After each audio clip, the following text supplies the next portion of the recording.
Britain is facing a coming emergency. If the coming emergency is expected, the following warning siren will sound in your homes.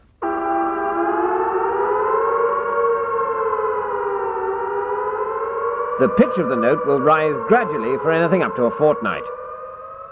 Stock up on basic supplies. A sensible shopping basket would include sand, tin tomatoes, and 600 toilet rolls. Get your supplies early, as smaller shops may run out of sand. If you are caught in the open, lie down in any convenient lead-lined concrete mountain. If you're indoors, get to the safest room in your house. The following rooms are not safe. So try and remain elsewhere. Within your safe room, construct a confortium or domestibule. Do not panic. The all clear will sound to show things are safe. There will now be a deadly outbreak of the air. Breathe in as hard as you can, and then hold it. You can breathe out when you hear the other all clear, which should happen within 2 to 3 working days. And don't forget, let your children die first. Knowledge and skills from the old world will be much prized. Children are ignorant and of little use. Remember, adults are the future, if there is one.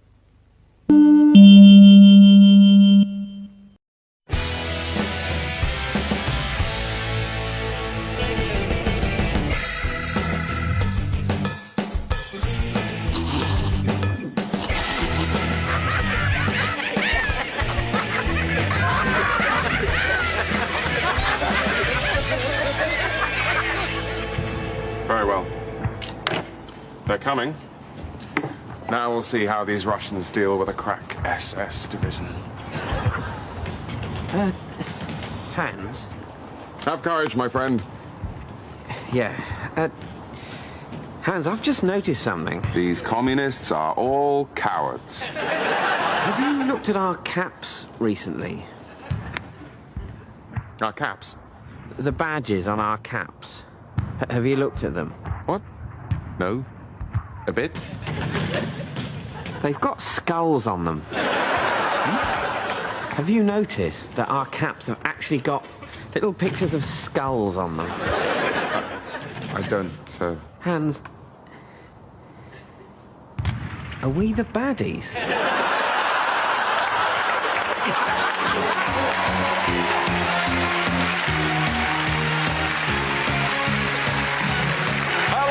Welcome to Number Wang, the maths quiz that simply everyone is talking about. Our contestants today are Julie from Somerset and Simon, who is from Somerset. So, before we begin, Julie, any hobbies down there in Somerset? Yes. Simon? No. Great, OK. Well, if you're ready, let's play Number Wang. Julie to play first. 3. 9. 16. 12. 8.2. 4. That's Number Wang, round 2. Simon to play first. 27. 30. 18. 54. That's Number Wang. Let's go to the maths board. Julie? I'll have the 4, the 6, and the 3.4. That's Number Wang. We like those decimals, Julie. Simon?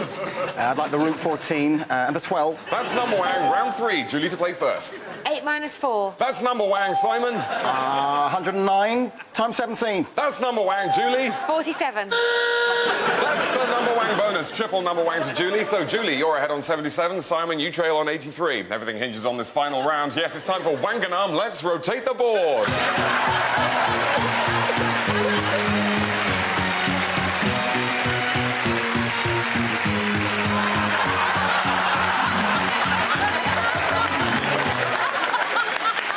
Welcome back. Let's play Wanganum. Julie to play first. 43. Simon? 27. 200. 3. 1. 1. 1. 1. 1. 1. 1. 1. That's Wanganum! Oh, bad luck, Julie. You've been Wanganum. But Simon, you are today's Number Wang.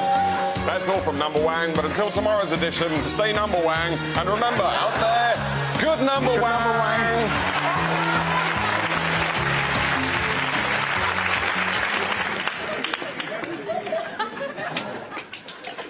That bar is badly understaffed. It started. Oh, and that's a bad mess. It's very upsetting for him. Harry Vaughan, of course, is old enough to remember the days when that long walk back from the table ended in the consolation of a proper drink. Instead, all he can do is imagine that pint at the end of the session, the cooling lagery swallow, and that first suck on a Lambert. What a contrast. Look at Harry Vaughan there, staring mournfully at his water. Look at that. You could put a goldfish in that glass, and it wouldn't even die. Hello, it's me, Jason. You know me. I came 4th in Big Brother 7 and then 3rd in Celebrity Big Brother 3 just 6 months later. Thanks, Ainsley. And I'm Fiona Ashcroft, professional clothes stylist. Yeah, like that's a job. We get on. Chemistry. And welcome to another edition of How Not What to Look Like. Yeah, why don't you do that bit? How not what to look like, how not what to look like.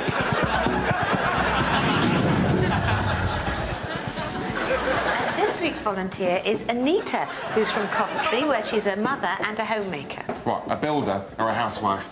Honestly, Jason. Yeah, chemistry. And here she is. Oh, God. Hi. Now, just before we get started, the burqa, is that... That stays, obviously.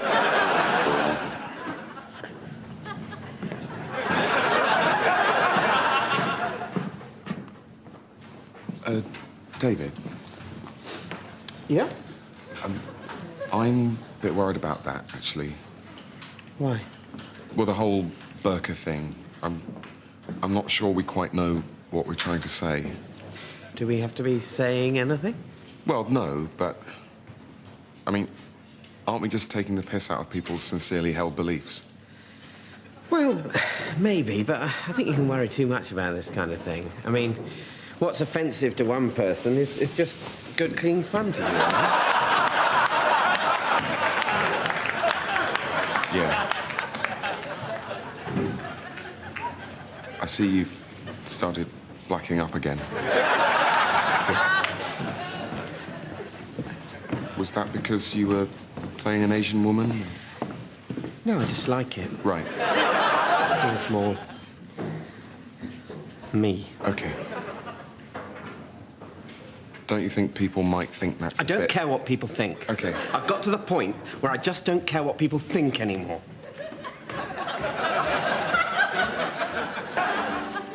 This is nice, Henry. Isn't it? I think it's amazing the way restaurants have changed in this country over the last 20 years. Yeah, I mean, what with gastropubs and all bar one, things like that, it's just so easy now. Are you ready to order, sir? Sorry, mate, haven't really had a look yet, but can we order a bottle of the House Red to be going on with? Mate, the House Red to be going on with? Where the hell do you think you are? Do you even know what the House Red is? Are you even an expert on wine? Because if you're not, I don't know on what basis you venture to order it. Sorry, what happened to the friendly Australian girl that used to work here? She's gone, sir. They've all gone. And we're back. The incredibly posh people who are still unaccountably waiters. I'm afraid we've changed the rules. Well, we'd still like to order. I saw you in here last week. I saw you drinking your soup. I saw you blowing and slurping and dunking your bread. We were watching you on the monitors in the kitchen. And we all thought you were a dick. I can't believe you talk to paying customers like this. And I can't believe you're continuing with this. You know that I can destroy you. Observe my trolley.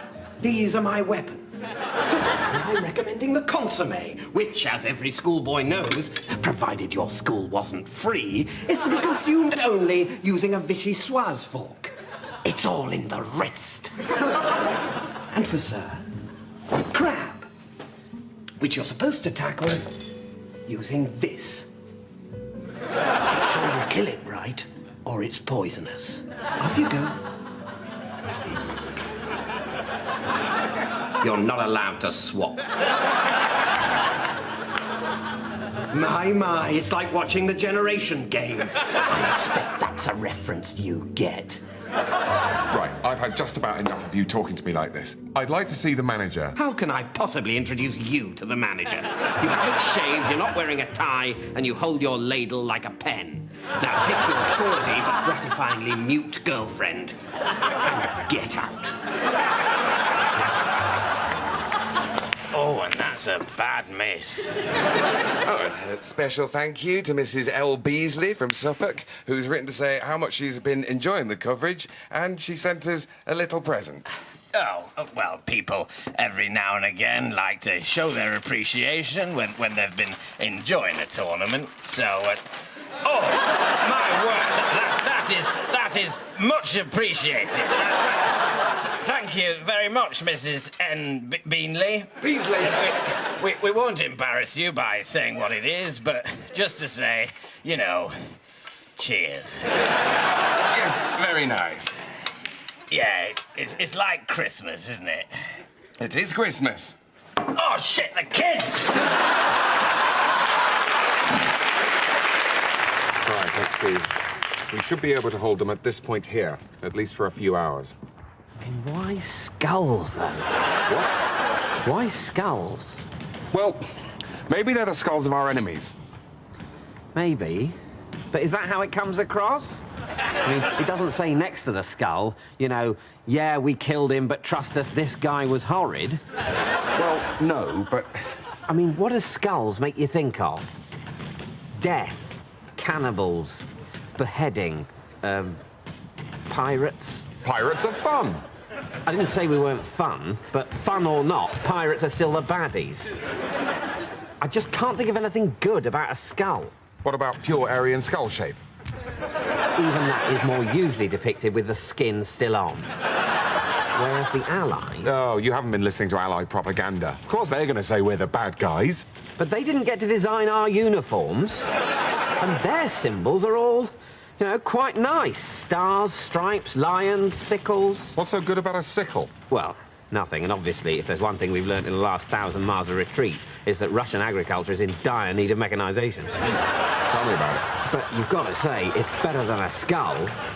I mean, I really can't think of anything worse as a symbol than a skull. A rat's anus? Yeah, and if we were fighting an army marching under the banner of a rat's anus, I'd probably be a lot less worried, Hans.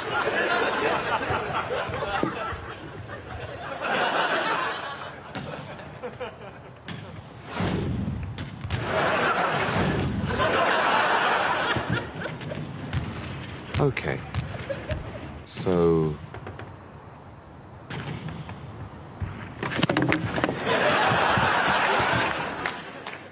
Yeah, it's a medical drama, but with the emphasis on drama rather than medicine. I think you get far too bogged down in so-called research. Yeah, the producer arranged for us to follow a team of paramedics around for a month, but instinctively that felt wrong. I mean, a month. Yeah, we just wanted to cut through I had all a that. holiday booked. Yeah, we just wanted to cut through all that high-flown medical jargon and just really get into what makes people tick. Do people tick? Yeah, I think so. Last week on emergency medical treatment. That never gets any easier. Quickly, Doctor! This patient is incredibly poorly. My God, I don't think I've ever seen anyone looking so peaky. Get me the medicine in here right now. Stand aside, Doctor. This is my patient. I'm doing the medical treatment here. I'm sorry, Steve. I can't let you do that. You're just the sort of doctor who makes people go to sleep for operations, whereas I specialize in people who've been in the wars in this particular way. The medicine, Doctor. You fool, nurse. This is medicine for a different illness from this one. Am I going to be all right, Doctor? Yes, definitely. But we need to give you a spoonful of the right medicine, and maybe a tablet. I'm afraid this isn't going to taste very nice. Stand back. I'm going to use the electric shock that's the sort of medicine if you're very ill, but can make you sort of ill if you're fine. Oh, no. He was fine. Now he's poorly from too much electric. Cause of death, Doctor? Well, one thing's for sure. He liked butter.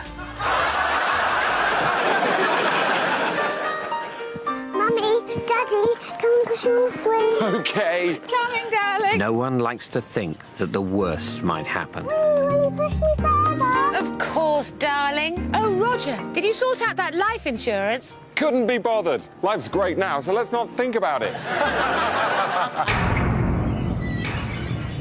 Do you want to play on the swings, Lucy? No, they remind me of Mummy, who's dead now. Of course. Besides, I've got a bad back from worry and have become a drunk. It's a pity you didn't take out that insurance after all. Do you want a smack? Of course, no amount of money can ever replace a spouse or loved one. So at Dreamy Pastures Insurance, we won't give you any money. Instead, we will replace your spouse or loved one with someone sexier and kinder.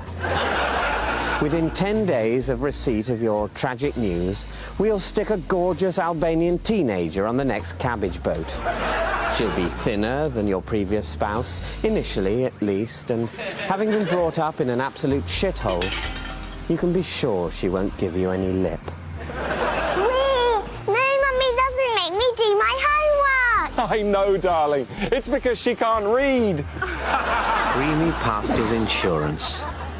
Because no one's irreplaceable. David, I've got this great... Why are you being filmed?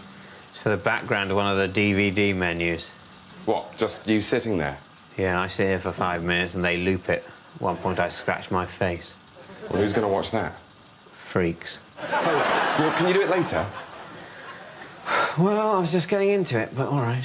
Well, I thought this would be a really good time for me to do my banana dance. Your what?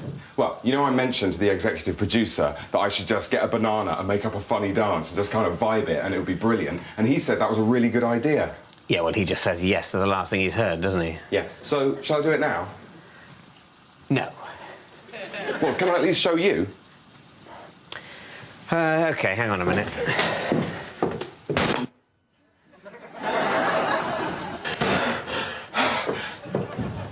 What do you think? Shit.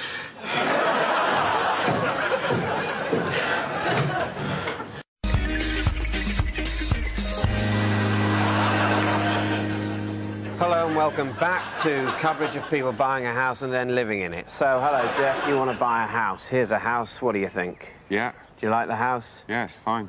Will Jeff be able to buy the house that's fine of his dreams? Yes, he will. It's in budget, is it, Jeff? Yeah. That was not a close one. No. We'll be catching up with Jeff when he's bought his house, which is now. Jeff, you're now living in your house. Yeah. What's that like? It's all right, doing a bit of DIY, putting some shelves up, but nothing major. We'll be catching up with Jeff's attempts to live his having things on shelves dreams. Now, how are the shelves? Useful. Well, that's fascinating. So, to sum up, Jeff, who you don't know, has bought a house and is now living in it, having put up some shelves, and I think we can all agree that that's basically a good thing. Join me next week when I'll be presenting coverage of people arranging to rent a flat and then going to the shop to buy some food to eat in it. I'm afraid, sir, we still have a problem with Detective Harrison. Yes, Mr. Harrison has an irritating talent for disrupting my arrangements. Would you like me to have him removed? Yes, perhaps. Perhaps it would be better if Mr. Harrison were taken out of the picture. Sorry, guys, you're doing it again. What, Alan? Have him removed. Take him out of the picture. I thought we agreed at the meeting that these terms are needlessly ambiguous. I suppose. We all agreed that from now on, when we want someone murdered, i.e. deliberately killed to death, then that's what we're going to say. Look, everyone knows what we mean. Well, on this occasion, perhaps. I mean, that was an order to murder Detective Harrison, right? He has become a nuisance. Yeah, right, but a nuisance we should murder. Is that it? I mean, my nephew's a nuisance, but... You see what I mean? Yes. Yeah, all right. Well, can you say it then, please? OK. Please deal with the Harrison situation.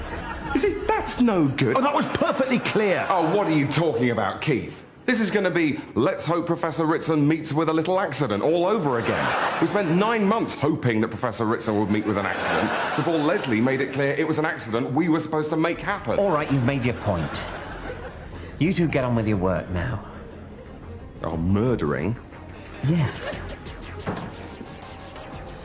Oh, and Alan, perhaps I'll see you later for a little light refreshment? Do you mean anal sex? Yes. All right then.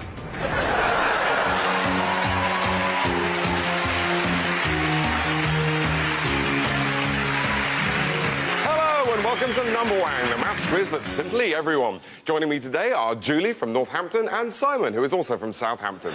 So, Julie, any funny stories to tell us? Yes. Simon? No. Great. Let's play Number Wang. And it's Simon to go first. Too slow. Julie? 38. That's Number Wang. Let's move on to round 2. Imaginary numbers. Simon? Twintington. That's Number Wang. 1200 Neeb. That's Number Wang. Shinty 6. Oh, bad luck, Simon. I'm afraid Shinty 6 is a real number. As in the popular phrase, I only have Shinty 6 days left to live. So, on to round 3. Julie, Simon, please take to the number leans. And if I can have time on the clock, please. Let's play number bounce. 8. 93. 15. 70. That's Number Wang. Take a number. Julie? 30. That's Number Wang. Take a number. Simon? 3,249. That's Number Wang. Take a number. Julie? Not. That's Number Wang. Take a number. Simon? 4.5.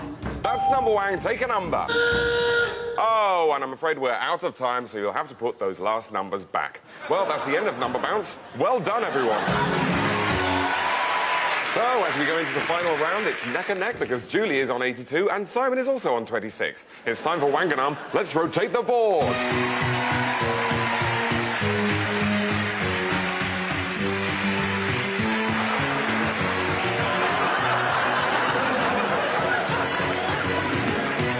Julie, Simon, welcome back. Let's play Wanganum. Julie, you go last. Simon? 44. Julie? 404. 4.4. Ah. 444.4. 44.44. 40. 4. That's Wanganum!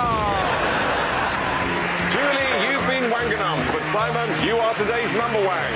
More Number Wang tomorrow, but until then, stay Number Wang!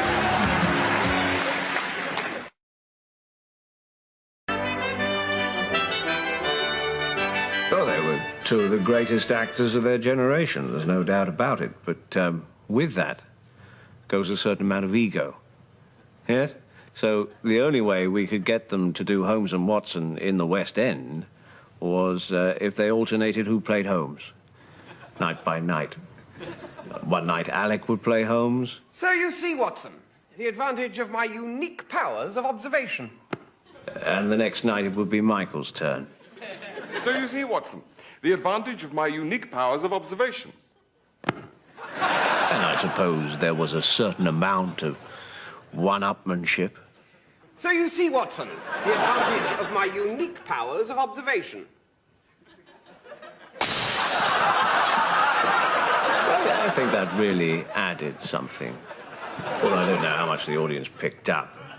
So you see, Watson, the advantage of my unique powers of observation.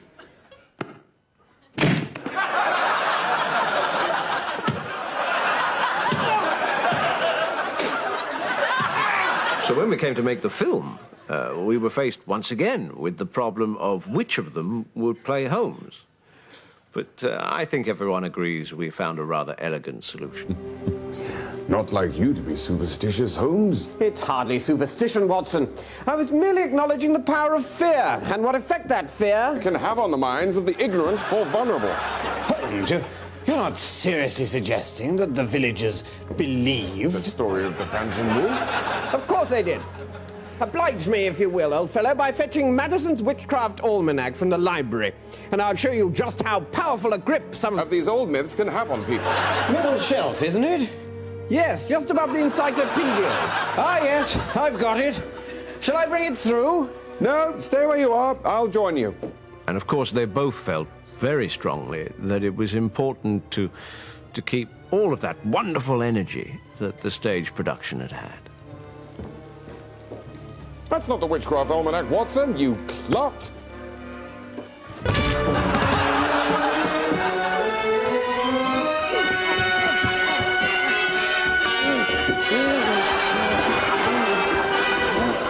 of course, as family men, the film gave them a great opportunity to get their kids into the business. We can't think on empty stomachs, Watson. Let's see what Mrs. Hudson has laid out for us. What have you got for us, Mrs. Hudson? Crumpets! OK, 10 minutes for lighting. David? Yeah? Is it possible? What? No, it's all right. Well, what's the question? There's just something in this, but you're just going to be all horrible. No, I'm not. What is it? It's just, in here, it looks like... I mean, basically, can people levitate? Can people levitate? Oh, I knew I shouldn't have asked. Can people levitate? Don't just... I mean, it's no, isn't it? Yes, it is now. Don't do that. What? I haven't said anything. Don't have a go at me. You're the moron who thinks people might be able to levitate. It was very convincing. Can you levitate? I knew you'd be... I'm just trying to get to the root of why you felt the need to ask such a humiliating question. Because I have the intellectual confidence to appear stupid sometimes. You're the thick bastard who has to pretend he knows everything. Well, certainly I'm sufficiently insecure to have felt the need to establish to my own satisfaction before the age of 33 whether or not humans can fly. That makes me a chippy little autodidact in your eyes, and so be it. I'm just not going to ask you anything ever again.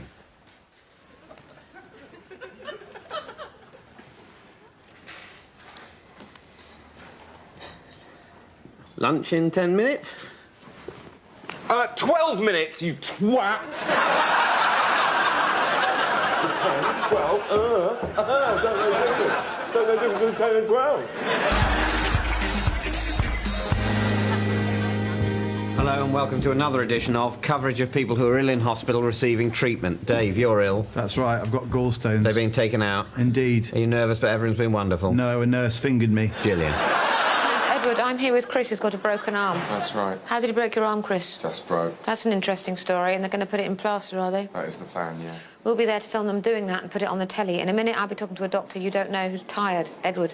Thanks, Gillian. Well, we've had a bit of a cock-up here, and Dave is dead. Here is Dave. In a minute, they'll be carting him out on a trolley, and we'll be here to film that and put it on the telly. Meanwhile, here are some nurses and doctors walking about a bit.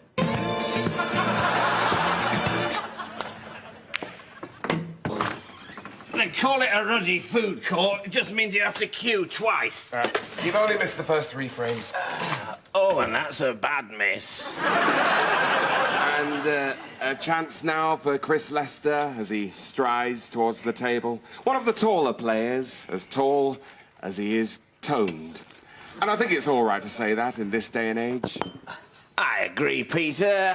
I don't think there's anything wrong with mentioning in passing that Chris Lester is very easy on the eye. At the end of the day, it's good for the game for a gifted young player such as Chris. A gifted, young, tall, blonde player such as Chris.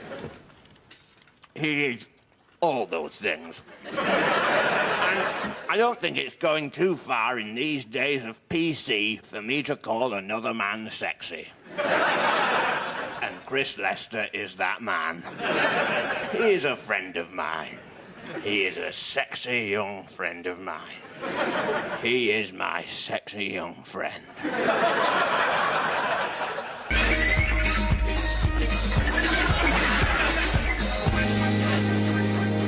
Hello and welcome to coverage of people running a safari park, and I'm talking to John, who looks after the zebras, which you can't see because they ran away from the camera. John, what are you doing? I'm getting the zebras their zebra food. Do the zebras find it colder here in Wiltshire than in Africa? They do, because it is. Well, while we let John, who you don't know, get on with his job, which he does every day, Gillian's been talking to head tree counter Mike. 15,000. That's a 1, So, 2, Mike, we're 3, getting coverage of you counting trees, is that right? Yeah. Oh, I've lost count. Sorry. 1, 2, 3, 4.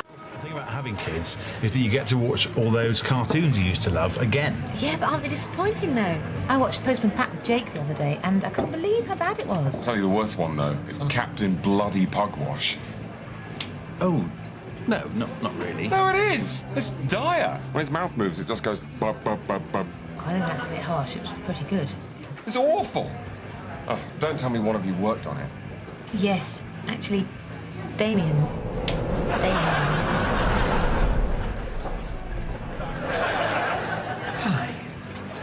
you guys are winding me up. No, they're not. Not really. You didn't write for it, did you? No, I was in it, actually. I played Stephen. Stephen? Stephen Pugwash, the captain. Oh, right. Well, stupid of me. It's just I didn't recognize you without your, I don't go around all day dressed as a pirate. Of course not. Look, what I said about your mouth... No, really, forget about it. I mean, as it happens, I actually have a condition which paralyzes my upper lip. That's why I wear this moustache, but your words are no. And, what are you doing these days? Oh, this and that. You might have seen me in the Kenko campaign. Oh, the one with the... Pirates. Yes, I do rather suffer from typecasting. Now I think about it, there was a lot to like about Captain Pugwash. I mean, it had a real charm to it, and the performances were great. Well, thank you. Yeah, it was certainly a lot better than some of the rubbish that was on. I mean, you know, the Flumps, Dogtanion, King Rollo. I mean, what the hell was that? He was like some kind of psycho child. I see. My boyfriend played King Rollo. Come on, Adrian. We're leaving. I tell you what's just caught my eye in the headlines, Rob. Oh, shut up, David. I was just going to say... I don't want to hear it. I don't want to hear your jokes about the news when I'm trying to sit here and having a nice rest. No, it's just that my eye was caught. Get on a panel show. You've got a big boil of topical satire and he's lancing. No, I'm just interested in world affairs and at the same time very, very witty. Anyway, I wasn't going to do a joke. I was just going to say that my eye was caught by this whole scandal in America. Ooh, the scandal in America. Yeah, that is interesting. Yeah, that must be the biggest scandal since Watergate Gate. Since what? Well, I think the American government hasn't been this screwed since, well, I think you have to go all the way back to Watergate Gate. Watergate Gate? Isn't it just Watergate? No, that would mean it was just about water. No, it was a scandal, or gate, at the suffix gate, that's what you do with a scandal, involving the Watergate Hotel, so it was called the Watergate Scandal, or Watergate Gate. But doesn't the term gate, meaning a scandal, come from Watergate? What, take the last 4 letters of a previous scandal or hotel and add it on to all future scandals? That can't be the system. I think it is. Well, what if there's a scandal about water? What do you call that? Well, you'd call it Watergate. That's what you mean. Aquagate? It's not great, is it? Oh, it's lovely, thank you. And this is from me and Ben. Merry Christmas. Oh, is this what I think it is? Could be. It is! It's some heroin! Hooray! You know how much you like heroin, so... Too right. Because we were saying, can we get him heroin? We got him heroin last year, but then Susie said, sod it, let's just get him heroin, he won't mind. Well, you can never have too much heroin, that's what I say. It's Christmas, isn't it? This is from us. Ooh, I wonder what this is. Hope you like it. Now, we both know how much you like heroin, so we thought... Oh, it's a book of heroin anecdotes. Right. We thought a bit more interesting, you know, than just giving you heroin again. Yeah? Yeah. But we got you some heroin to have while you're reading it. And this is from me. Oh, thank you, Grandma. It's some cocaine. Oh, yeah? That is the one you wanted, isn't it? Yeah. The man said that would be the one you wanted. I tried to describe it, and I did the face that you do when you've had some, you know. And he said that would be the one. Right. I'll take it back for you, love, and change it for some heroin.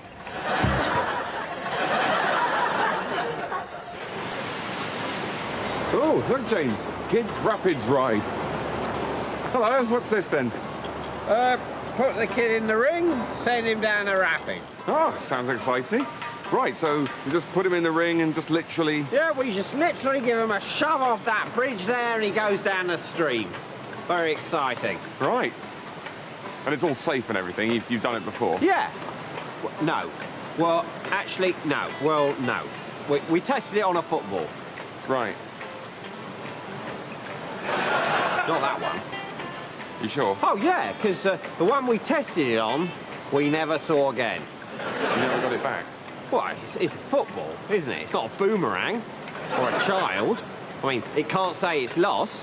Sorry, this is all fine, isn't it? Oh, yeah, it's all fine. It's all fine, of course it is. I mean, I won't stay in business very long if it is. I mean, I wouldn't have stayed in business very long if it wasn't. I mean, you got a safety certificate and everything. Listen, mate, you can make so-called certificates prove whatever you want. OK, but have you got one? Yeah, that's what I'm saying. You can make certificates prove whatever you want. Look. Royal Academy of Safe Rapid Rides certifies that Barry Crisp definitely knows what he's doing. Yeah, well, that all seems in order. Right, do you fancy a ride then, James? Let's take that as a yes. OK, let's get that ring on. OK. That's a £5. And extra £2 higher of an oar. Oh, really? Will you need one? Well, I'd have thought so. Right. I mean, I'd want one, wouldn't you? OK. And £3 deposit on the ring. Why? Why? In case I don't get the ring back. Is that likely? Yeah. This way? I'm not interested in leads, Terry, just results. It's not my balls on the line here, it's yours. Now either your grass talks or you'll be directing traffic by the end of the week.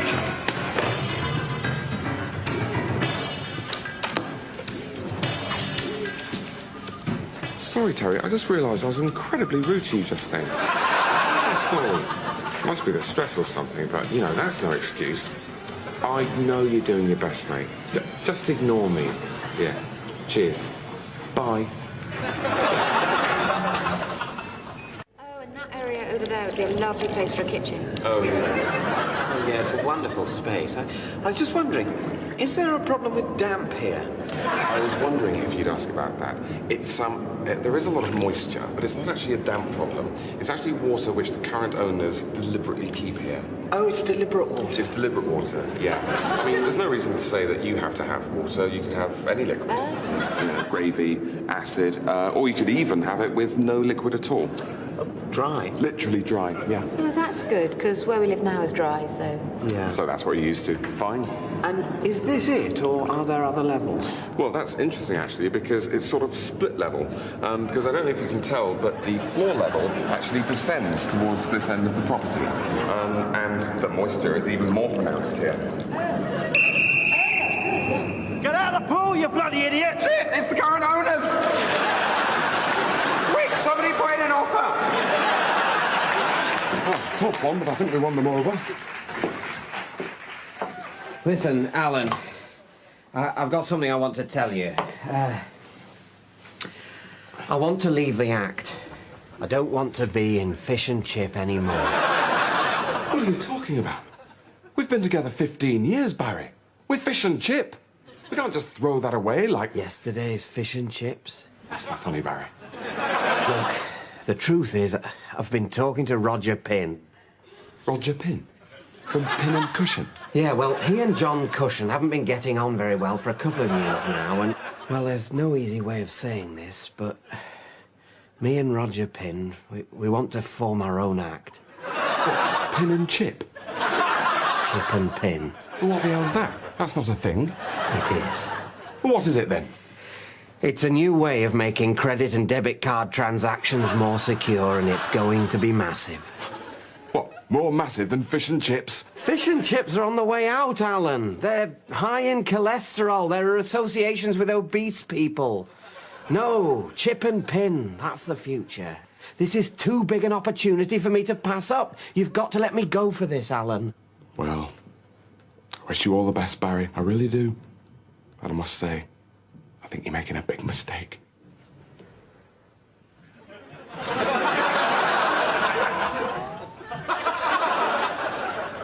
It's just your arm, Alan. We've both always known. It's just your arm.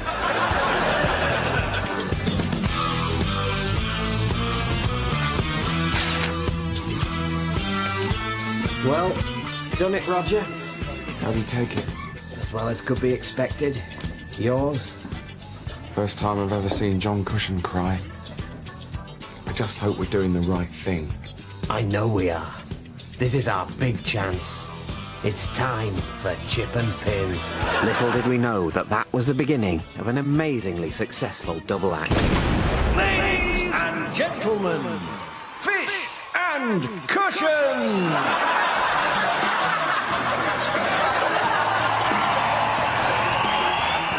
Fish and cushion?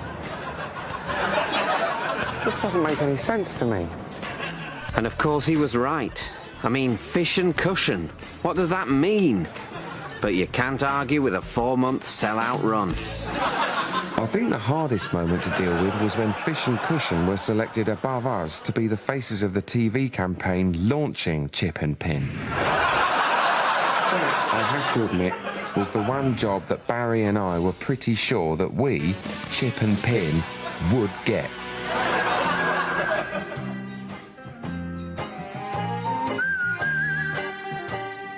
Life's tough without Chip and Pin, isn't it? It sure is. Don't worry, lads. Chip and Pin is coming this February.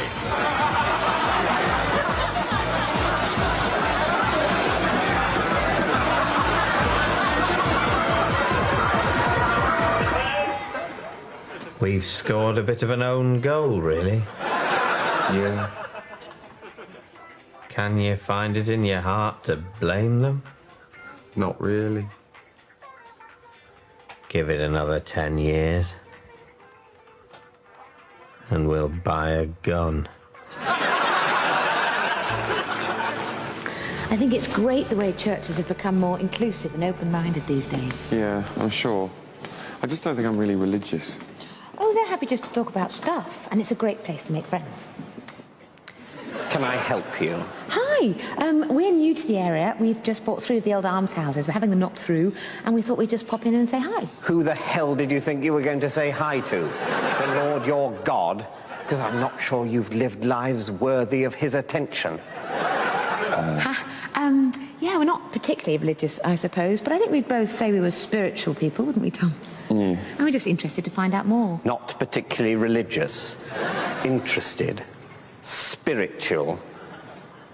Are you testing me, Satan? What happened to the friendly lady vicar with the colourful jumper that I met last week? She's gone, child. They've all gone, banished by the bishop. I know where they're going eventually. In the meantime, Daventry. And we're back. The incredibly horrible and twisted people who are still unaccountably vicars. Maybe we should... I saw you in here last week. I saw you reading the notices and talking about your views and eating other people's biscuits. We were all watching you from the vestry, and we all thought you were a bitch. Steady on. Look, I mean, my wife's entitled to her views. Oh, isn't she just? Aren't you all entitled to your half-assed musings on the divine? You've thought about eternity for 25 minutes and think you've come to some interesting conclusions. Well, let me tell you, I stand with 2,000 years of darkness and bafflement and hunger behind me. My kind have harvested the souls of 1 million peasants, and I couldn't give a halfpenny jizz for your internet-assembled philosophy. Look, Sally. Look, we have a right to be here. This is a place of peace. Oh, please. That's a very recent idea, and not one that I think is going to catch on. Well, I'm certainly not... Begone! Begone to your satanic almshouse conversion! Leave here, damn sinning dog of a whore! Oh, at least leave a quid for the upkeep.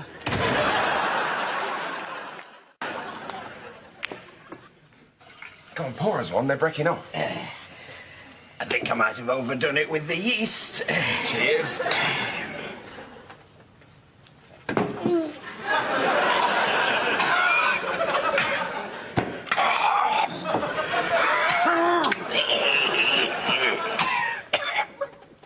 Oh, and that's a bad mess.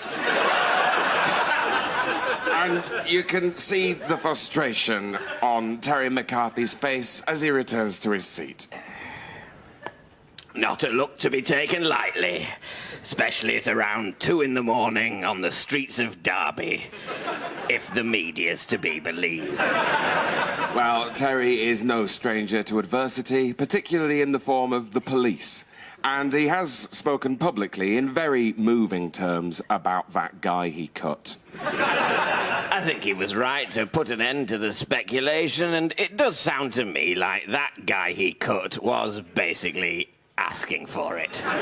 Which is not to condone Terry's actions. Terry's lightning-fast reactions. It's not to condone it in any way when we say it was that other guy's fault. Certainly in the eyes of Snooker, if not, as it transpired, those of so-called British justice. I think the thing to remember here, Ted, is that both men involved are sorry. Terry has said publicly that he's sorry, and that other guy, well, he's bound to be sorry, isn't he? Every time he looks in the mirror.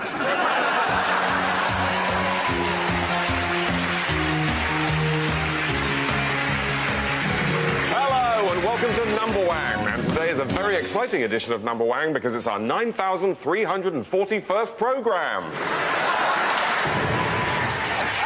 Well, joining me to play this very special game of Number Wang are two brand new contestants, Julie from Durham and Simon, who is from Space. Well, let's get on. It's time for round one. Let's play Number Wang. Julie to go first. 9.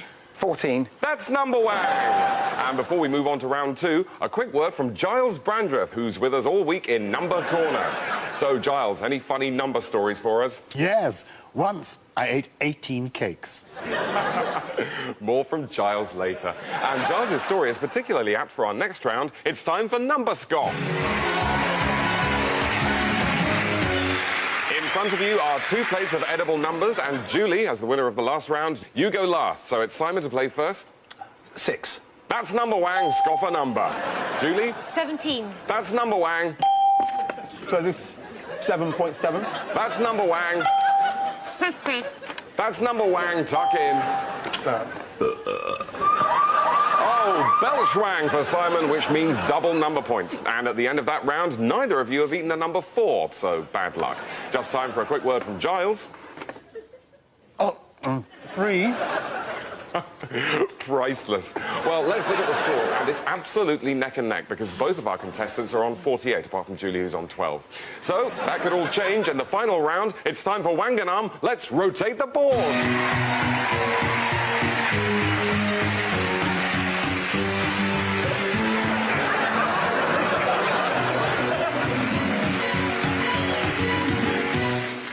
Let's play Wanganum. Simon?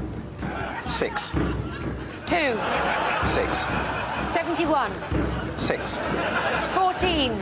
6. 8,709.324. Sorry, I was miles away. I think Simon got Wanganum ages ago. Did you say 6? Yes. That's Wanganum!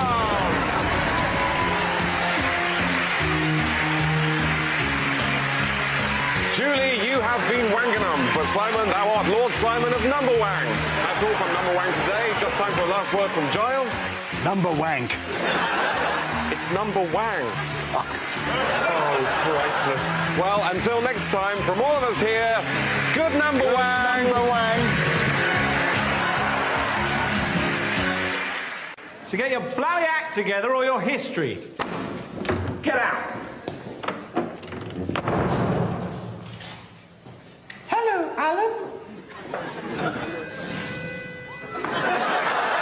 How do you know my name? I've seen them picking on you. It's not fair, but all that's about to change. I've got something very special for you. Oh, really? Point this at someone and blow into it, and it will reveal an embarrassing truth, a truth they will be unable to deny. What the hell are you still doing here? Get back to your desk.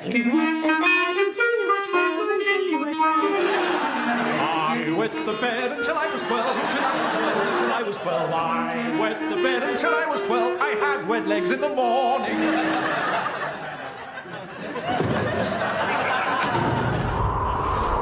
Use it wisely, Alan, for it has great power.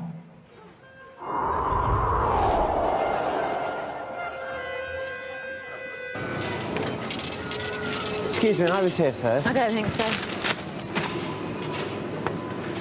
You secretly harbour racist views, racist views, racist views. I secretly harbour racist views, racist views, racist views. I secretly harbour racist views. I don't think Asians drive well. That's 25.40. Did you say you'd pay for mine? What do you mean? It would be my pleasure. 20, 2, 4... So that's a full 20%.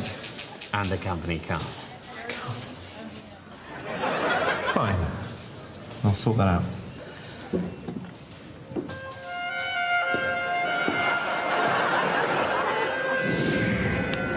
I'm sorry, sir. We are fully booked. Right this way, sir.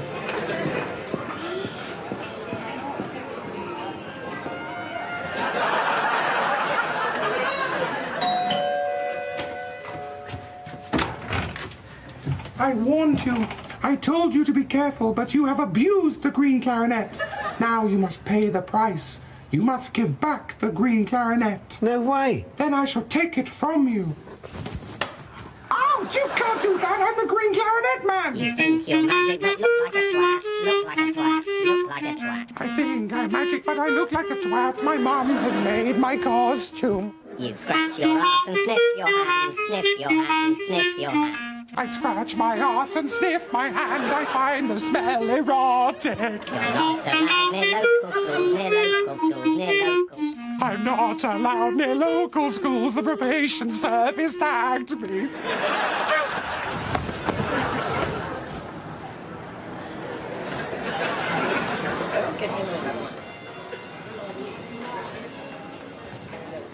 Today I think I'll have a free meal.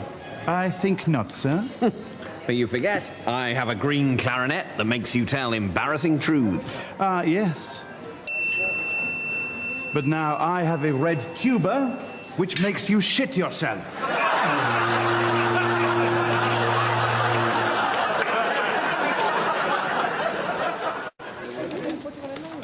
Thank you so much for the invitation to appear in your calendar.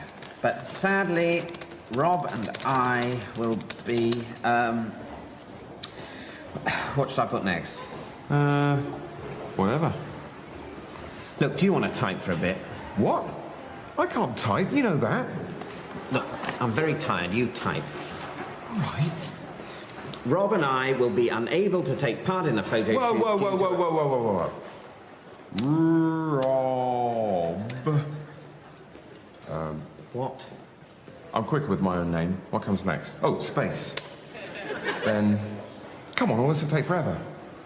You can do it faster than that. No, I can't, David. I can't. Oh, pick on the non-swimmer, shoot the wounded. I'm typing as fast as I possibly can. Rob and I will be And A space N space D space Shift I. What? Why are you doing spaces between the letters? Oh, I'll have to go back. Delete. Whee! Oh, I've gone too far. David, careful! I nearly dropped your computer then, mate. I think you better have it back. I'll pop back when you've retyped the beginning bit. Sadly, I will be unable to appear in your calendar, but Rob, an inveterate nudist, is very keen to take part. His suggested pose is on all fours like a donkey whilst being ridden by Alistair McGowan.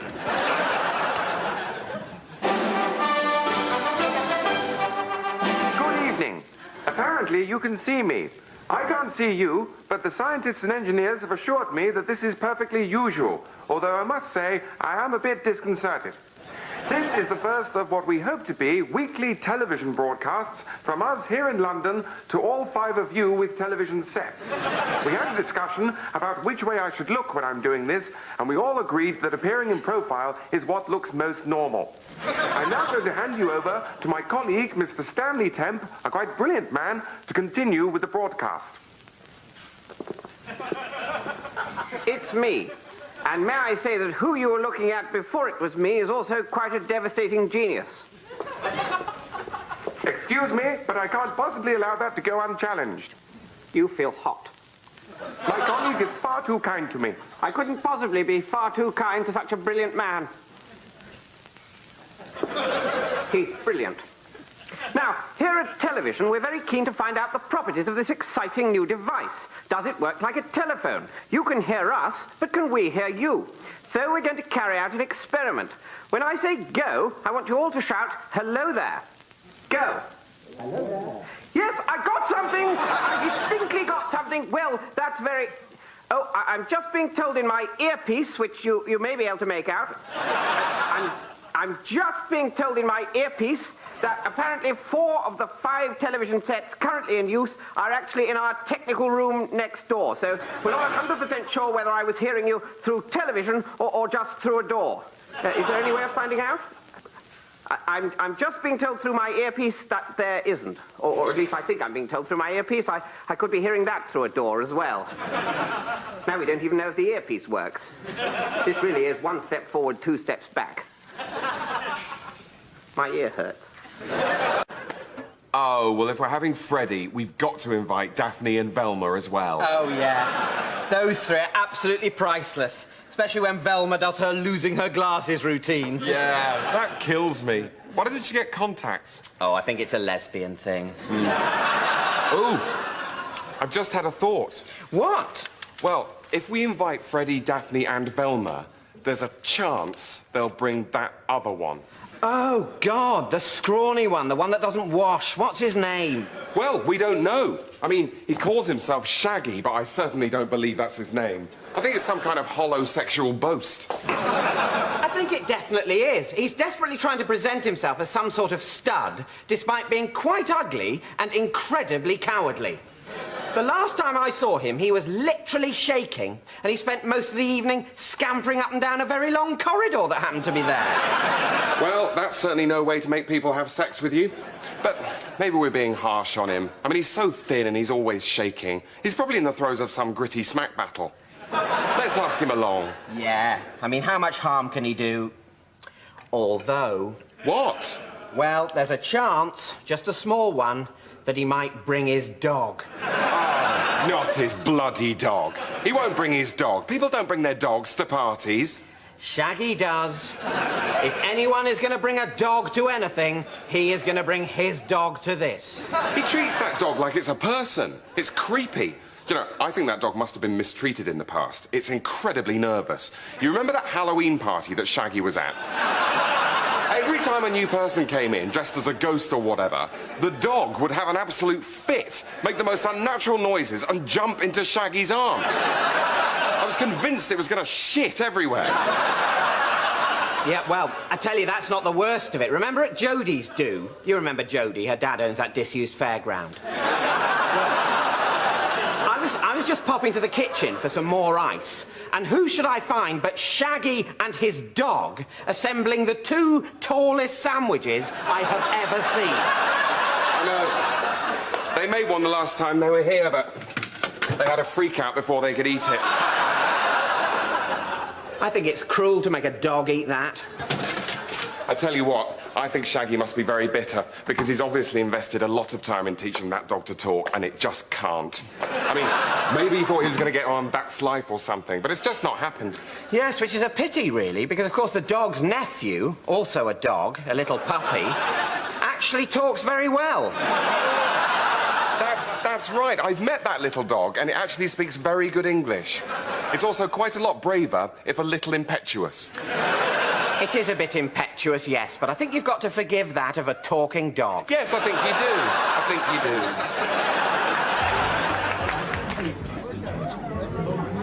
do. Sorry, is this seat free? No. It's not? No. Right, OK. Who's sitting here then? No one. Oh, it's free? Yeah, it's free. Oh, sorry, I thought you said it was taken. Oh, sorry, I thought you were asking if it was taken, so I said no. Right. What the hell are you doing? I'm joking. OK. Bloody hell, that was tough to watch. I think we've all been there, but it could have been so much worse. Sorry, is this seat taken? No, I'm afraid not. Thanks. No! That's our chair! That's our chair! That's for my friend Wendy! She's got cystitis! Ouch! That's why we, at the All-Party Committee to Combat Footling Social Misunderstandings, are advising the government to introduce a bill standardising seat supplication as follows. Everybody be quiet! I need silence!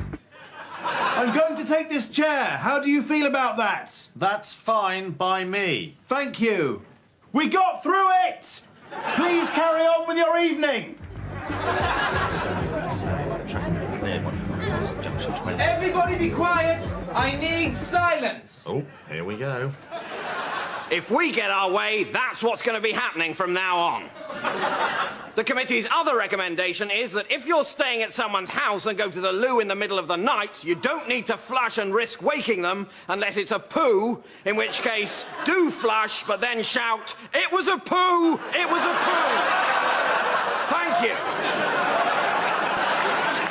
I can barely taste it now.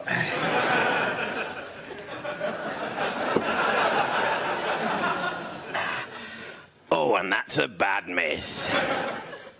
But luckily for Terry, it has run safe, so Barry Drebin will now be attempting a safety shot. Oh my God, he's fluked it! Barry Drebin has fluked a pot and he's as good as dead.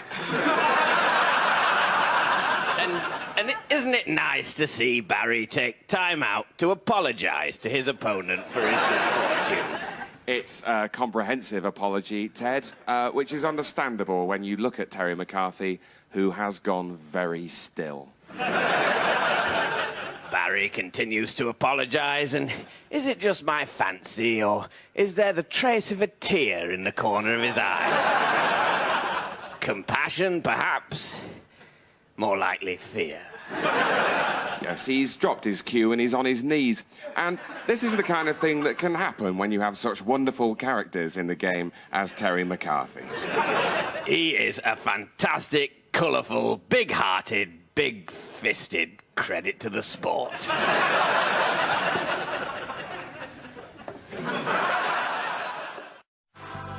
I mean, I'd say I was working class, but then I went to university. I mean, we all did. So does that necessarily make me middle class? I mean, I still read the Daily Mirror. Why not? It's a damn good paper. But then I also get the Guardian. So what's that saying? It's just that whole pigeonholing thing that I object to. I mean...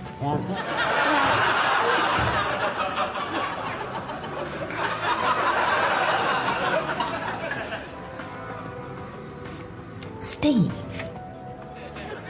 What?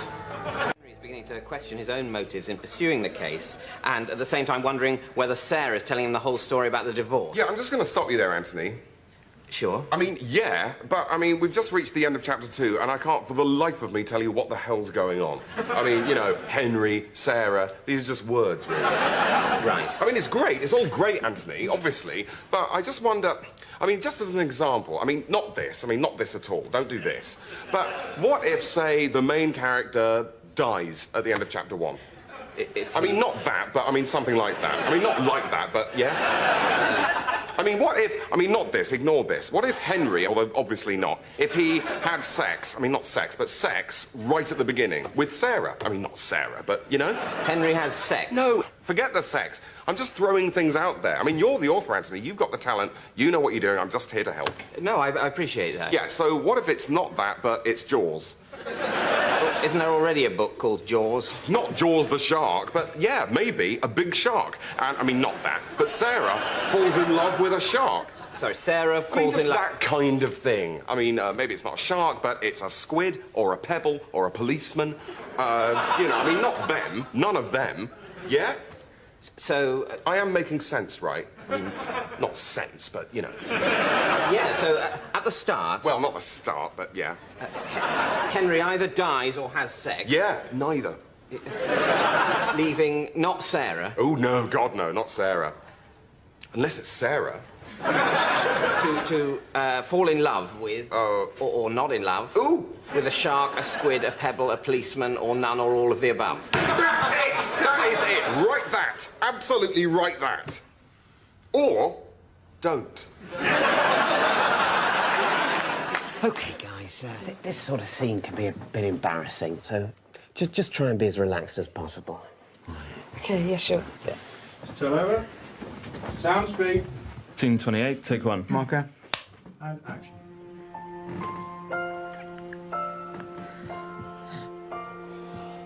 Now we know. Now we know. Now we know. Cut! John. Yeah? John, you were talking. Was I? Yeah, you said, now we know. Now we know? Yeah. Did I? Yeah, you did a bit. Oh, my God, how weird. Sorry. Not to worry. Let's go again straight away. Okay, turn over, please. Sound speed. And action. Now we know. Now we know. Yeah, now we know. No. Cut! Oh, sorry. I know what that was. I was in her light, wasn't I? A bit... No, more it's sort of the same thing again, really. What? The saying, now we know. What, again? Did I, Carrie? Yeah, you do. You keep saying now we know. God, that is so... I had no idea. Why would I do that? We don't know. Oh, well, I'll cut that right out. OK, well, let's try again, and this time, keep an eye on the... Now we know, yeah. Turn over. Sound speed. Marker. Action.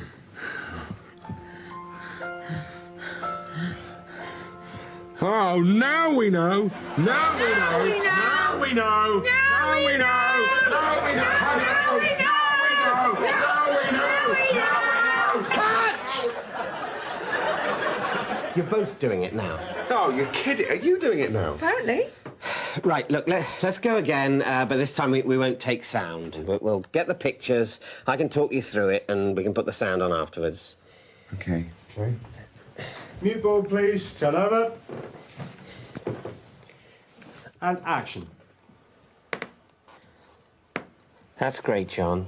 Yeah, lots of passion. Yeah, that's good, Carrie. Mind the shadow there. Maybe roll round a bit. Yeah. Yeah. Oh, yeah. Now we know. Now we know. Oh, yeah, we know now. Now we know.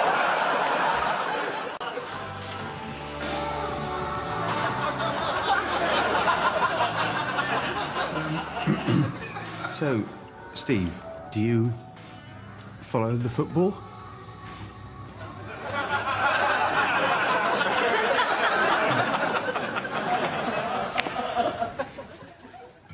Painted Lady romped home in the third. Yes!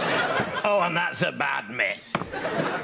Oh, yes, he thought that was in. That is a shame. Look at the way Jimmy Logan's shoulders are sagging as he retreats from the table. Another blow for the people's favourite. What has been, as we all know, a very difficult 8 or 9 years for Jimmy. Well, he's certainly been struggling for form. He's been struggling for money, is what he's been struggling for, Peter. And he's not earning any sitting there watching a much younger man clear up. Yes, young Terry Stevens there, potting away like the whole world's made of pocket. While Jimmy there is out of pocket in more ways than one.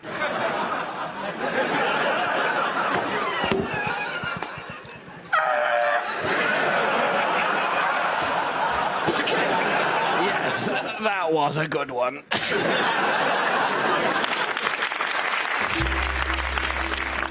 Hiya. God, you look wiped out. You okay? Yeah, you know. Tough day on the ward. Yeah. Couple of new admissions. Little lad with a pronounced heart murmur. Poor little kid. I think he's going to pull through, but Sari is back on the ventilator, which meant I had to liaise with the consultants at King's.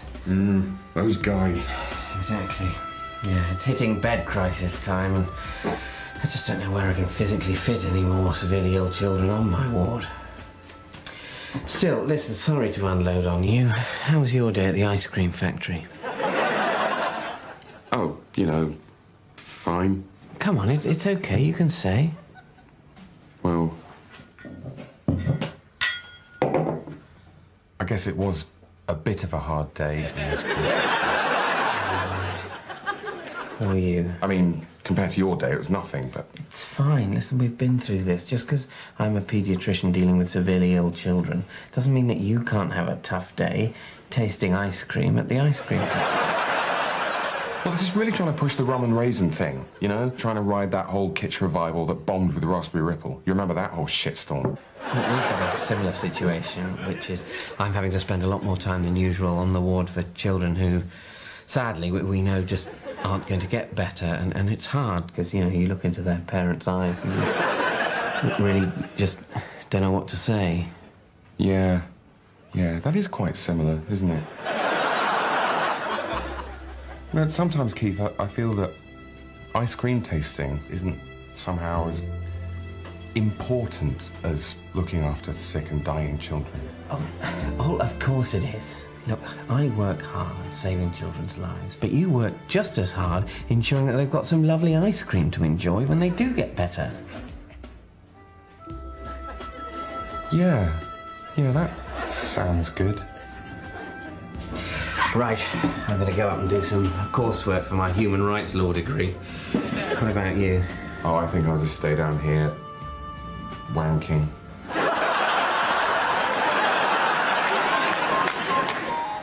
So, obviously it isn't finished, but was this the kind of thing you had in mind? Yeah. I tell you what it is, Leonardo. It's definitely along the right lines, but can I just throw something in? I mean, just as an example. So, I mean, not this. But if it kind of came, like, I mean, not this. I mean, obviously, not this. But if it did a kind of, you know, I mean, not this at all. I mean, you're the artist, so you'd probably do this much better than me. But if it was more kind of, well, that kind of, yeah? So something like that. I mean, not that, but that.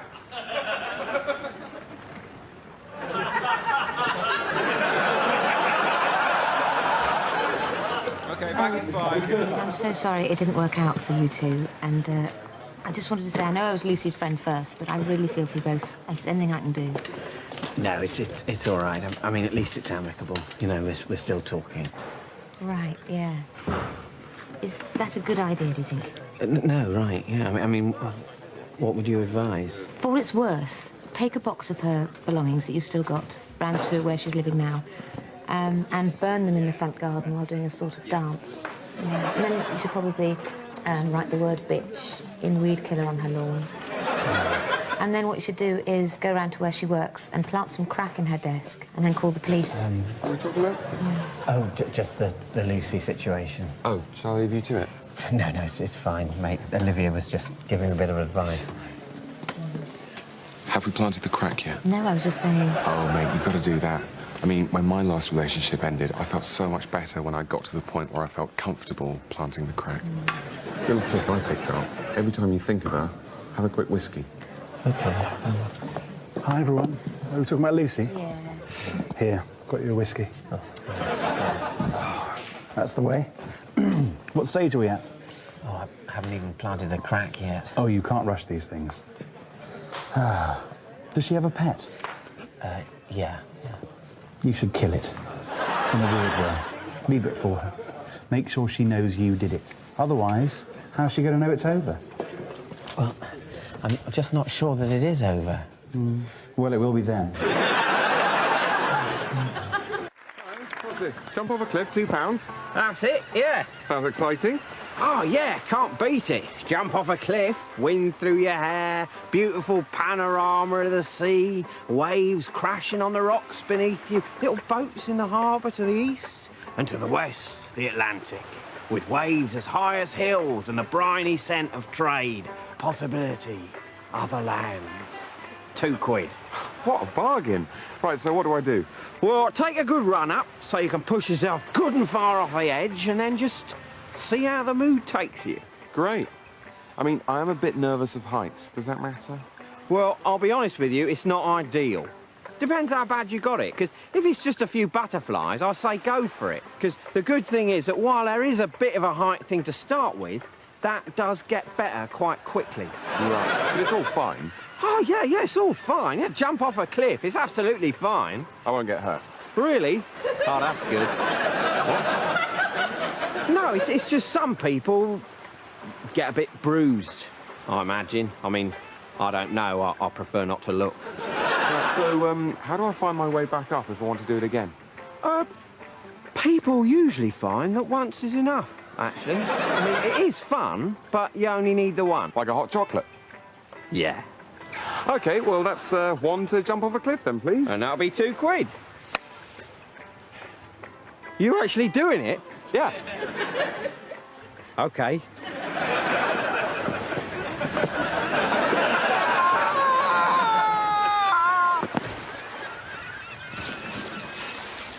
try to stop it.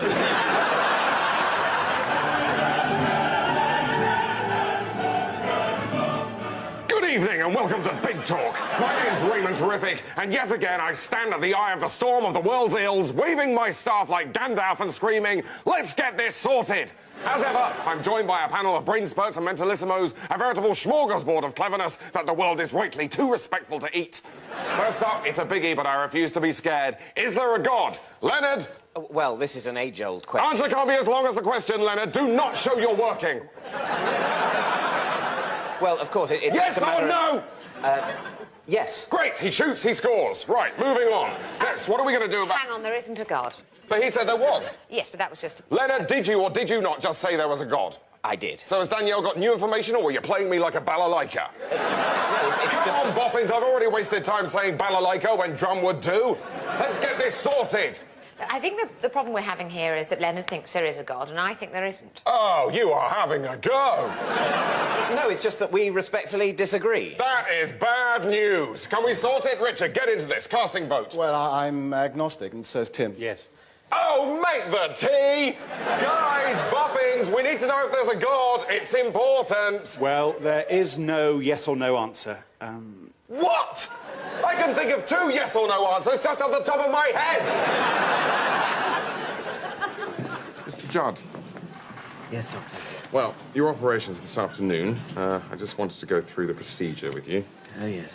We're going to be using a new kind of experimental keyhole surgery called hammers. Hammers? It's called hammers, and it's a new approach to keyhole surgery. Right.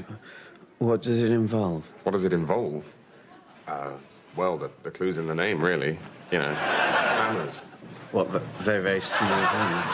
Yeah, well, not that small. Right. Will it hurt? Oh, no. You'll be under general anaesthetic. You won't feel a thing. Right. Of course, it'll hurt like hell when you wake up. Bunch of guys pounding at you with hammers as hard as they can. Blimey. And that'll solve the problem, will it? Well, we think it's worth a try.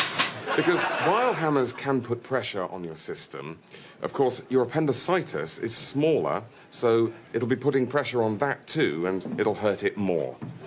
Well, that makes sense. And if it doesn't work, we've got a pioneering new therapy called frying pans. So...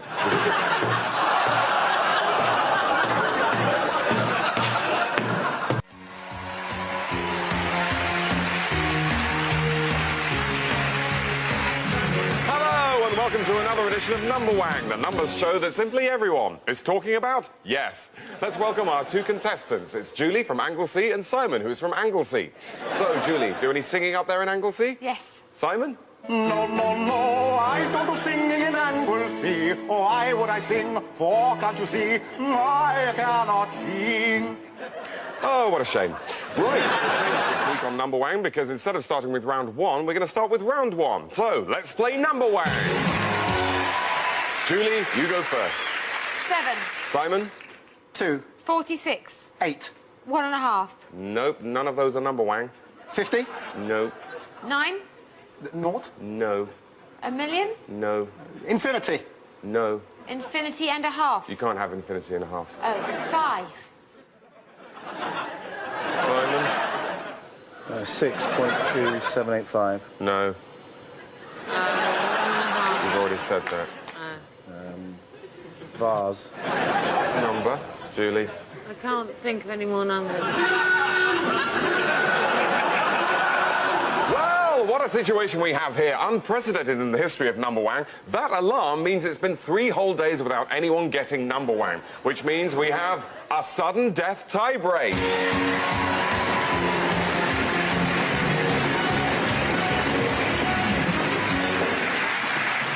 Julie, Simon, please step into the pods of sudden death.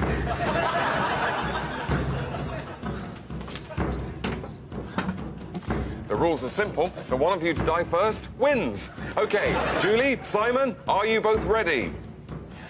Then let's release the number gas. You may be interested to know that today's number gas is made from the number 2, which you may remember from school is deadly to humans.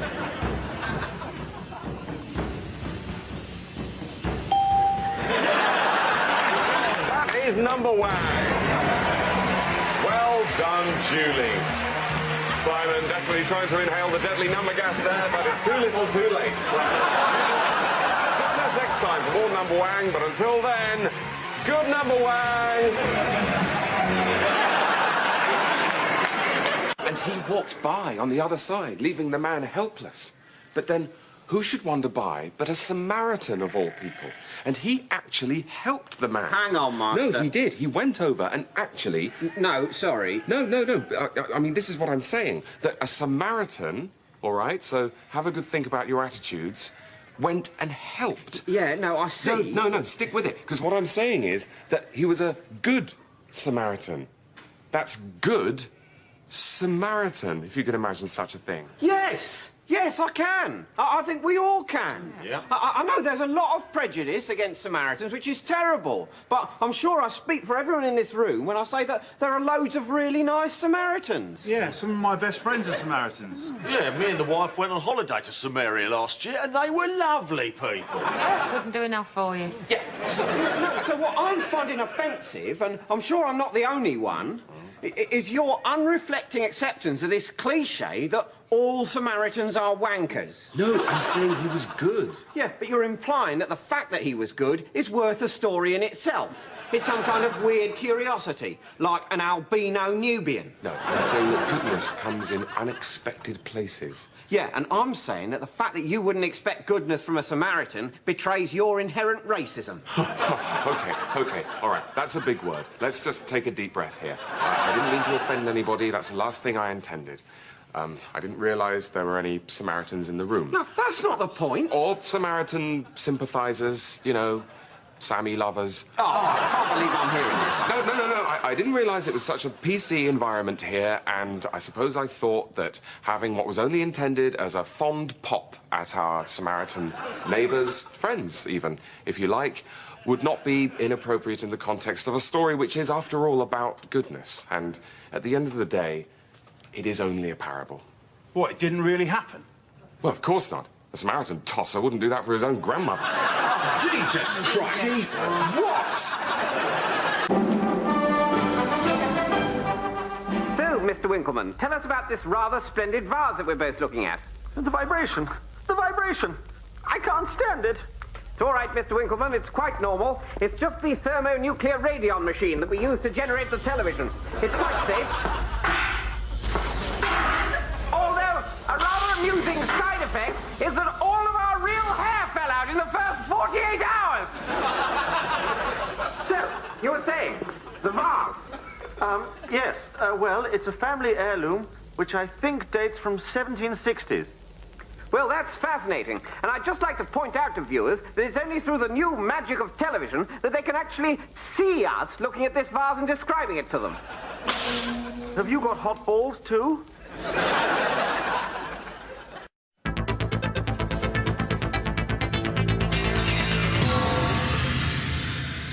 Welcome to Hole in the Ring. Let's meet this week's new contestant.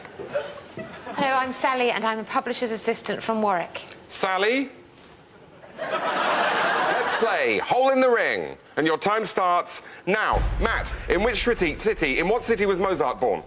Salzburg. Correct. Julia, on the periodic table, what element is denoted by the symbol Fe? Sorry, could you repeat the question? On the periodic table, which element is denoted by the symbol Fe? Iron. No, iron. John, who won an Oscar for his performance in the 2002 film The Pianist? The what? The Pianist. Do you mean the pianist? Pianist. Adrian Brody. You're out of time. You're out of time. So, team, at the end of that round, you scored a pathetic, gay 1 point, which is shit. So, you idiots. So, team, who's the git amongst the pigeons? Who's 3 bob short of a 10 queer note? Who's the turd in the hamper? Who's thick? It's time to decide who's the hole in the ring.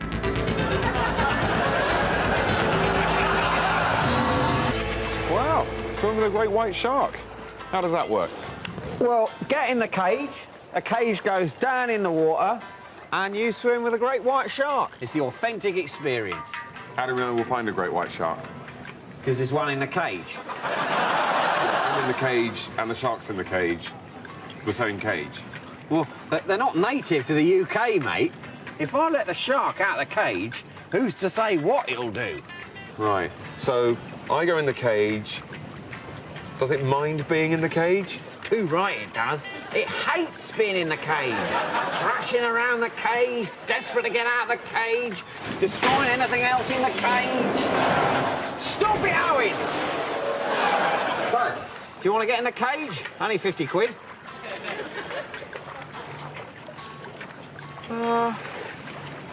Yeah, all right. Really? Yeah, I mean, you know, it's all fine, isn't it? It's all proper. You got a sign. It's all fine. Oh, yeah, it's all fine. Yeah, you in the cage, the shark in the cage. It's all fine. You basically just want to keep out of its way. Is it a big cage? Yeah, it's quite a big cage. Yeah, but then it is a very big shark. Well, can you hire me some gear? I can sell you some gear. I can't hire it to you, and I'll tell you for why. It might get damaged. What by? Shark attack. Yeah, that kind of thing. The shark's not going to attack me. Really? Oh, that's good. Well, I imagined it would. Massive angry shark, cooped up in the cage. Someone else gets in the cage. I thought it might lash out. But no, you're probably right. It's probably a lot more scared of you than you are of it.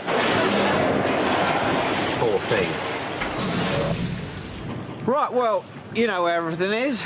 Once you get down there, it'll all be pretty straightforward. I'm just going to pop off for half an hour. Oh, you're going to stay and watch? I'd really rather not. OK.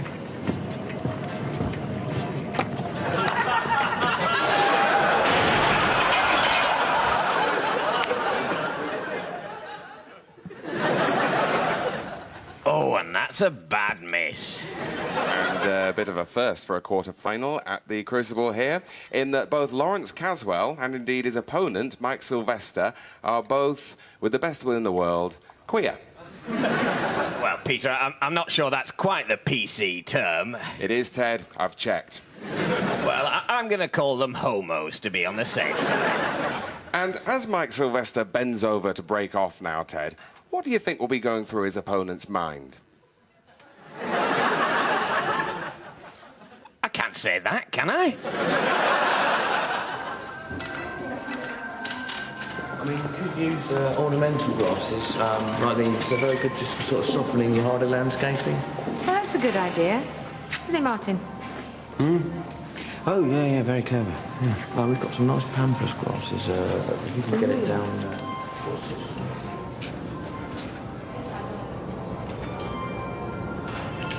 Hey, I think there's some kind of...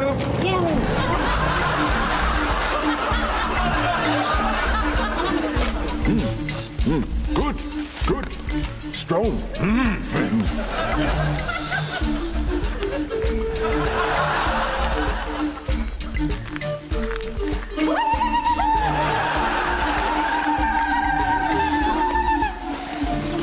I, Utapu.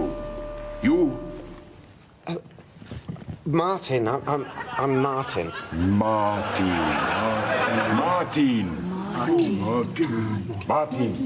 you, us now. No, I can't live here. I've got a job and a girlfriend. Ha! Many brides here. No, Martin, you live here. Take your shoes.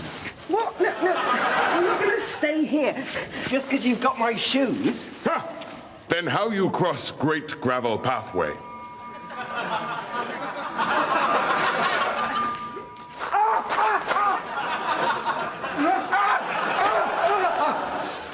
Martin, choose stay.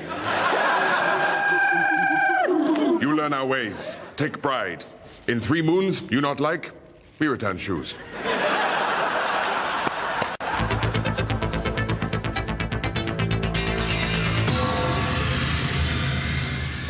So, John. Yeah. So, you're a zoologist? Yes. Do they have much call for getting questions wrong? What? When you with the zoologist, when you're doing at the zoologist, do they have much call for being bad in quizzes? I'm ever so sorry, I don't really know what you mean. Yeah, well, you're the... Maybe you should be in a zoo, you prick. Right. Anyway, you are the hole in the ring. Goodbye.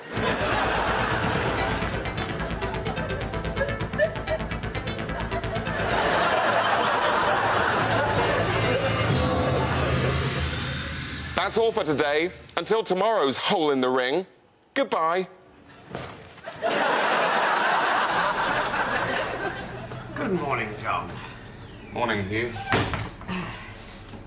And how are you and your excellent corner shop this fine morning? Good, thanks, Hugh. Good. Right. There you go. Loaf of wholemeal, telegraph, and an apple. Right, Hugh. Well, though, just thinking, John. Oh, yes, goodness, I'm thirsty. I really am. I've got a tremendous thirst on all of a sudden. Oh. Yes, I feel like I should grab something to drink right away. Do you recommend anything? Well, we have lots of different drinks, as you know, Hugh. Yes, you do, but I'm so thirsty, I feel like grabbing something right at hand. Something from this chiller here. Yes, here we go. Export Jürgenbrau. Yes, well, maybe I'll try one of these. Yes, maybe you will. Oh, and actually, now I notice this is an alcoholic lager beer, isn't it, John? 10%. Blimey. That's quite a lot, isn't it, John? Yes, Hugh. It's the most alcohol per milliliter at the lowest cost in this corner shop. Is it really? How fascinating. Well, it's the continental way, isn't it? In Spain, they wouldn't dream of starting the day without a couple of cans and maybe a vodka, probably. So, how much is that? £2.70, Hugh. Oh, well, now I look, I don't think I can actually afford the bread, the paper, an apple, and this drink. Not quite, Hugh. Well, so maybe I'll put all three of these items back. And maybe get 2 cans of this lager beer that you recommend. Just in case one doesn't completely rid me of my perishing thirst. Yes, that is the usual solution. Do you know what? I'm so thirsty, I think I might just crack this open and drink it here on the step of your shop. Of course, Hugh. And why don't you lie down on the pavement afterwards if you're feeling a little bit sleepy? What an excellent idea. See you tomorrow, John. See you tomorrow, Hugh.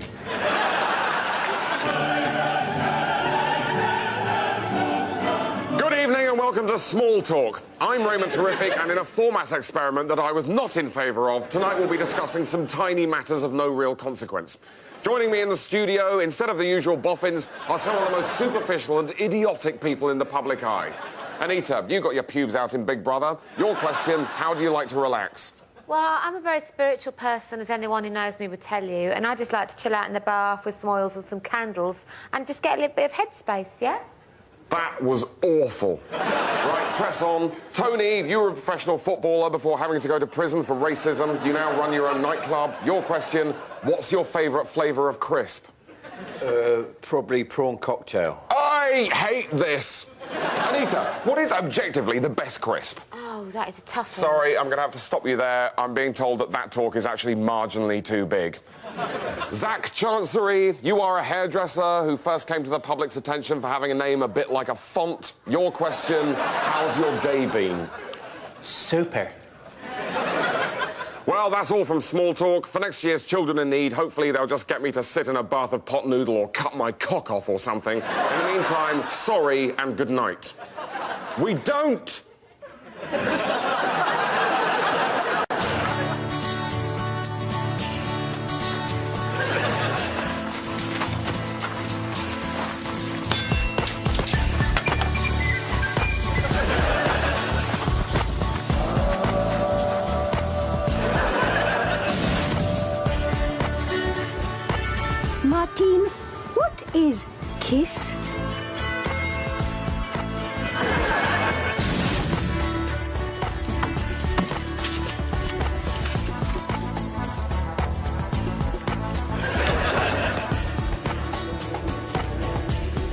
Bontempi like? Martine, what is hand job?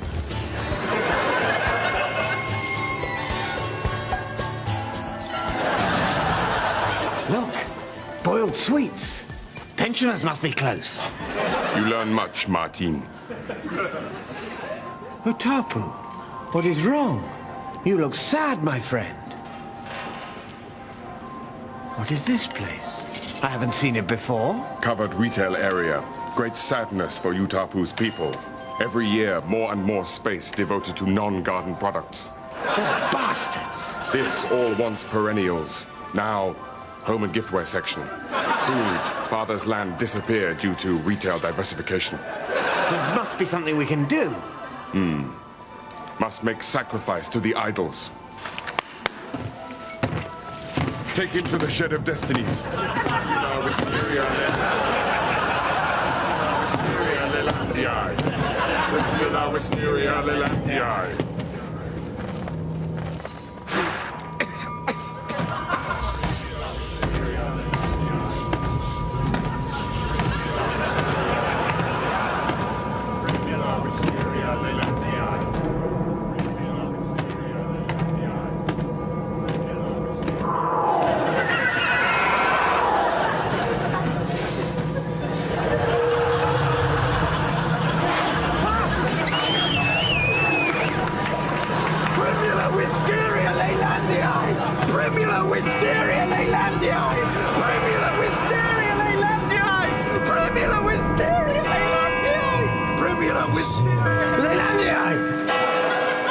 Where's Utapu? Where's Bontempi? Oh, Martin, you've been like this for 3 days. There is no Utapu or Bontempi. It might be food poisoning. Did you have anything to eat at the Garden Centre Cafe? It's awful. It's not food poisoning. I was there. It was real. No, Martin, you're just very ill. Then explain this.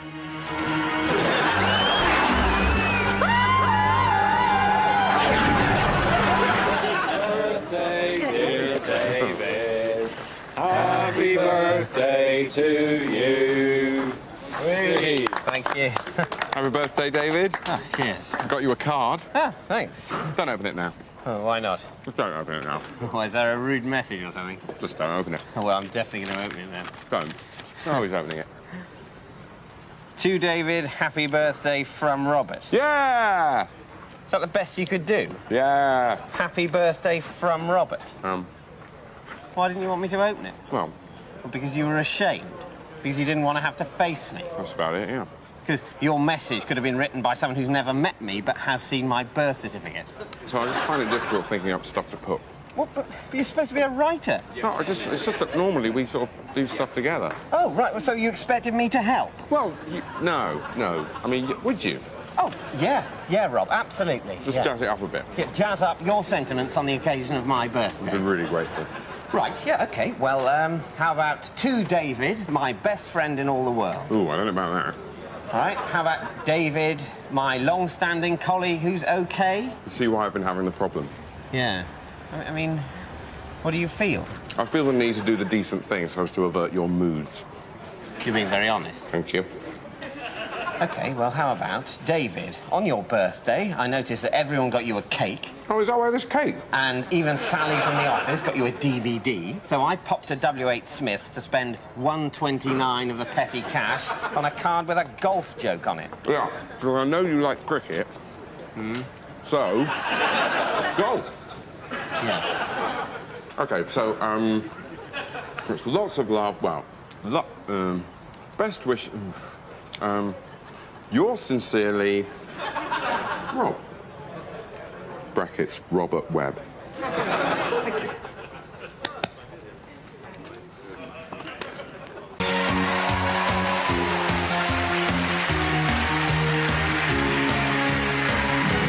Guten Abend und willkommen zu Numberwagen.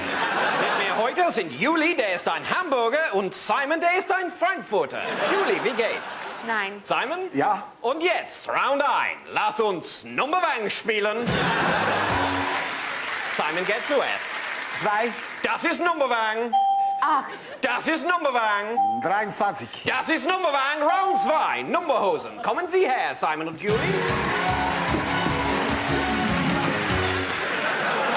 Sehr gut. Juli, Sie haben 12, 30 und 8, aber Simon, Sie haben 2.389.411. Ah, danke, danke.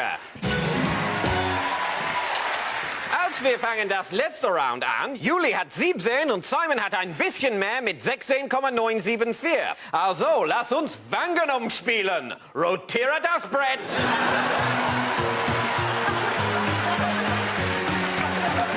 Is it safe?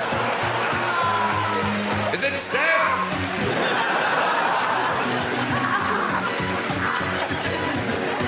Juli, Simon, jetzt ist die Zeit, Wangenum zu spielen.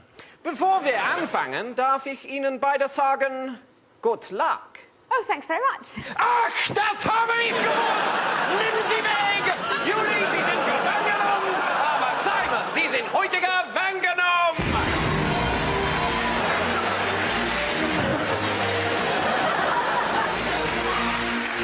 Also, das ist alles für Nummerwang heute. Morgen kommen wir wieder, aber bis dann, bleib Nummerwang! Bleib Nummerwang!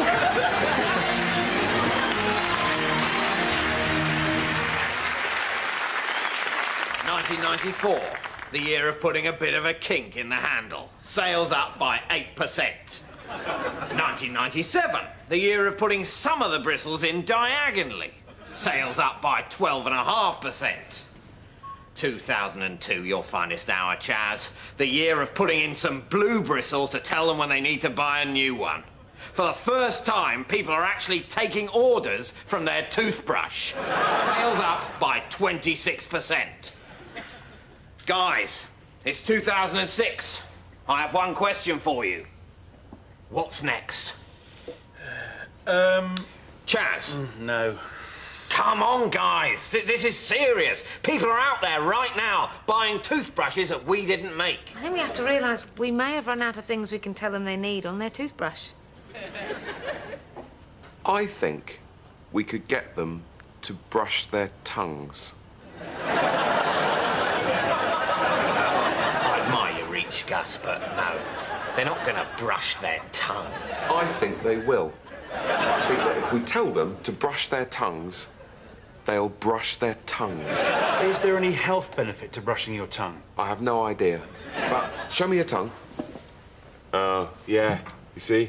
Dirty. He's got a dirty tongue. Has he? No, of course he hasn't. But you thought he might have.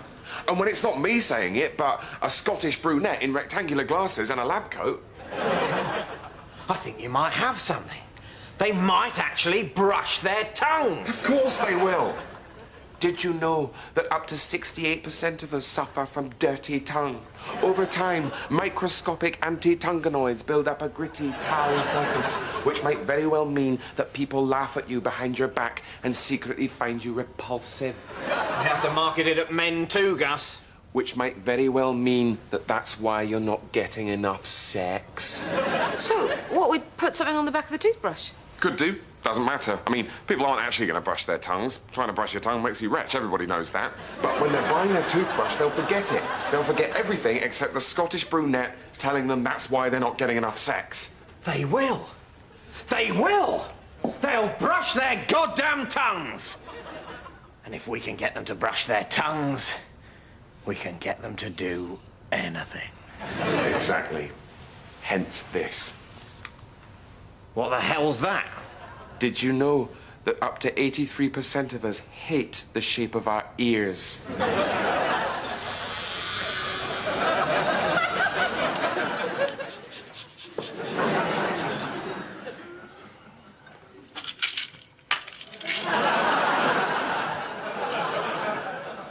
Oh, and that's a bad miss.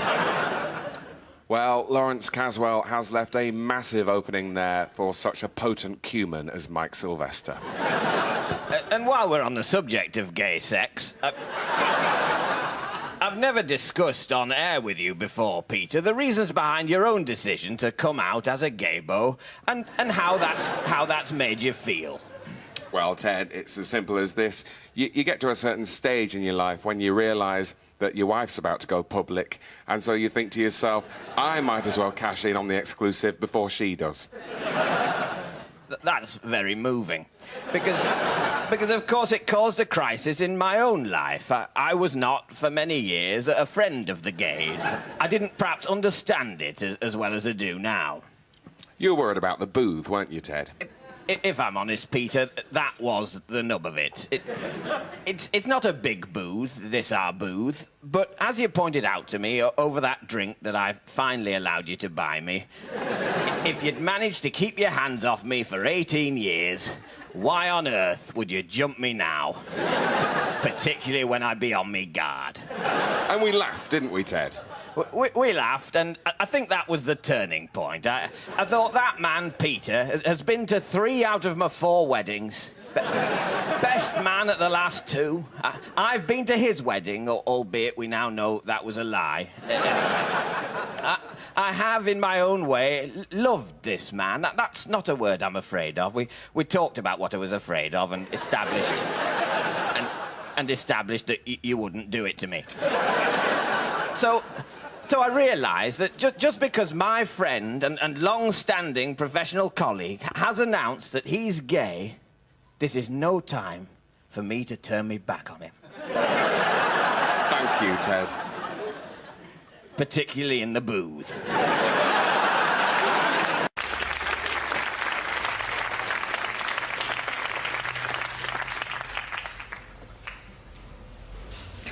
William, have you been sleeping with Alice again? Have you been sleeping with Alice again? Yes, I think so. Sorry. How many times do I have to tell you I don't like it when you sleep with other women? Well, I'm sorry. We were at a conference. I wanted to have some sex. You weren't around. Yes, well, you've always got a good excuse, but still. Still what? She's very pretty, and I never thought you'd find out. Well, I don't care. I don't like it. Oh, come on, be reasonable, darling. You've met Alice. She's taller than you. She's got bigger breasts.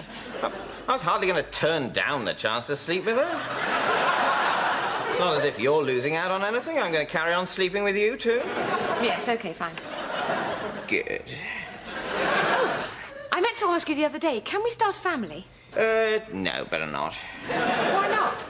Well, I don't like children. I never want to have any, and if I did, it wouldn't be with you. But I want to have a baby. Well, you know, sorry. Oh, did I tell you that I have a secret gambling problem? Oh, for heaven's sake, Rachel, what's the matter with you? Are you trying to pick a fight with me or something? No. Yes, you are. You've been niggling away at me ever since you came in. Did you sleep with Alice? Can we have a baby? I'm a secret gambler, blah, blah, blah. I'm just talking. I know what this is really about. It's not about anything. This is still about the fridge door, isn't it? It's got nothing to do with the fridge door. Good, because we have to move on. Nearly a whole quiche I had to throw away, you bastard! So, it is about the fridge door. And milk! So much milk! I've said I'm sorry. I'm so sorry. I think I care if you're sorry. I'll never see that quiche again. It's just, I know I had a moment of madness. I left the fridge open. I know you can never forget, but try to forgive. Well, I'm sorry I have these outbursts, but I am trying. I understand. Give me a kiss. All better? Oh, better, yes. Oh, and about Alice, you did use a condom, didn't you? Oh! Silly boy!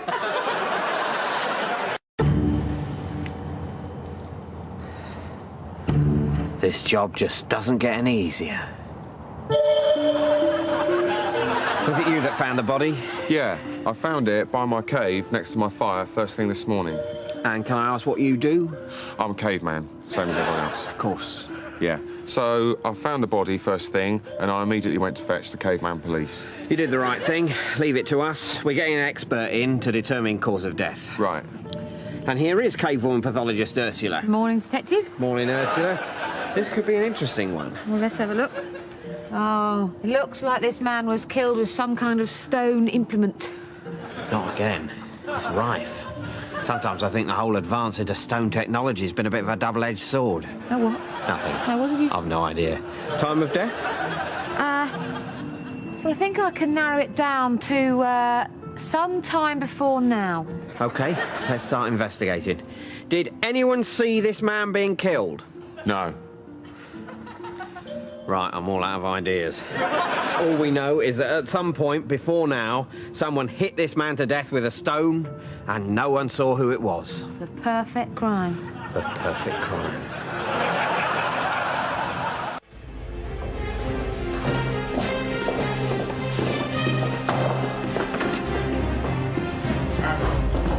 We bring shocking news. 2 hours ago, our beloved Führer, Adolf Hitler, took his own life. Oh, right. That is sad. And you, Admiral Dönitz, have been named as his successor.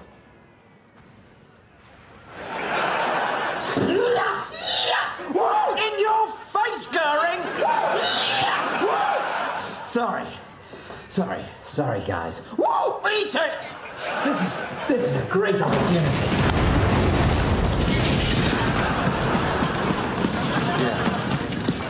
I've got loads of great ideas for Germany. I think we should do more autobahns. They're great. I think we need to look at pensions. There's a growing housing shortage. Listen. Oh, actually, sorry, can I just make a quick call? Yes, mein Führer. Nice. Hi, darling. Yeah, it's me. You're never gonna guess. They've made me the new Führer. Yeah, shot himself. Well, Frida, this is an opportunity that I've just got to take. Well, they were hardly going to give me the job when everything was going really well, were they? Look, we'll talk about this later, OK? But heil me, though, eh? Heil me? Oh.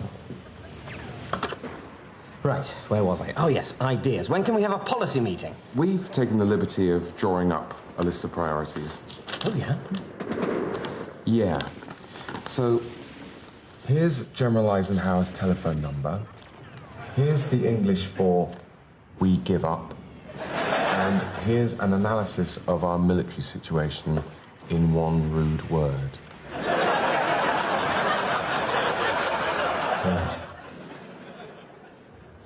You're taking the wind out of my sails a bit there. Hang on, this isn't just one of those pranks you play on all the new Führers, is it? No. Oh, I see.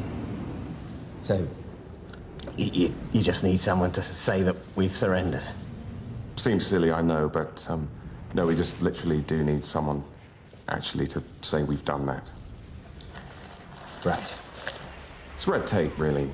You see, I thought I was going to get to be a proper... Yes, that was our fault. We didn't mean to give you that impression. All right, I'll make the call.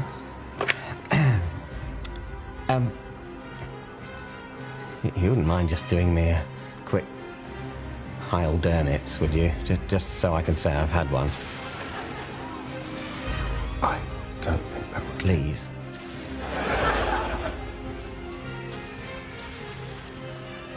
Heil Dönitz. Thanks, guys.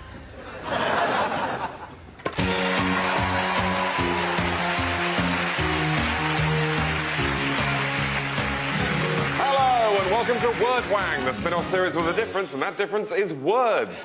Joining me tonight are Julie from Yorkshire and Simon, who is from a factory and made from a special metal. So, Julie, ever killed a man? No. Simon? Yes. Great, let's play Word Wang.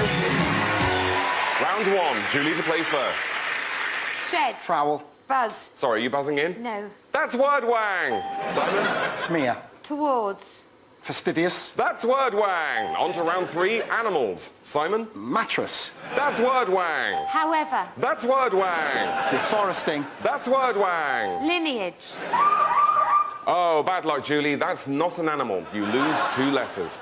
So, Uli, it's you to start as we move on to the word board. Today's categories, countries of the world. I'll take Bithynia, Finland, and the Independent Republic of Webb. That's Word Wang. Simon? I'll have Mimji, Wantistan, and Ireland.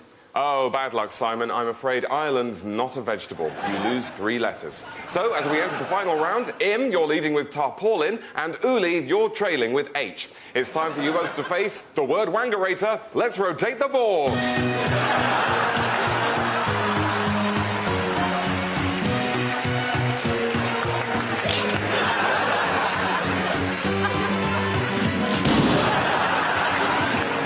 Welcome back to the word wangarator. Word up, Im. Brisket. Oh, good. Uli? Parallel. Nice. Nice. Nice. Nearly. Almost. Pinch. Embolden. Arbitrarily. Oh. Crevice. Crevasse. Oh. Cravat. Tie. Yes, that is word wang! Im, you've beaten the word wangarator, making you today's word wang. Uli, you've been word wangarated, making you today's anti-word wang. Until tomorrow, good word wang!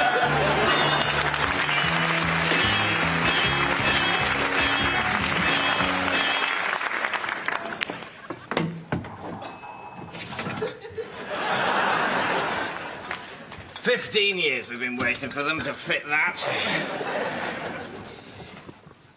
Oh, and that's a bad miss. And young Mark Deacon will be very sad to have missed that blue, but hopefully not as sad as he was about 6 months ago.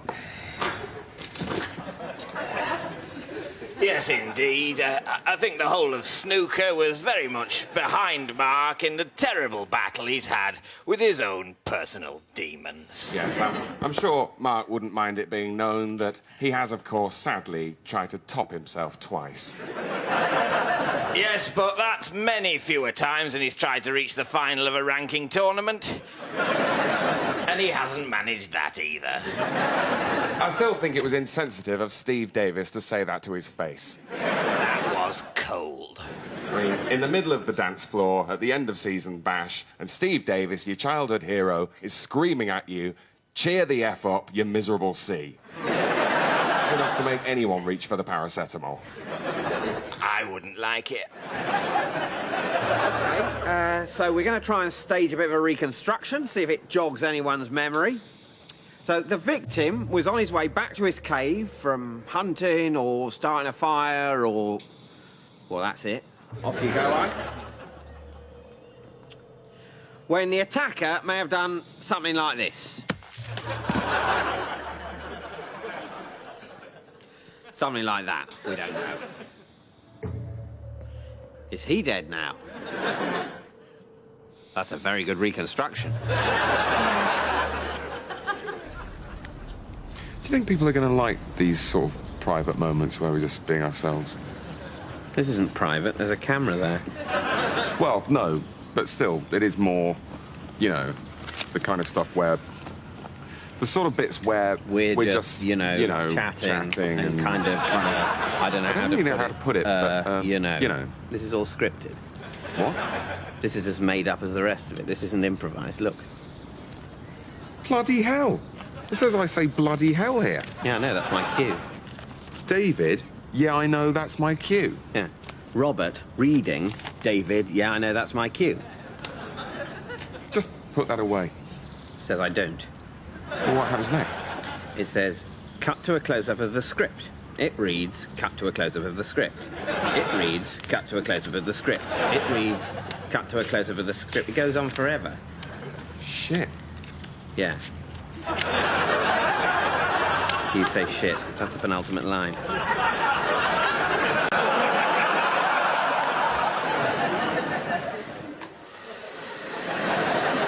Oh, and that's a bad miss. Yeah, and viewers in the north may once again be experiencing sound difficulties. Come on. Oh, that'll do. Yes, well, that was a lucky chance for young Mark Deacon, but as usual, he approaches the table with, how does one put it, a face like a slapped arse. Have you ever seen that man smile, Ted? Only in his sleep, Peter. Only in his sleep.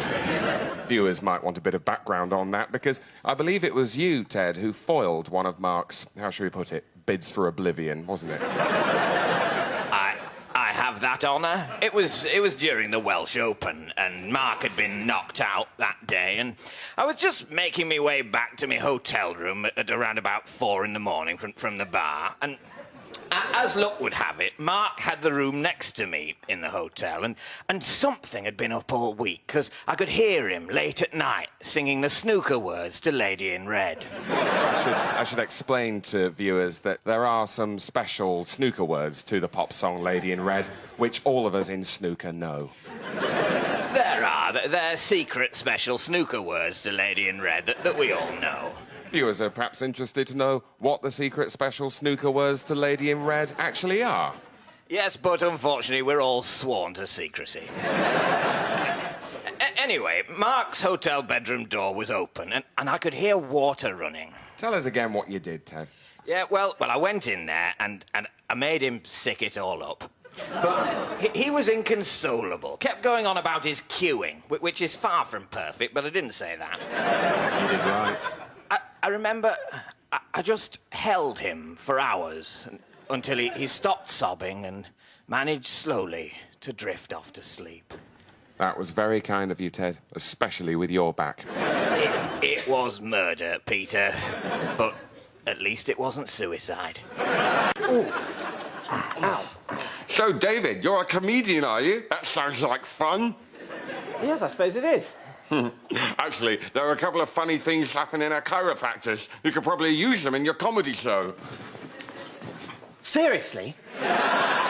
Well, you probably have people suggesting stuff all the time. I wish. No. We're really stuck for ideas. What have you got? Oh, well, there's funny words like coccyx, which sounds a bit like, well, I don't need to tell you, you're the comedian. Cock! Of course, yes. Sounds like cock. Certainly a laugh in that. Ah, super. Anything else? Because, as I say, we really are screwed. And any wacky incidents or zany people? Well, there's my assistant, Debbie. She's quite a character. Brilliant. A character. So, how's your character? Well, she sometimes wears a hat. A hat? Good. That could be funny. This is great. Coccyx, a hat. Well, certainly use both of those. Anything else? No, that's it, I'm afraid. Those are the two funny things. Oh, that's a shame, because I must stress that we really are bang out of ideas, and if you can't think of anything, we'll probably just do this. What, this conversation? Yeah. Wow, that's exciting. So, what, you play me? No, I play myself. What, so I play me then? No, we'd get Robert to do it. Well, does he look like me? Yeah? I don't know. You're not going to try and make me look ridiculous just to get a cheap laugh. Or give me some kind of gratuitous speech impediment. No, of course not. I'm worried that you're just going to try and humiliate me on the telly. No, not at all. I suppose we might heighten the reality a little for comic effect. Hello, Debbie. Here's your paperwork, sir. Excuse me. Sorry, I'm really sorry to interrupt, but... Excuse me, sorry. But I'm David Mitchell's real chiropractor, and... I'm actually quite upset, because... Well, I mean, this isn't... Well, that wasn't...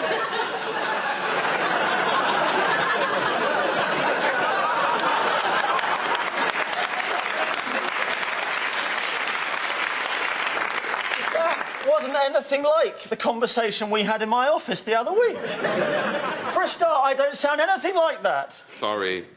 And secondly, while I was easing off his sciatic nerve, I told David Mitchell several genuinely amusing chiropractic stories. Like the time I was treating Tony Blackburn, and afterwards he said to me, "If anyone hears the real disc jockey, it's you." Which was hilarious. That was good, yeah. So, 4 bedrooms, off-road parking, nice bit of garden at the back. Great. Here we are. So, Tom's a banker. What does Wendy do? I work for a charity. Oh, yeah? Which one? It's a charity that provides counselling and practical support for survivors of torture. Torture? Really? Ooh. I'll tell you what's torture around here. The traffic. Getting around the North Circular every morning. That makes me a torture survivor. Right. Nah, not really. So, you must have some stories. So go on, what is the worst thing that's ever happened to anyone you've counselled? Oh, you know, some not very nice things. Yeah, I bet. But what's the worst thing? I mean, the really gruesome stuff. Look, I don't think... No, come on, what's the really... Oh, my God, I can't believe they do that to people. The most disgusting torture that anyone's ever been through and lived to tell the tale. Look, you really don't want to know. I do. No, you don't. I do. I really do. Oh, come on, how bad can it be? Well, I once worked with someone who... And obviously coping with that was very difficult for him. So, the ensuite in there, is that the only bathroom? You callous bitch. Standing around with your latte looking for somewhere nice with a garden in Zone 2 when you know what you know about what goes on. You have to learn to remain detached. Oh, right. Oh, it's just a job for you, is it? 9 to 5. Oh, I'm sorry, Mbulu, that does sound like a pisser, but I've got to knock off half an hour early because I've got to go and see a lovely garden flat in Muswell Hill that's going cheap, and then someone's coming round to mend the dishwasher. But that holds no terror for me because I've not learnt to associate a knock on the door with unspeakable violation. I see what you're saying, but everyone has to have a day off. I need a fucking month off now! That has brought up a lot of things. Right. A lot of things. I didn't mean to... I think it's best if you go.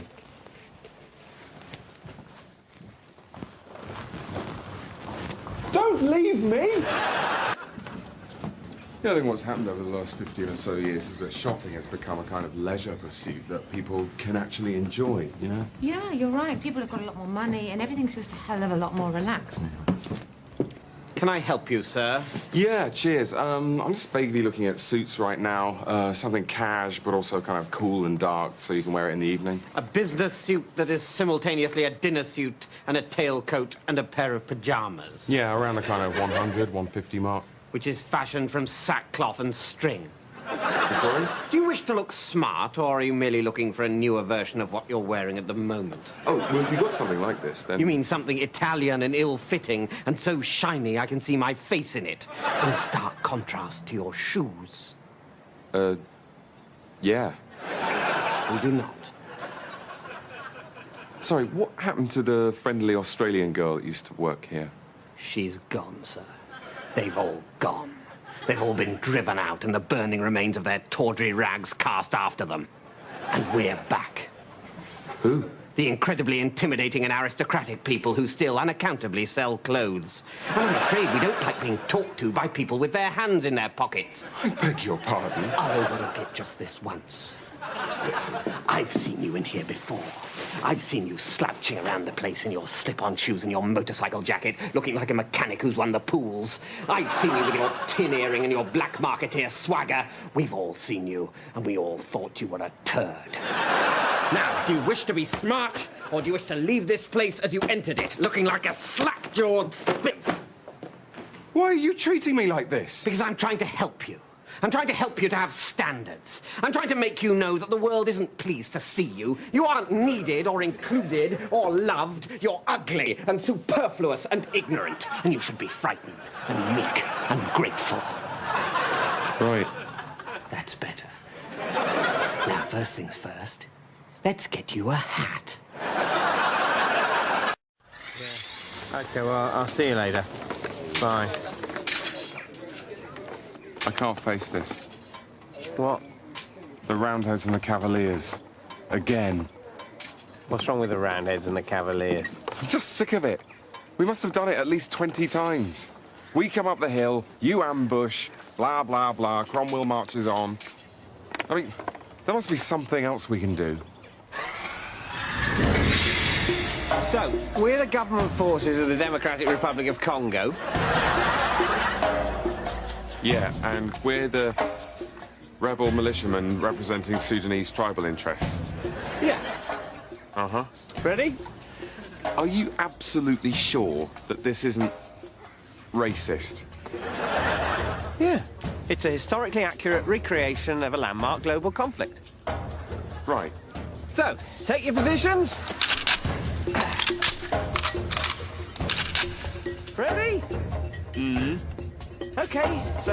And you will stop us if you think it's getting even the teeniest bit racist. Absolutely. Yeah. Go ahead. I am going to kill you with this big machete. Stop.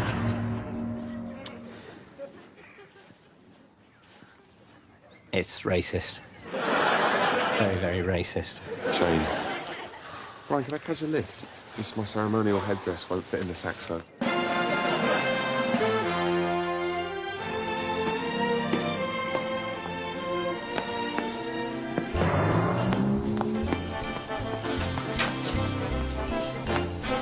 Right, let's have a look at your charts, Mr. Peppard. Yes, looking better than yesterday. Oh, thank you, Doctor. Now, you might feel a small prick. Wouldn't be the first. Brace yourself. I'm going to give you one in the posterior. I should be so lucky. Is this your first time? Hope you know where you're sticking that thing. Don't worry, it isn't hard. Speak for yourself. Shall I get my cock out? What? Dr. Asquith, go and help Nurse Sidebottom.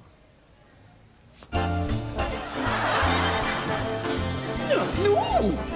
Can I get you tea or coffee, darling? Has a lovely pair of jugs. Oh, cheeky. Just keep your hands off them, they're hot. Tell me something I don't know.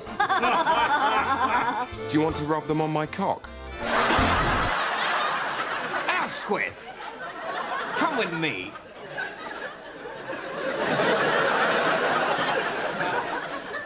What on earth is wrong with you, Dr. Asquith? This is supposed to be a bawdy 1970s hospital. Please stick to using innuendo. I'm sorry, sir, but to be honest, I've never really understood the difference between double entendres and the stuff I say. Let me try to explain. If I say, would you like to grasp my rod? That's innuendo. Would you like to wank off my cock?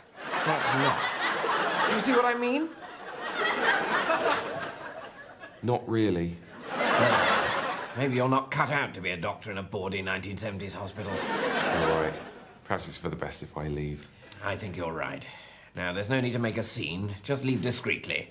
I think it's best if you use the rear entrance and go up the back passage. Mrs.?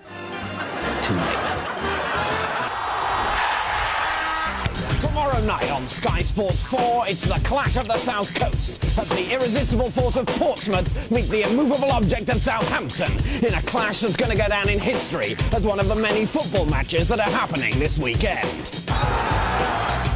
Meanwhile, there are old scores to be settled at the Dell. Scores like 1-0 and 2-2 that have happened in previous years. Who will win this time between Sunderland and Blackburn? Then on Sunday, live, the battle for the North West at Shrewsbury meet Macclesfield in a match already being described as on this Sunday. Coming up midweek, the Giants of Charlton play host to the Titans of Ipswich, making them both seem normal size. Then Tottenham play Bolton for the second time this season to see who'll win that. Also, Manchester United return to Aston Villa for a game of football to determine the victors for this year at least, and indeed at most. Looking ahead to March, every football team will be playing football several times and in various combinations. And you can catch all of that football here, where we'll be showing all the football all the time. Catch all of the constantly happening football here. It's all here and it's all football always. It is impossible to keep track of all the football, but your best chance is here. Thousands and thousands of hours of football, each more climactic than the last. Constant, dizzying, 24-hour, year-long, endless football. Every kick of it massively mattering to someone, presumably. Watch it all here, all the time, forever. It will never stop. The football is officially going on forever. It will never be finally decided who has won the football. There is still everything to play for, and forever to play it in. So that's the football coming up. Watch it. Watch the football. Watch it. Watch it. It's going to move. Watch the football. It's football.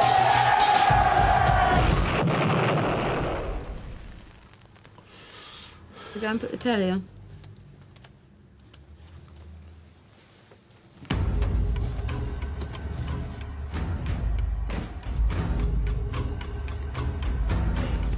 Can you smell burning? No, it's just this is London's burning, and you're quite impressionable. This isn't London's burning, it's Pride and Prejudice. Is it? Well, I've been watching it like it's London's burning. What the hell did you think was going on? I thought it was a massive flashback. A cup of tea? Nah, I don't think I do either, really. seen this before.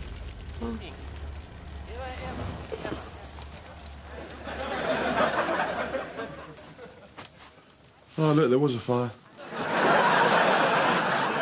That was a clip from your latest film, Sometimes Fires Go Out, which has been described as unrelentingly real, a devastatingly faithful rendition of how life is, and dull, dull, unbearably dull. Those quotes, oddly, all from the same review. Welcome to the show. Hello. In many ways, Sometimes Fires Go Out picks up on some of the themes from your earlier work, most notably your short film, The Man Who Has a Cough and It's Just a Cough and He's Fine, which we have a clip of. Super.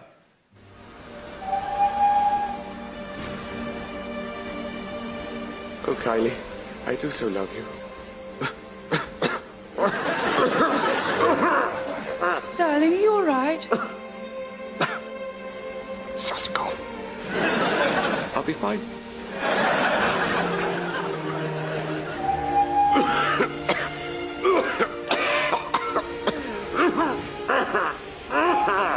Oh, Adam, it's so good to see you. You too, Kylie. If only I could shake this blasted cough. It's such a bore. Yes. Of course, darling.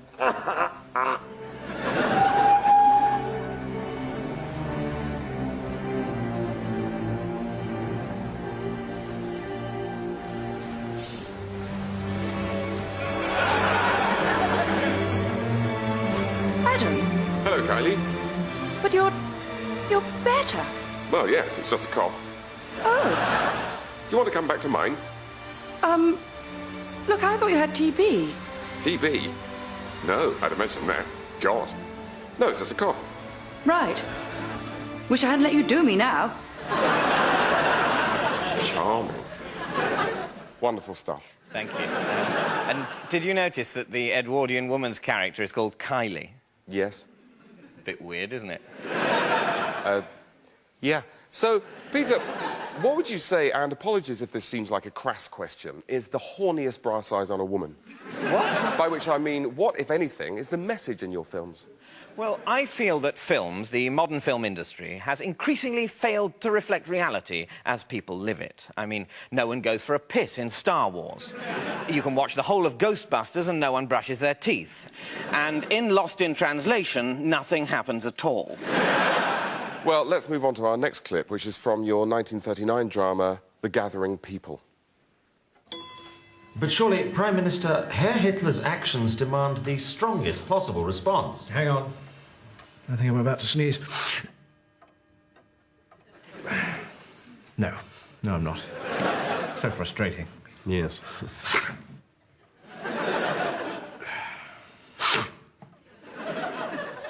No.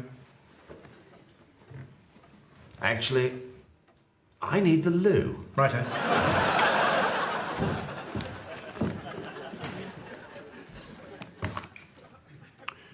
Should we carry on talking about the war? I think we should probably wait.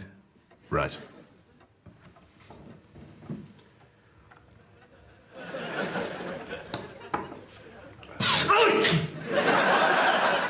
What makes me incredibly proud of that moment is that when it was first shown in the cinema, quite a lot of the audience actually went to the loo at the same point.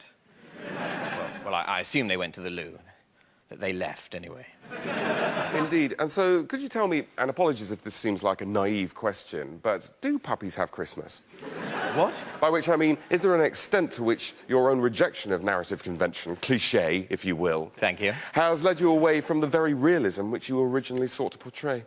Are you talking about the episode of Casualty? I'm talking about the episode of Casualty. I think they've had a terrible time with the builders.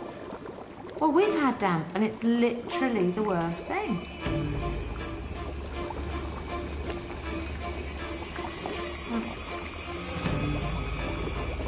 Bye.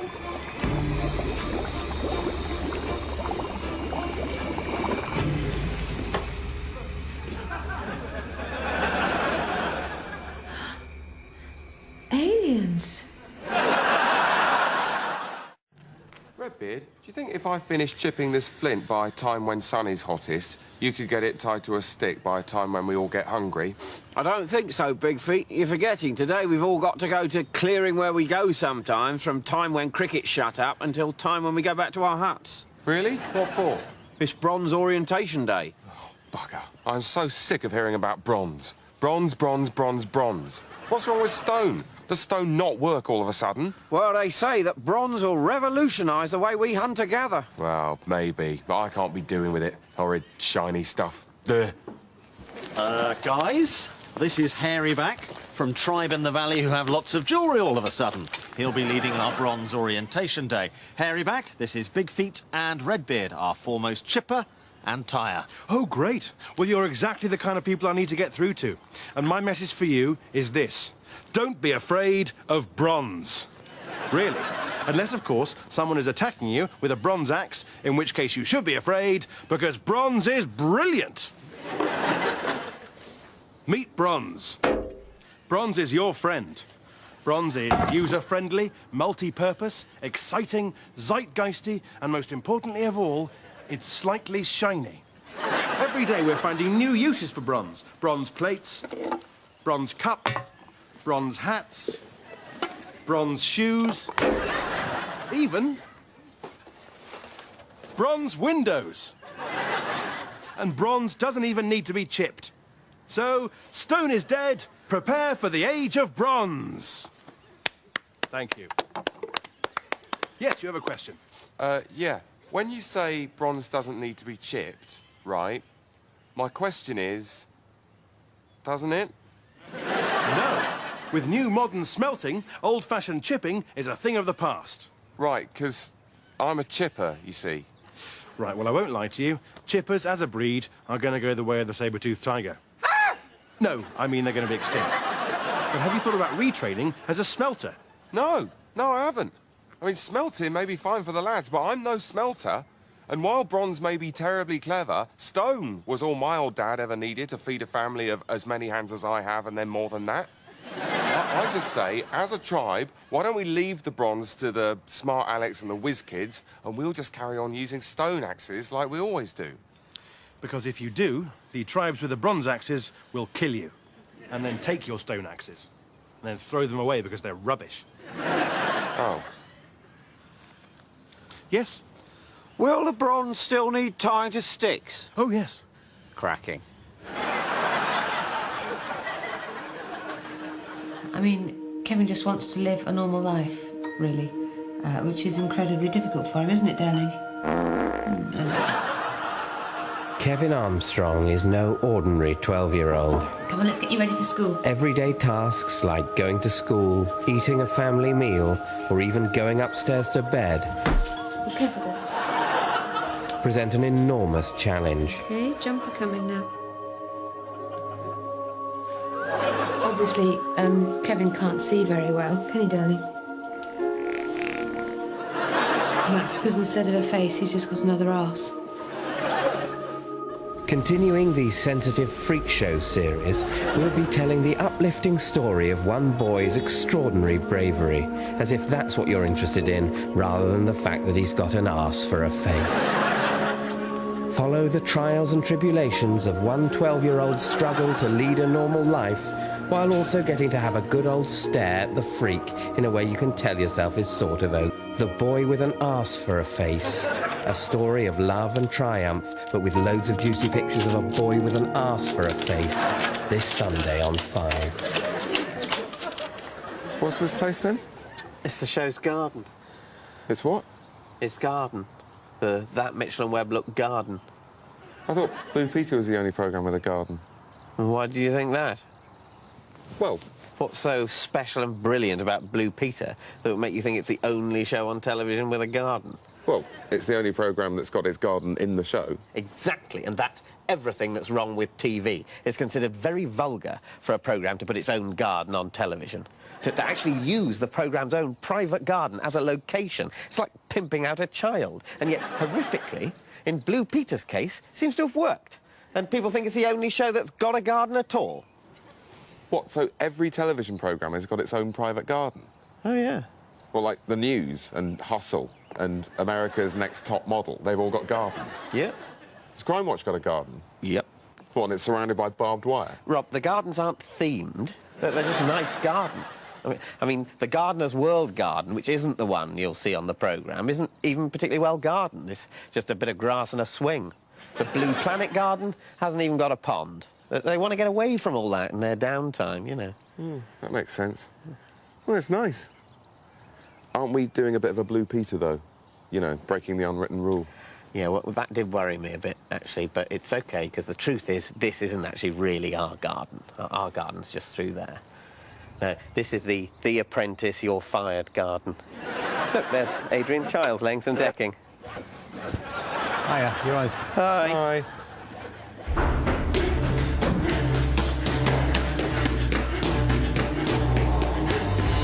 When your number's up, there's nowhere left to run.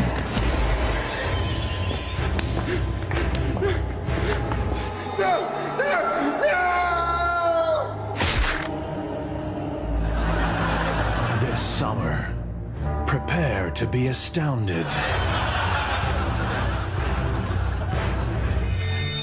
My God, all these numbers, they're all number one. And even his body is in the shape of the number one, the prime number one. But what does it mean, Professor? Actually, I'm just an assistant professor. But what does it mean, assistant professor? I don't know. The world is full of numbers. Everywhere you look. On buses, speed limit signs, inside shoes, even in the phone book. I never realized. But are the numbers on the side of good or evil? I thought they said all numbers were neutral. They lied, Charles. They lied. Sorry, who's Charles? You are. Right, the man hadn't said yet. There have always been rumors of a number one code, Charles, and now we know there is one. A number one code, I mean. I can't see anything. You have to look with better eyes than that. My God, I see it. They're clearly having chicken and black bean sauce with egg fried rice. Number 37 with a side order of 14. Add them together and what do you get? A number wang? Exactly. You've got to solve this, Charles. Why? Because otherwise the world might end. In a world which might end, only one man knows the answer. I don't know the answer! But the forces of evil are against him. He's dead. Poisoned. And he has only the dead to help him. The lost tomb of the Knights of Wangernam. We're in the middle of a war, Charles. I thought he was dead. Don't give away the twist. A war to protect a secret so powerful that if revealed, it would devastate the very foundation of humanity.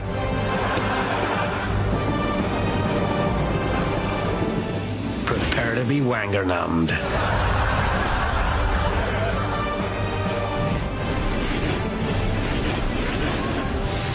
Oh, it's an anagram. The number one code.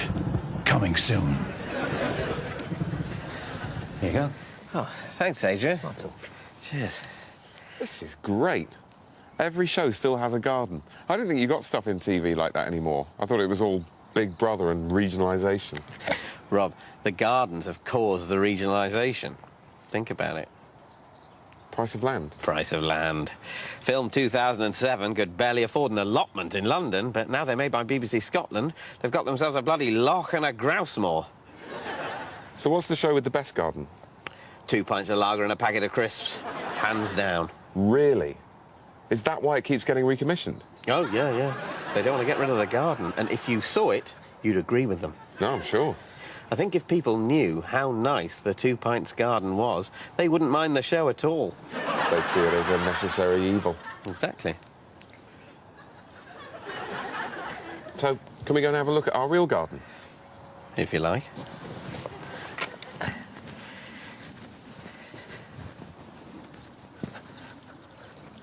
Wow! Hookers! Yeah. Right, well, this should be relatively painless. Scott, you've been with Celicron for 3 years now, is that right? 3 years, yes, that's right. Ugh.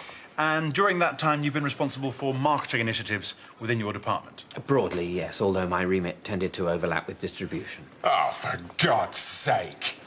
Sorry, I should just point out, Derek is here to provide what we call extreme negative feedback, so that we can assess your ability to cope with stressful situations. Is that all right with you? Oh, I see. Yes, that's fine. Oh, it's fine, is it? Oh, well, as long as it's fine, that's all right then. So, would you care to outline for us the main priorities for a successful applicant for this position? Well, the main problem, as I see it, has been our over-reliance on our core customers. Yeah, right. I mean, obviously, they've got to be looked after. Fanny. But there's little or no chance of the company achieving any meaningful growth in the long or even medium term unless we find a way to attract new consumers. Oh, this is all great. This is so great. Let me get all this down. Whether we do that by putting more resources into absolutely, existing strategies or whether we try to overhaul our whole approach is, of course, a vexed question. Oh, vexed, yeah, that's good. It's also vexed. But if it's a major rethink we're talking about, Ding! then obviously we'll need to look carefully at next year's budget. Ding! To see what's feasible. Ding, ding, ding! Well, that makes sense. Incidentally, you're coping very well with the extreme negative feedback there. Well, thanks. I think I've got the hang of it now.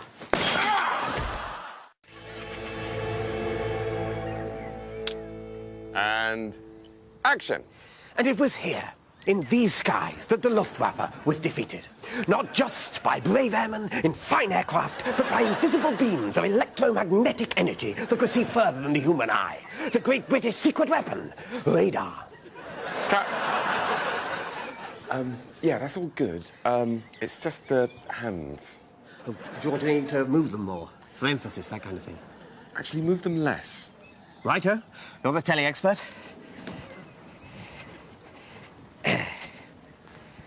And action. And it was here, in these skies, that the Luftwaffe was defeated. Not just by brave airmen in fine aircraft, but by invisible beams of electromagnetic energy that could see further than the human eye.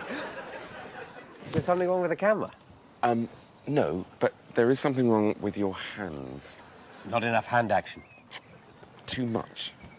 Really? You sure? No, of course, you've won a BAFTA. You wouldn't say it if it wasn't true.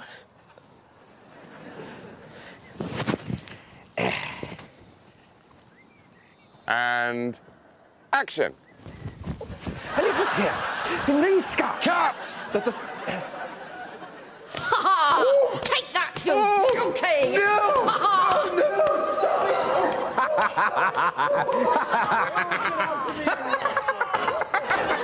That's great stuff. Fantastic. Okay, guys, listen up, guys. Look, it's bad news. I've just been talking to the parish council, and they strongly feel that we should drop the dame rape from this year's pantomime. What? Now, I know how you all feel about this. But it's traditional. It's everyone's favourite bit. I'm sorry, but I'm afraid the message I'm getting loud and clear from the parish council is that it's offensive in this day and age. Oh, what? What next? I suppose they're going to tell us we can't have Cinderella sucking off the panto horse now. Well, I'm afraid they did voice some concern. But Mrs. Edwards has built a contraption that makes it jizz. That's right. Look, I'm just don't shoot the messenger. But the messenger shooting's the only bit of gore in the whole thing. I know, and I'm sorry. Oh, this is ridiculous. First, the dwarf gassing scene has to go. Then the Mr. Wolf wank song gets cut. Buttons has to be wearing clothes, which means his name's not a joke anymore. I must say, I'm on the point of walking. Tell me, Alan, can we still force-feed Mother Goose and throw her resultant pate at the audience? Oh, yeah, they're fine with that. OK. So just keep them in your pockets, all right? Sure. Anything to help? All right, and action. And it was here, in these skies, that the Luftwaffe was defeated. Not just by brave airmen in fine aircraft. Cut! I'm bored. I'm bored as well. Come on, kids, it can't be that bad. There must be something you want to do. I want to play number wang. Me too. But kids, you know we can't do that. Number wang is for the television only. Playing number wang at home would infringe copyright law, thus depriving people of legitimate royalties and jeopardising future game show production, and could result in a prison sentence of up to 20 years under the Game Show Criminality Act of 1998. How about playing cucumber wang? No, Timmy, because that would be shit. Hey kids and mum and dad. I'm the actual real host of Numberwang, and I've got a question for you. Do you sometimes wish you could play Numberwang at home but without the risk of going to jail? Well, now, with the release of the official Numberwang Play Numberwang at Home Numberwang board game, you can play Numberwang at home on a board. Look! Our days of misery and boredom are over. It's Numberwang in a box. Hooray, Wang! I might even stop my affair. It's got everything you'll find in the program you love. It's got a board. It's got numbers. It's got 2 400-sided dice. It's got special hosting accessories so you can be just like the real thing. And there are all 37 volumes of the rules. So you can say, that's Numberwang with confidence. Free, is that Numberwang? Well, let's see.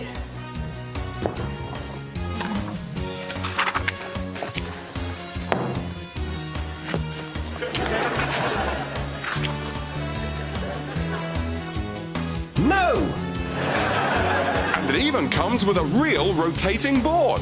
Let's rotate the board. What's on the other side, kids? It's an apple! The actual official Numberwang board game for everyone from ages 8 to 88. Sorry, Nan. And at a price of just £238.91, now every day can be a Numberwang day. That's Numberwang! Tina Edwards is no ordinary woman because she has a second head that hates her.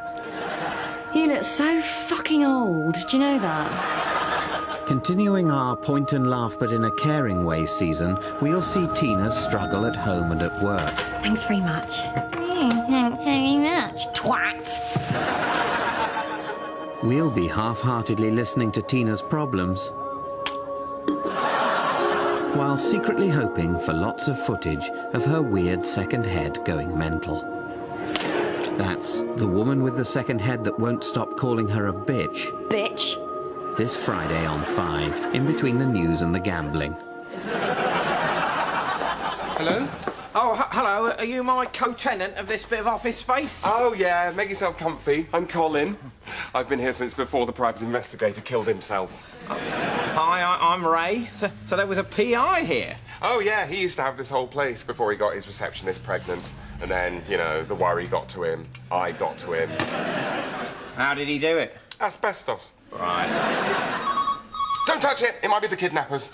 Oh, is that what you do? Yes, I'm a hostage negotiator. Oh, right. And you can do all that just from here? Oh, yeah. I mean, it beats going down there, you know, shivering on a rooftop with a loud hailer. I find it's very difficult to give a shit when I'm cold. Mind if I listen in? OK, but we've got to pick up at exactly the same time. OK. OK, so after 3, 1, 2... Hang on, is this actually going to be on 3 or on the beat after 3? On the beat after 3. Right, so on 4. No, not on 4. Who says on 4? It's after 3. Just trying to clarify. I don't want to ruin this for you. OK, so 1, 2... Oh, shit! Right, 1471. It's ringing. Oh, hello. Now, this might sound like a bit of a strange question, but is the kidnapper there at all, please?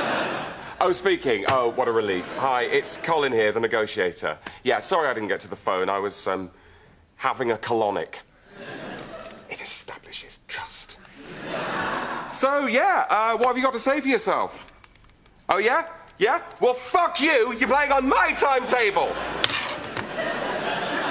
Don't panic, Ray. I'm just playing hardball with them. They'll call back.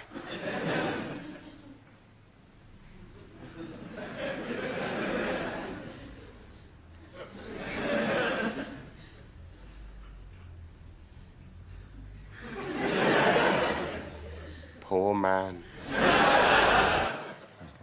Are we done? Yep. Shall we do this, then? I'm sorry about this, child. No problem. Sure we'll get it this time. And action. And it was here, under these skies that the Luftwaffe was defeated.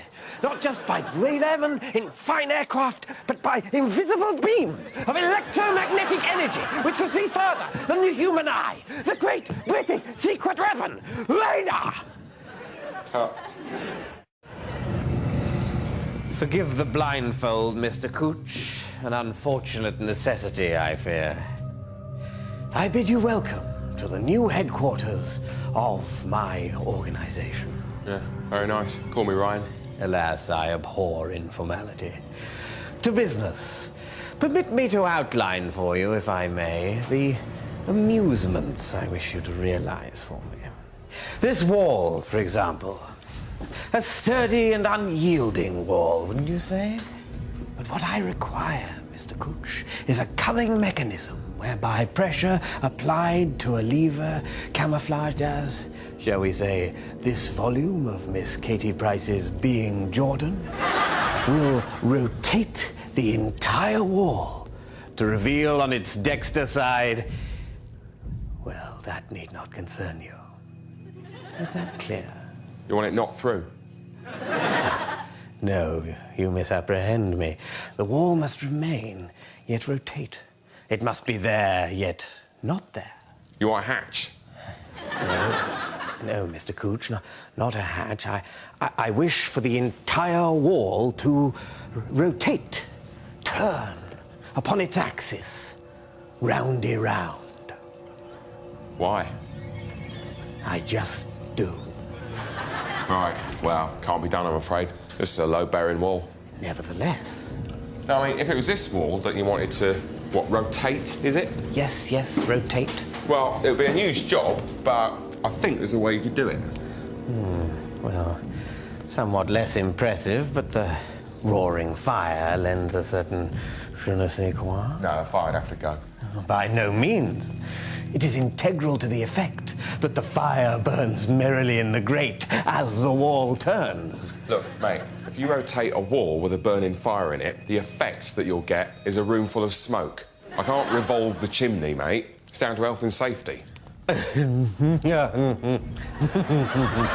Forgive my levity, Mr. Cooch, but when you come to know me better, you will learn that neither health nor safety are among my primary concerns. Look, if you want to rotate this wall, here's what you need to do.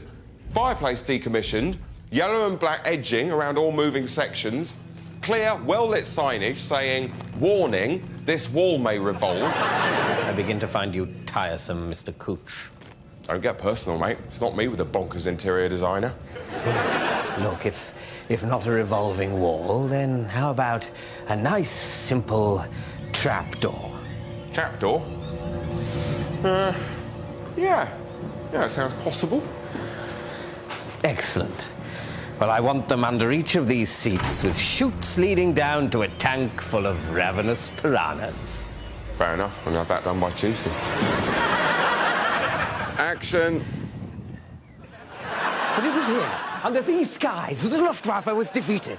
Not just by brave airmen in fine aircraft, but by invisible beams of electromagnetic energy, which could see further than the human eye. Cut! Was there a problem, Charles? I thought the arms were rather good on that one. So what do you do when you're at home? I don't mean at home, I mean here. Oh, I write the storylines for pornographic movies. Really? I expect that's pretty quick work. I generally bash out about 7 a day. I start with a piece of paper with "they have sex" written on it 15 times, and then I've just got to fill in the gaps. Sounds quite easy. You know, the plumber comes round, they have sex.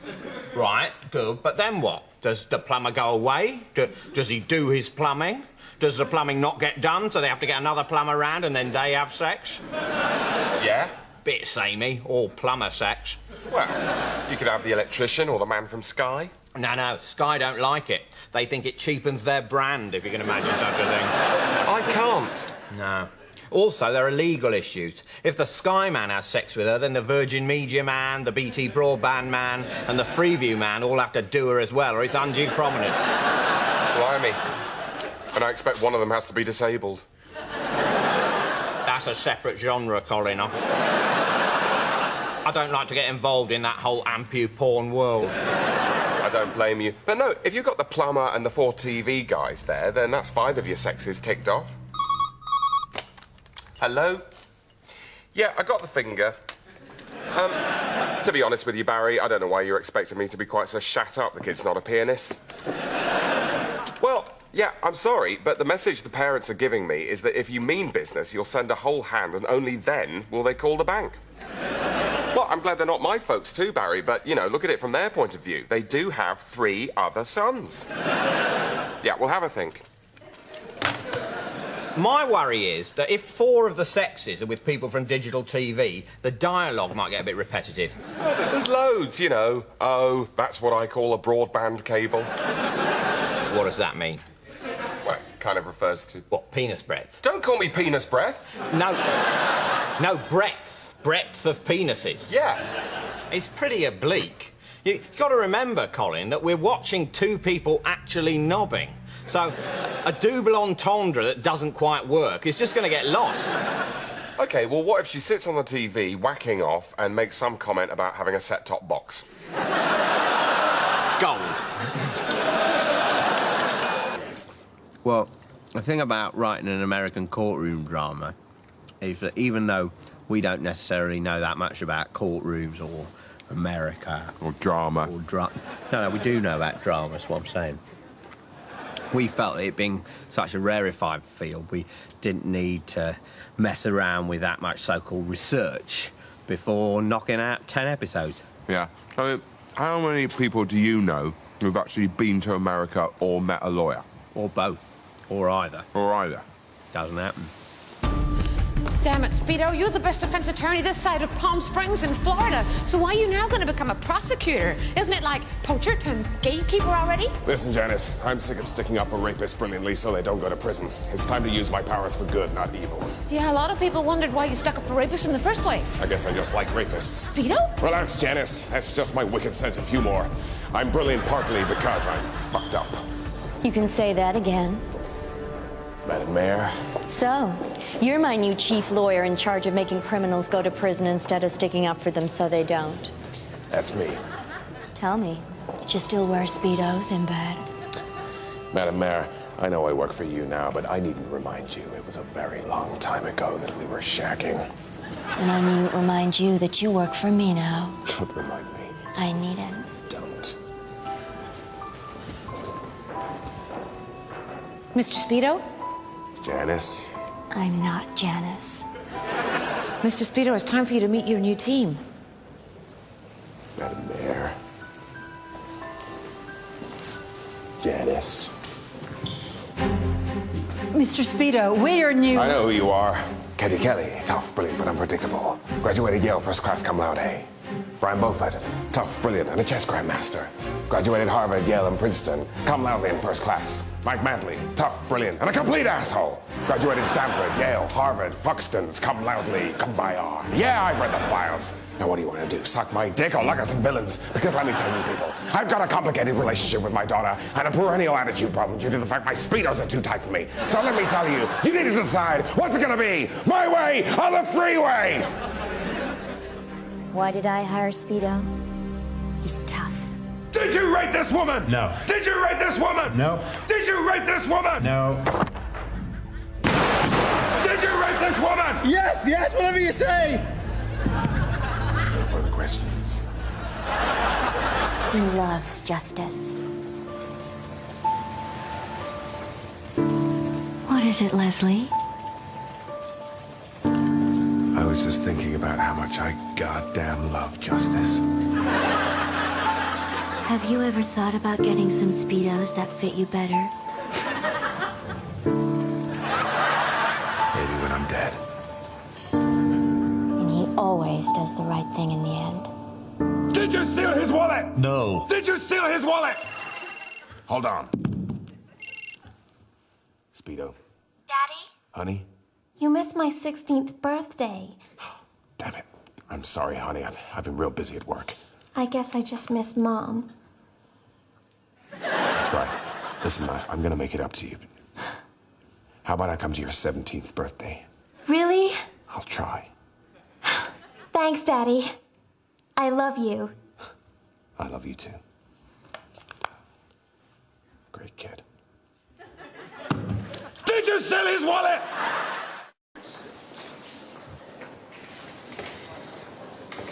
I see you wearing that T-shirt I bought you.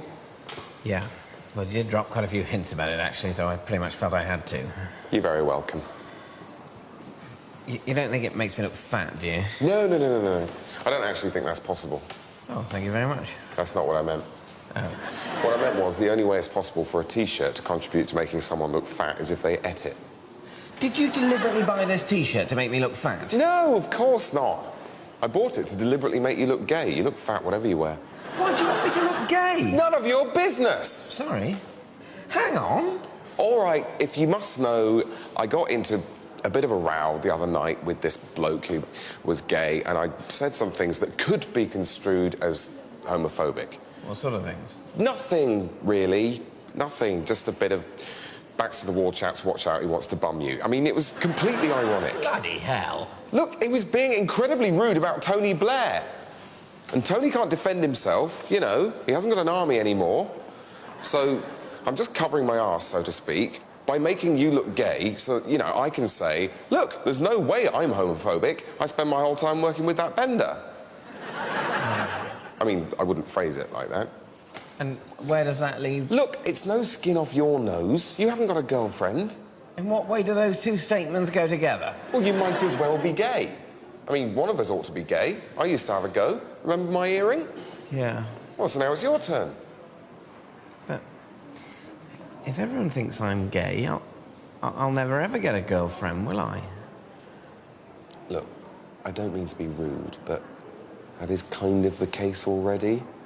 You know, I mean, at least this way you've got an excuse. You know, I never found happiness because Rob made me pretend to be gay for his career. That's a lot better than I never found happiness because of reasons to do with, I don't know, attractiveness or smell. I don't smell. Well, must be attractiveness then. Just trying to give you a get out, mate. Thanks. Have a biscuit. And that, ladies and gentlemen, is the true purpose of the Calippo organization. Now, doubtless, this may come as a shock to some of you. So let me assure you, if any of you have any moral qualms about my little proposition, you're more than welcome to simply walk away. So, any niggling little doubts? Yes, I thought that all sounded a bit... So, I might go, if that's all right. But I won't tell anyone, I swear. No, Hugo.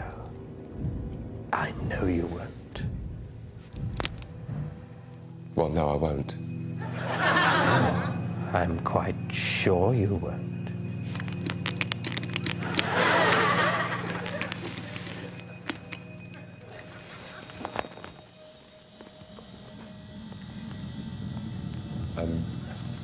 What's that? Nothing. Don't you worry about that. Okay, so am I free to go? Yes. Just sit tight for a moment, though. We need to talk about your redundancy package. Why isn't it? Because you need to press the other button. God, yeah.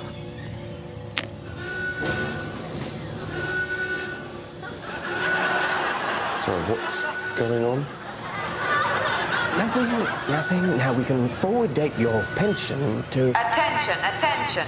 Trapdoor number 3 is about to open. Please clear the area. Trapdoor? Is there a trapdoor? No, it's just an emergency drill. You sit tight. Trapdoor 3 is about to open. Please clear the area. I think I might go. No, stay. But we haven't talked about what sort of a leaving bash you might... Trapdoor 3 now opening. Oh, terrific. I think it makes you 19 times more the man, but it doesn't. Alan has 19 penises, which, after the watershed, we can show you. Come on, that's got to be worth a look. I mean, to start with, you just think it's normal. You think everyone's got 19 penises. Continuing our People Who've Grown into Spectacularly the Wrong Shape season, you get the chance to have a good old stare without feeling guilty. That's The Man Who Had So Many Penises He Was Worth Making a Television Programme About later tonight.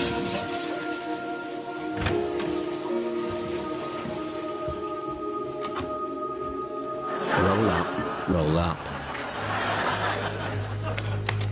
OK, so the RSPCA are looking for a song to go on their new advert. They're trying to catch some criminals who've been letting dogs out of their kennels.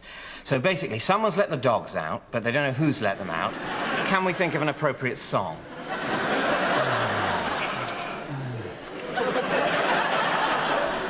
How about Freedom by George Michael? By the Rivers of Babylon? What we need is something to really punch home the idea that these dogs are being let out onto the streets with nowhere to go and nothing to eat. Who let the dogs out? They don't know. That's why they're putting out the advert. Look at it this way. What would I choose if you'd let the dogs out? If who'd let the dogs out? You, if you'd let the dogs out. Please release me. Let's leave that one and come back to it. Maybe this one will be easier. It's for a TV station. They're looking for a song to advertise the film Roxanne. You know, the Steve Martin film Roxanne? No, I'm struggling. Can you give us something more to go on? It's on a Monday night. Blue Monday? Oh, I like the Monday bit. Roxanne? Yes, the film Roxanne with Daryl Hannah. By the Rivers of Babylon? Well, let's revisit that one after lunch. OK, this last one is for a documentary. Michael Palin is going to be trekking along the rivers near where the Babylonians once lived. Anyone? By the Rivers of Babylon? That's right. He's going to be looking at civilizations from that area. Nothing immediately jumps to mind. Morning, horse. Lovely day. Sorry about yesterday. I know things got a bit... well, I think we were both. Anyway, onwards and upwards. Let's... where do we get up to? Right. Je m'appelle Horse. Je m'appelle Horse. OK, so after me. Je. Come on, I know it's early. Je m'appelle Horse. You're not even trying, are you? You're not even trying. And this is why I get a little bit, you know, just... Je. Will you just at least make an effort, you long-faced sack of shit? God, it's like pulling teeth with you. You just don't care, do you? You don't care at all. All the effort I put in. Right, forget it. That's fine. You just carry on feeding your face. Don't worry about me. No one else makes me like this. Pig doesn't give me this bollocks.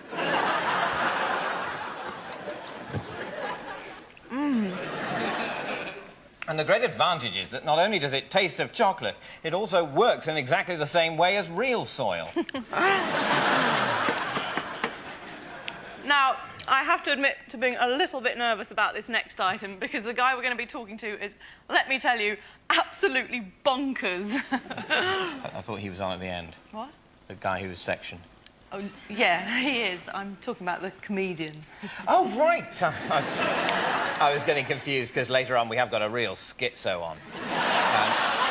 But no, our next guest is crazy in a different and less harrowing way. But before we meet him, let's see a clip of his new show, Two Sugars, s'il vous plaît.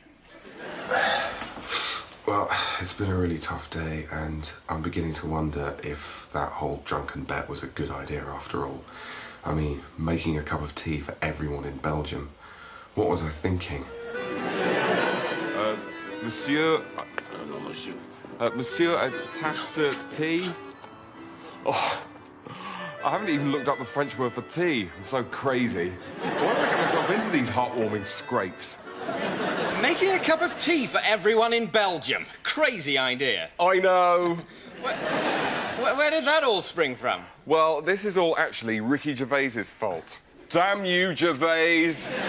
I call him Ricky. I know him. No, what it was I was at a party with Ricky Gervais, who did The Office and Extras, and he was talking to me, which I'm quite used to, and a certain amount of drink had been taken. I expect you mean a lot. Yeah, that's what I kind of did that joke. And I said, and, you know, God knows where I get these things from, I bet I could make a cup of tea for everyone in Belgium. And Ricky said, why? So obviously that was a challenge I couldn't ignore. It's priceless, because, of course, this isn't the first drunken bet from a famous person you've got yourself mixed up in, is it? No.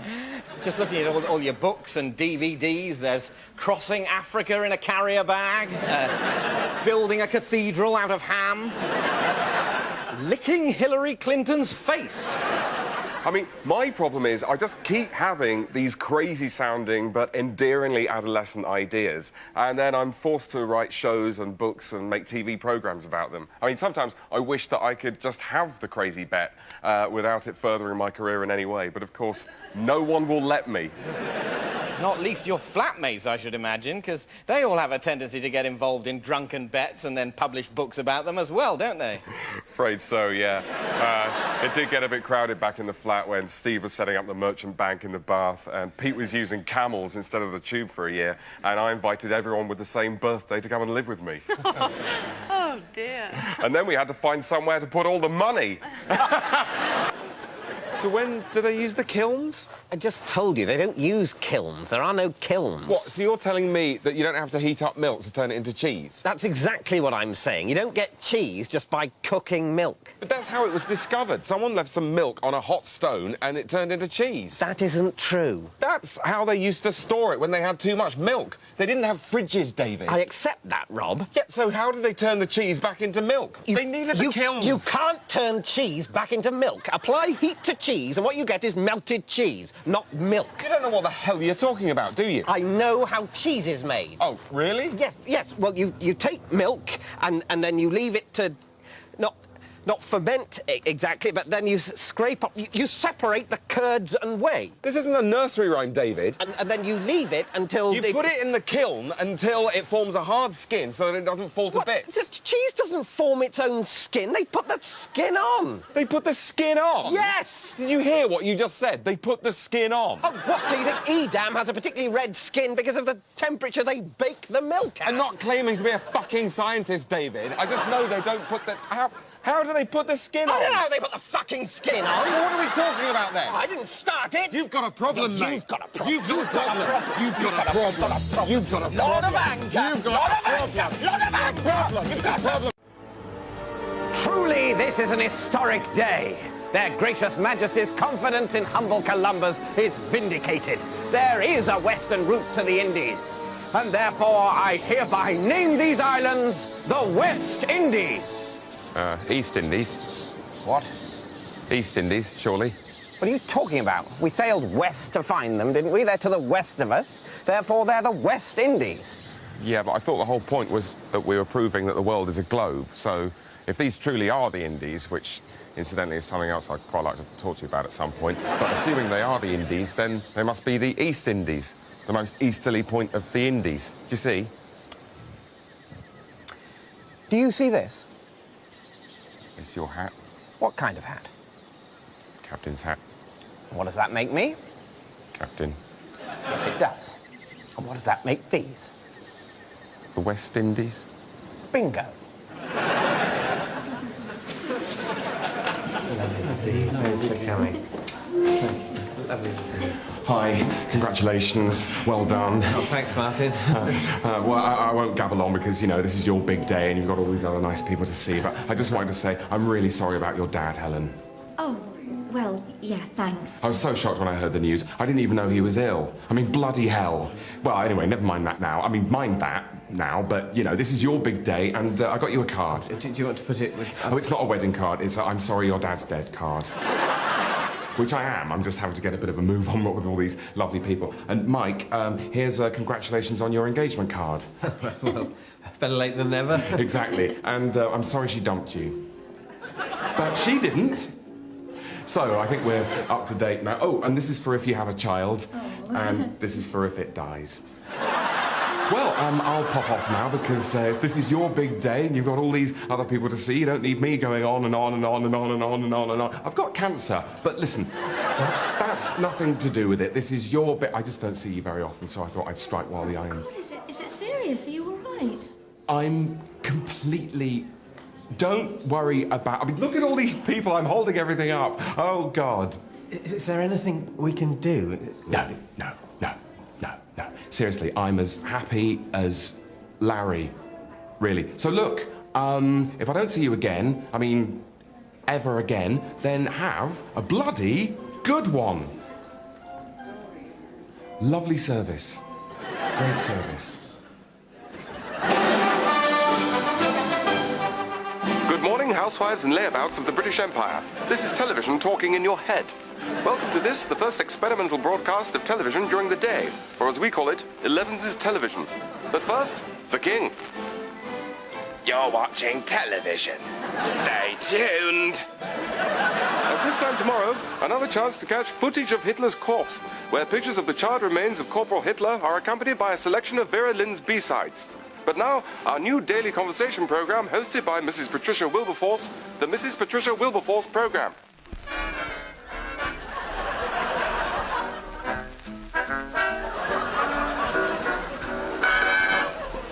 Good morning, ladies and the war wounded. My name is Mrs. Patricia Wilberforce. Today we will be discussing real-life sticky situations as much as is seemly. My first guest is Mr. Albert Compton, whose wife claims he has a tendency to behave in an inappropriate manner. Mr. Compton, do be seated. Oh, I don't like to make a fuss. Oh, it's always like this. I'm sorry, but we'll have to stop it there, as Mrs. Compton has said fuck. Oh, I do beg your pardon, viewers. Mrs. Compton didn't say fuck after all. Thank you, Mr. and Mrs. Albert Compton. My next guest is Miss Margaret Blyton, who, following an incident in the blackout, has got herself in the family way. And I'm sure I speak for all of us when I say that I hope that Miss Blyton's unfortunate fiancé insists on a deoxyribonucleic acid test when the little bastard is whelped. Join me next time on the Mrs. Patricia Wilberforce programme when I'll be telling the shocking story of Mrs. Elsie Taylor, who freely admits to taking 2 sherries before dinner and whom I shall be having imprisoned for delinquency. Goodbye. Are you in some way uncouth? It will be our researchers' very great pleasure to make your acquaintance. Kindly telephone us on Mayfair 426 and state your business. Morning, horse. How are you? Are we okay? I know a lot of things got said yesterday. I've had a lot on my mind. I'm sure you have. But I think we probably both overreacted. You look well. Look, I can understand if you're not in a very good mood with me at the moment, what with all the fallings outs and whatnot, which is why... Ta-da! It's all right, it's not a gun. Joke. Joke! Which is why I thought I could cheer us up with a song, which I wrote.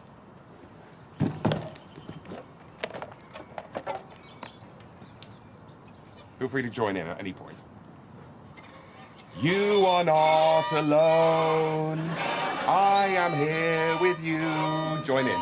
Though we're far apart, anytime now, you're always in my heart. Come on, horse. You are not alone. After me, I am here. All right, forget it! Just forget it! I mean, what was it? Was it the gun joke? It was a joke! Have you got a sense of humour? Why is it always me with the peace pipe? I'm always the one carrying the white flag! It was a joke! So, Sir Walter, the new world lies at our feet. And have you given any thought, I wonder, as to what to call it? We shall name it, of course, after our beloved Queen. Oh, yes, of course. Sorry, sir. Let it pass and hail to this glorious land, Virginia. What? Who's Virginia? Why, the Queen of England, you dog. Oh, right. Except I don't know how to put this, but she's not called Virginia, is she? She's called Elizabeth. I'm well aware of that, but she is, I trust you will agree, a virgin. Yeah, as far as I know. I mean, I'm sure she is, but do we really want to name a country after that fact? Well, why not? Well, it seems a bit rude. Rude? How so rude? Well, you know, to other nations, bringing up the fact that our Queen's never done it seems a bit personal. They might not want to know. OK, well, maybe I'll have a think about it. Oh, hang on. Remind me, who's the captain? You are. And whose boat is it? Your boat. Yeah, and who is it that decides what we call the, you know... You do. Do I? Yes. Do I really? Yes. Welcome to Virginia. No, I can't do Thursday. I'm making that documentary. What documentary? Well, I'm making a documentary about the Battle of Stalingrad. Since when? They asked me ages ago. Why didn't they ask me? I don't know. They probably didn't think it was your thing. It could be my thing. I could make a documentary.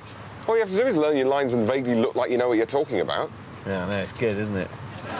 Although, in this case, I actually do know quite a lot about the Battle of Stalingrad. What, because you've read Stalingrad? Not just that. And you've played a character in a sitcom who's also read Stalingrad, so they put one and one together and get someone who's not only pretended to read a book, but has also read a book. That is definitely not how it works. Causing untold loss of life and destroying several major buildings. If you've just joined us, the breaking news is that everything is now fine after a major incident. Let's go over now live to our reporter, Eric Turner, who's at the scene of where everything is now fine.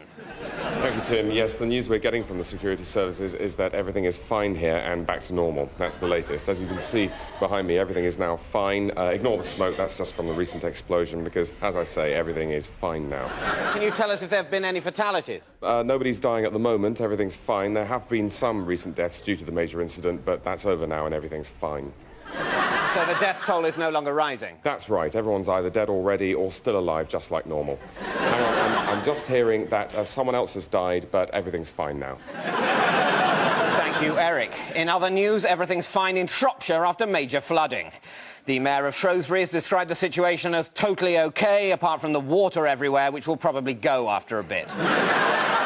The hunt for the Aberdeen serial killer goes on, but the investigating officer has issued a statement saying that everything is fine almost the whole time, apart from the very small interludes during which the serial killer is actually murdering someone. So that all sounds pretty much fine. And now over to Karen with your emails. Thank you, Tim. Well, obviously, most of your emails have been about how everything is fine. This is from John in London. Came out of nowhere, huge bang, sky lit up red, but then everything was fine again.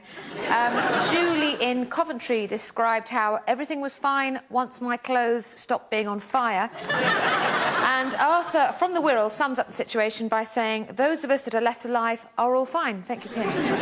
Just time for a quick look at tomorrow's papers. The Telegraph leads with fineness resumed after major incident. The Guardian goes with major tragedy forms grisly backdrop to general okayness. The Sun headline simply reads fine. The Mirror, OK. And the Daily Mail, everything's fine. Fear it, fear it. Jerry, I think I've got something. What is it, Mike?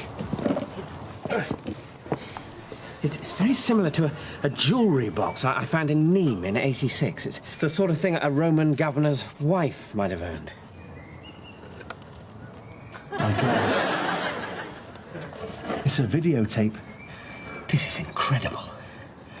This is the single most important archaeological discovery ever made. The Romans had video technology. Here we go.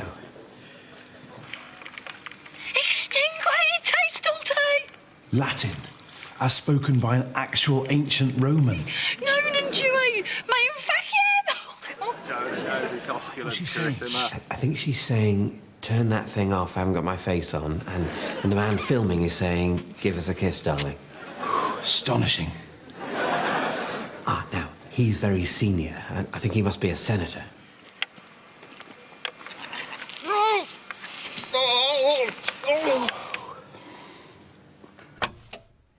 And Jerry and I were particularly excited by this bit. So the toga is not only a practical item of clothing, given their climate, it also allows the Roman citizen to change discreetly into his swimming trunks.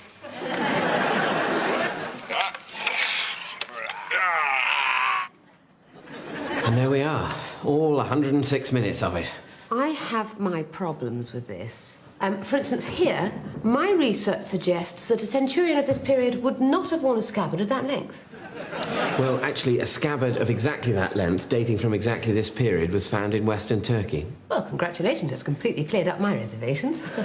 Gentlemen, surely the big thing we all seem to be ignoring is... colour of the tunics. Precisely. Hold on! Have you all gone mad? This is a videotape. Yes, an ancient Roman videotape. Well done, Michael J. The Romans didn't have videotapes. It's made of plastic. Plastic wasn't invented till the 1950s. I find it incredible that this has been allowed to get this far. I am genuinely ashamed to be part of this faculty. Of course, Simon's quite right. I should have realised it was too good to be true. I must seem very foolish to you all.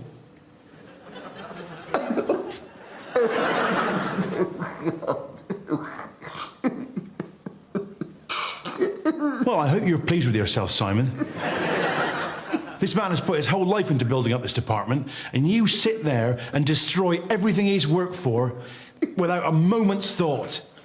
You must feel very proud of yourself, Simon. Well done. Well, I'm not saying it's completely impossible. I mean, the ancient Egyptians had brain surgery. Really, Simon? Yeah. And there's some evidence that the ancient Egyptians had batteries as well. Great. Right then. Well, I think we should go public with this, but it does mean everyone in this room staking their professional reputation on that. Are we all prepared to do it? Simon, you seem to have a couple of reservations a minute ago. Are you sure you're happy? Yeah. So, let's go for it.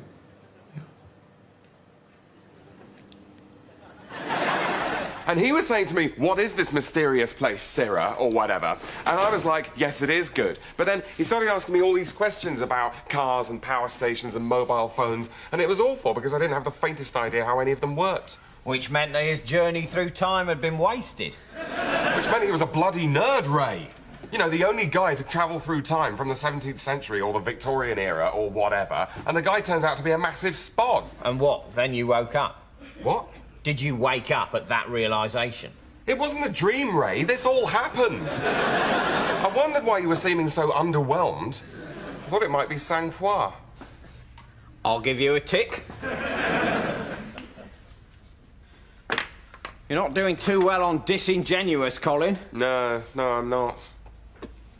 Ray, no! That doesn't count as using it, Ray. Why not? Because you're just quoting the chart. Well, so what? You made me put a quid in a fuck jar just for calling it the fuck jar rather than for actually saying fuck. That was a quote. And that should be £3, thank you very much. Oh, no, Colin, we've bought the soda stream now. That's over. I must say, Ray, I think your efforts to avoid passing comment on the quite remarkable fact that I've been chatting to a time traveller are now bordering on the ludicrous.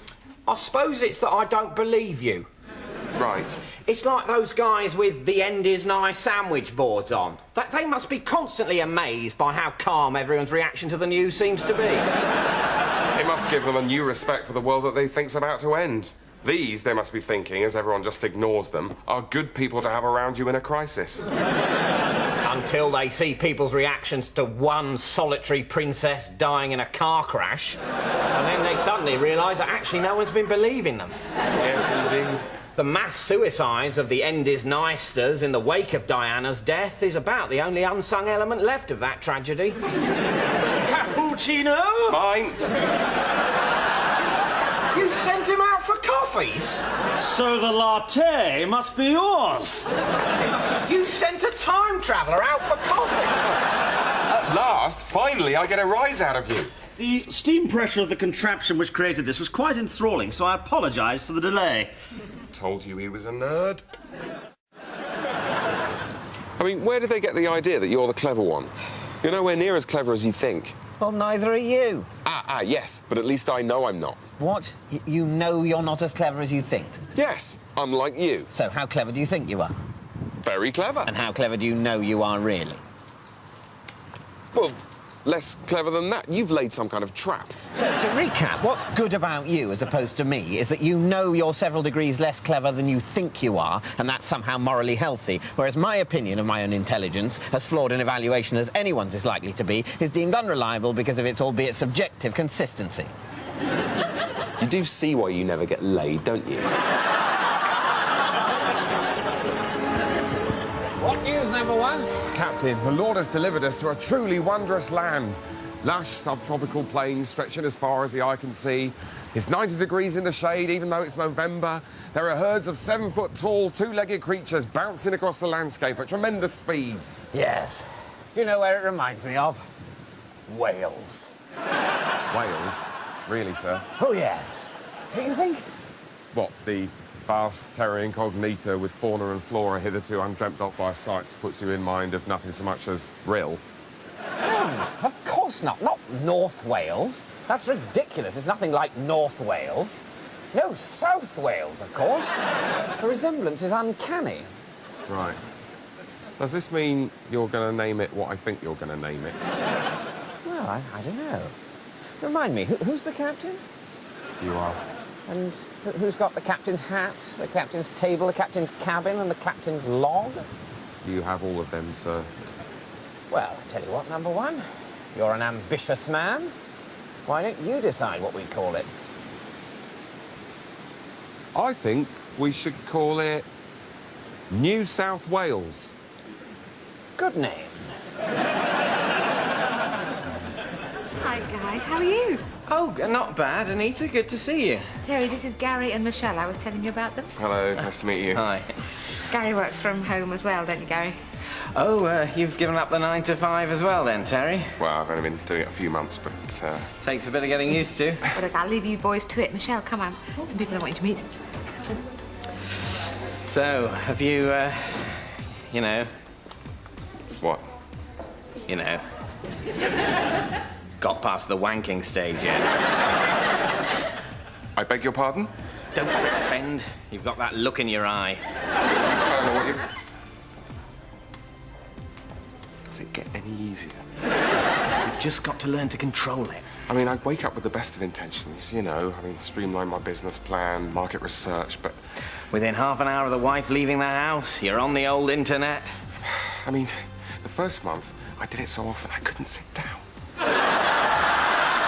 We've all been there. It's getting harder to explain to Anita why I'm not making any progress with the business, you know. I mean, I can't tell her that instead of phoning potential clients, I'm just frantically wanking off over the most mildly arousing image on daytime TV. See, you've just got to learn to timetable it properly. Really? It's like a reward system. You make a good phone call, have a wank to celebrate. Works for me. Sounds like a good idea. I mean, I nearly wanked the whole business away a couple of years ago. Had to claw it back from the brink. Hey, what are you boys clooning over? No, Gary was just giving me some really good advice about working from home, you know, keeping track of your finances, allotting your time effectively. You should be telling you how to rein in the wanking. I mean, on your own at home all day, I know what I'd be doing. Look, I'm sorry I said the thing about you not having sex very often. I'm sure you get up to all sorts and just don't tell me about it. Well, yes, as a matter of fact, that's all been going quite well, actually. Really? Sorry, really? Yes, let's just say there's been quite a lot of pussy action. David? See you at Marco's tonight, David. Hey! Hey! See you there, James. What? Are you going to some kind of sex place with him? It's not a sex place, Rob. It's just a unisex nudist sauna. It's all perfectly friendly. Oh, yeah, sounds friendly. What is your problem? Why are you going with him? I'm not going to go on my own. I might get horribly raped. And he's a big guy, and you're married. Well, I could have gone out with you looking for women before I was married. You were in a long-term relationship. Before her. You were in a long-term relationship. Before her. You were in a long-term relationship. Before him. You were in a long-term relationship. They weren't a long-term relationship. Still didn't talk to me much. All right, they don't count. Before them. Before them? We hadn't met. All right, fine. Well, You go and have fun with loads of women. Well, I sort of might. While I have fun with one excellent and very, very sexy woman for the rest of my life. Good for you. You do know about condoms, don't you? Oh, for God's sake! Well, he won't explain it.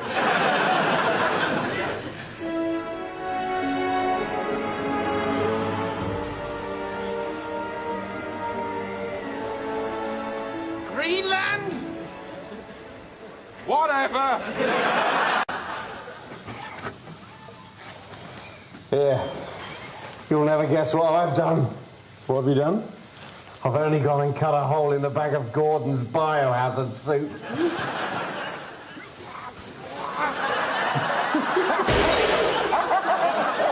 Hilarious. So this is house number 3, the wild card, and I think we better start in the bathroom. So this is the bathroom. Oh, well, it's a good size. Yeah, shower fitting.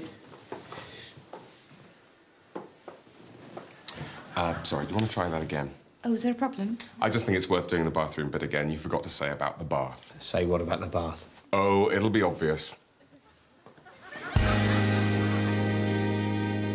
So, this is the bathroom. Oh, this is a good size. Yeah, shower fitting. And a bath.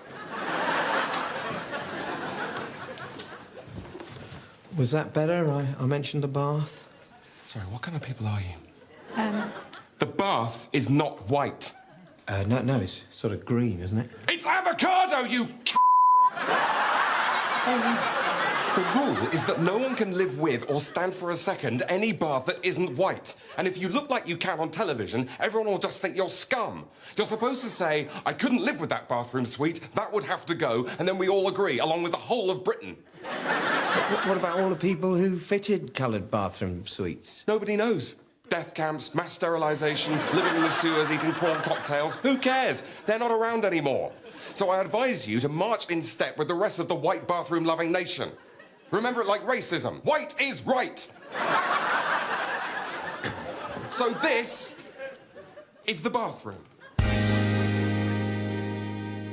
oh, well, this is a good size. Yeah, shower fitting. I'm not sure I like the colour of the bathroom suite, though. Yes! I mean, could you live with it for a second? I mean, could you stand to have a single bath in there without being sick? How could you sleep a wink knowing that somewhere in your house, mute ceramic witness was being paid to your total inability to bow to the prevailing taste consensus?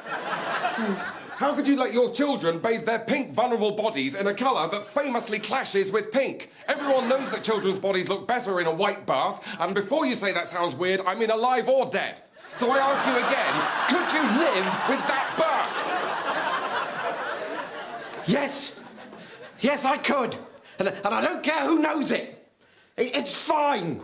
I mean, it might not be what I choose, but given that this is a room in which I shit and wash my balls, I don't see it's particularly important what the colour scheme is. Well said, darling. And I'll go one further. It is a colour I choose. I like it.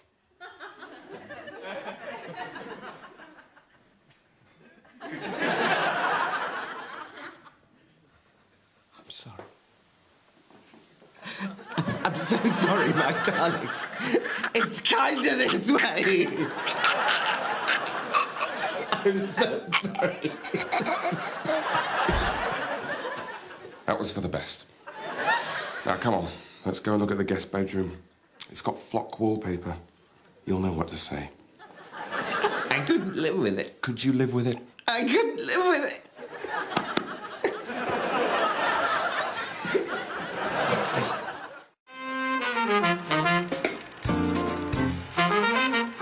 So Hitchcock goes to Selznick and says, hey, I got this fantastic book I want to make a movie out of. It's called Rebecca. And Seltz goes, great. Who do you want for Rebecca? And Hitch says, no one. It's about this guy marries a girl, takes her back to his big old house, and all anyone can talk about is his first wife, Rebecca, who's dead. And Selznick goes, whoa, whoa, whoa, she's dead? Listen up, you limey bastard. You're in Hollywood now. And in Hollywood, you go see a film called Rebecca, there better be a dame called Rebecca in it. Got it? And, you know, Selznick was the money, so first cut, we did it his way. Last night, I dreamt I went to Mandalay for the first time. So, here we are, darling. Mandalay. Oh, why, Max! It's everything I hoped it would be. You know, we simply must hold the most wonderful party. Why, Maxim, whatever is it? Are you unhappy? No, Rebecca, it's nothing. I was just wondering what my second wife is going to be like. I bet she'll want to hold a party, too. Mrs. Danvers, may I ask you something? Of course, madam. Mrs. Danvers, I should like to see the East Wing. Oh, I'm afraid that's quite impossible, madam. The master is keeping that wing just as it is, for the second Mrs. De Winter. Oh, well, surely in the meantime he wouldn't mind me... No, madam. No one ever goes in there. Yet. Mrs. Danvers, I must insist. But it's Mrs. De Winter's wing. I am Mrs. De Winter, for now. Oh, Maxim, I wish you could have come to the boating lake today. It was perfectly lovely. Max, you're not even listening to me. I'm sorry, dear. I was thinking about a time when we'll be playing tennis. How she'll love tennis. So that's why I'm not allowed on the court. I'm surprised you didn't keep the boating lake for her as well. Oh, no. We'll never use the lake once you're gone. She'll find it too upsetting. Besides, people will say it's haunted.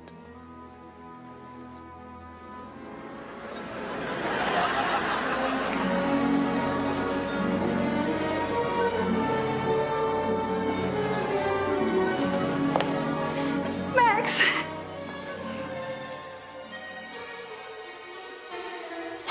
Devil do you think you're playing at? For God's sake, go and change out of that thing! I don't understand. It's only the dress and the portrait. The portrait of the second Mrs. De Winter!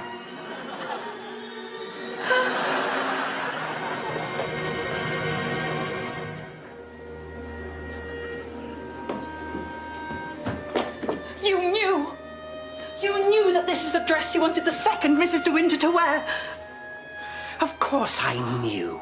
Because it's about time you learnt that you won't be able to hold a candle to her, I shouldn't think. Just look at her room. Isn't it beautiful? Look at her clothes. Aren't they wonderful? This is her garden party dress if she's a size 8. And here it is if she's a size 10. And here it is if she's a size 12. You know, Max, I think I could bear this, all of it. If only I knew that once you were with her, you'd be happy. Will you, Max? Will you be happy? Or will there be a third Mrs. De Winter? Oh, yes. That's who I'm keeping the other mansion for.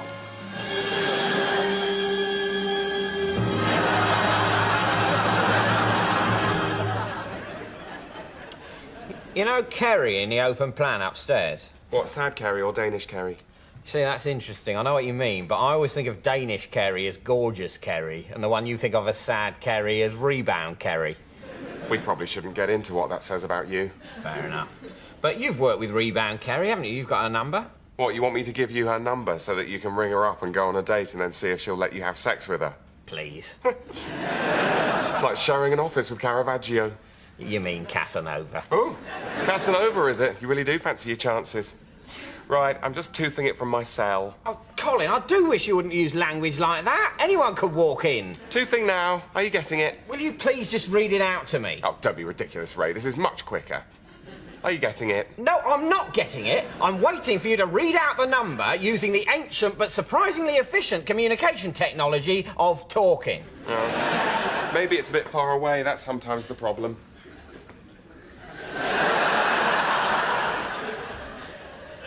Have you got it now? Fine, you win. I'm now turning on Bluetooth. I want to die. See, it's quicker, isn't it? It demonstrably is not. It's better, though, isn't it? No, not really. More fun? No.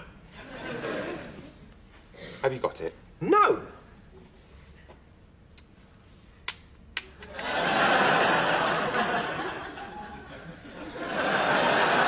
Colin, it's digital information, not salt. Why isn't it working? I think your mobile's broken.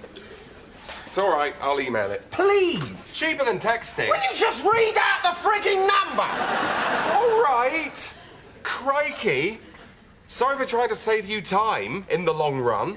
So I can't chalk it on a little blackboard like at infant school and then take it to the nearest post office just in time for the last pigeon. Do you not want me to have sex with Kerry? Is she your mum or something?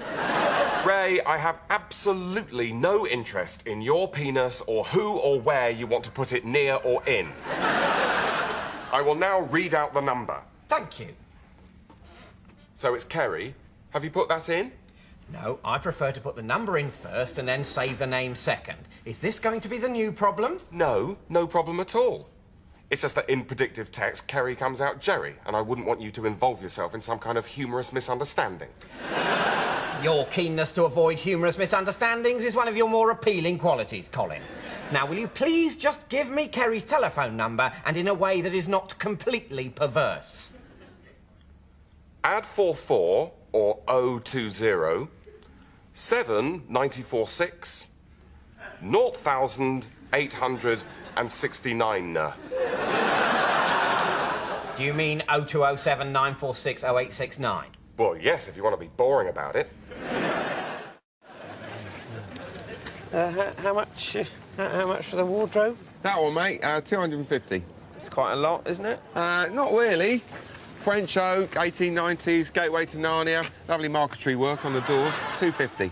Sorry, did you just say gateway to Narnia? That's right, love. What, the Narnia? Yes, mate. Paperbacks are all 50p, mate. Sorry, what? Witches, gnomes, all that? Well, I think they prefer the term dwarves, but yeah. Aslan? Oh, yeah, he's lovely, yeah. Bit mysterious, but then he is a lion, so hard to know what they're thinking. So, what, you've actually been to Narnia? Oh, yeah, it's lovely. Bit like the Cotswolds. And you're selling it at a car boot sale because... Well, I don't really need it anymore. I mean, you know, it's good when I had the flat. Handy to have a bit of outside space. But, you know, since we moved, we've got a garden and fitted wardrobes. So... Can we have a go? Oh, yeah, it all works, yeah. Knock yourself out. They're £1, darling.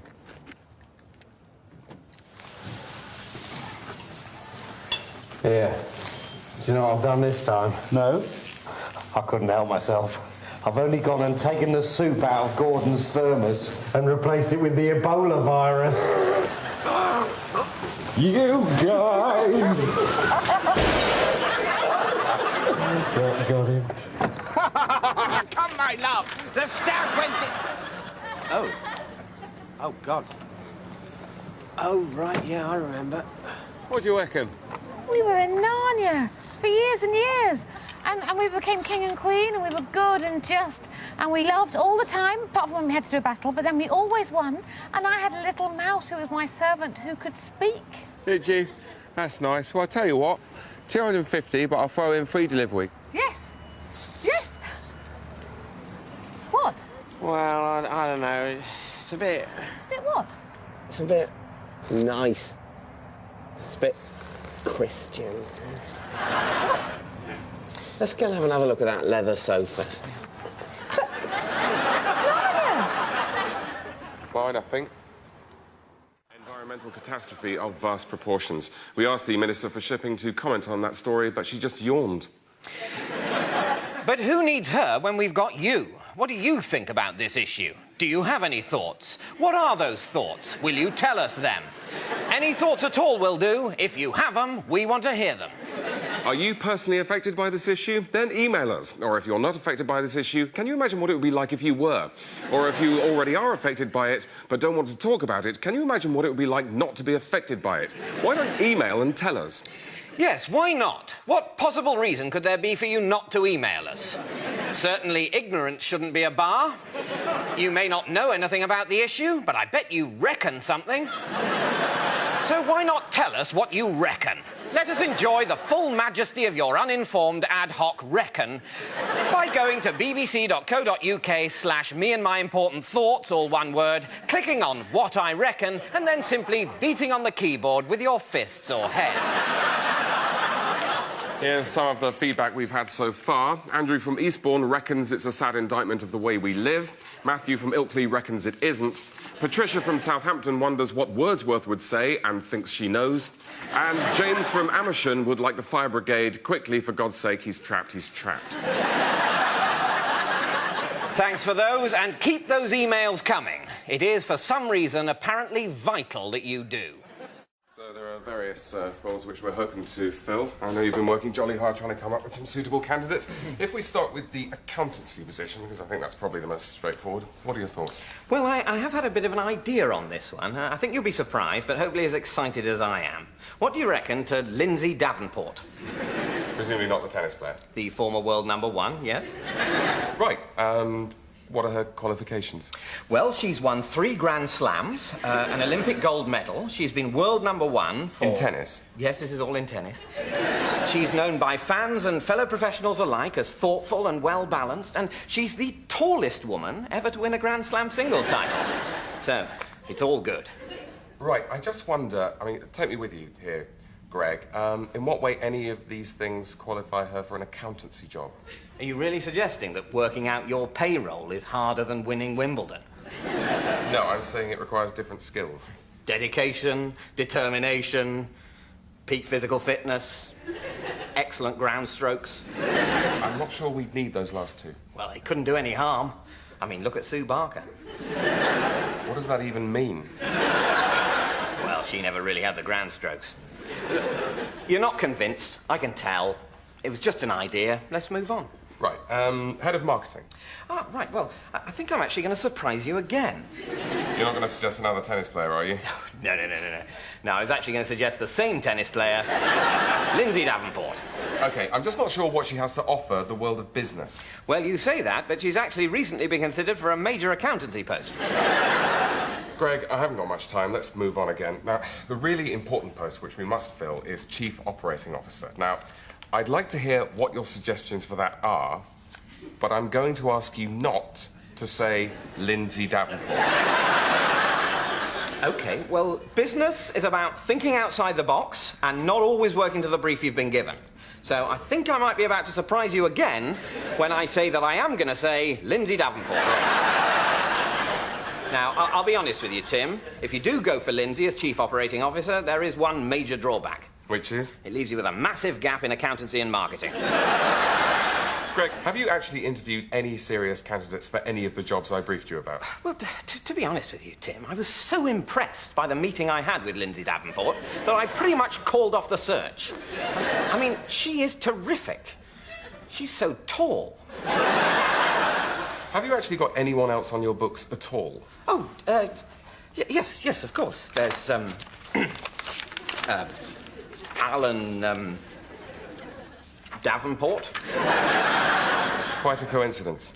Yes, it isn't. No, I'm just going through the D's. So, tell me about Alan. Well, he's tall, likes tennis, bit of a womanly bearing, excellent ground strokes, known as Lindsay to his friends. Get out, Greg.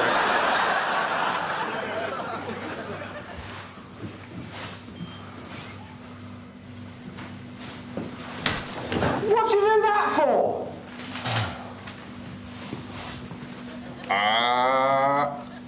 Oh, yeah, hilarious, Gordon. Really funny.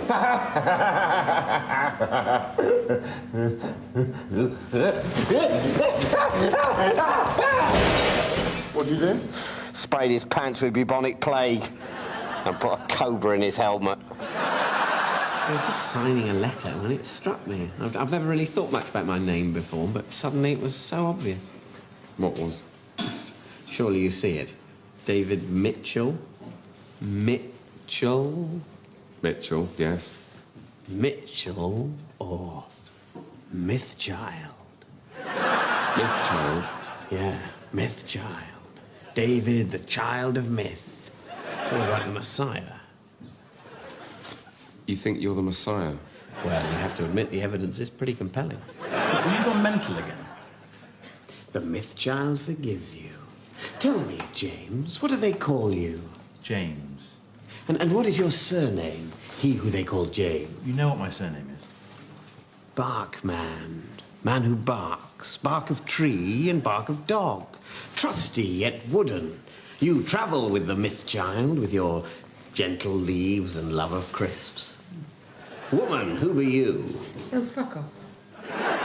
Child forgives you, Olivia Coleman. Coalman, man of coal, man who delivers coal. May your carbon footprint not trample on the barkman's delicate wood. That sounds rude. Entangle me not, Webb.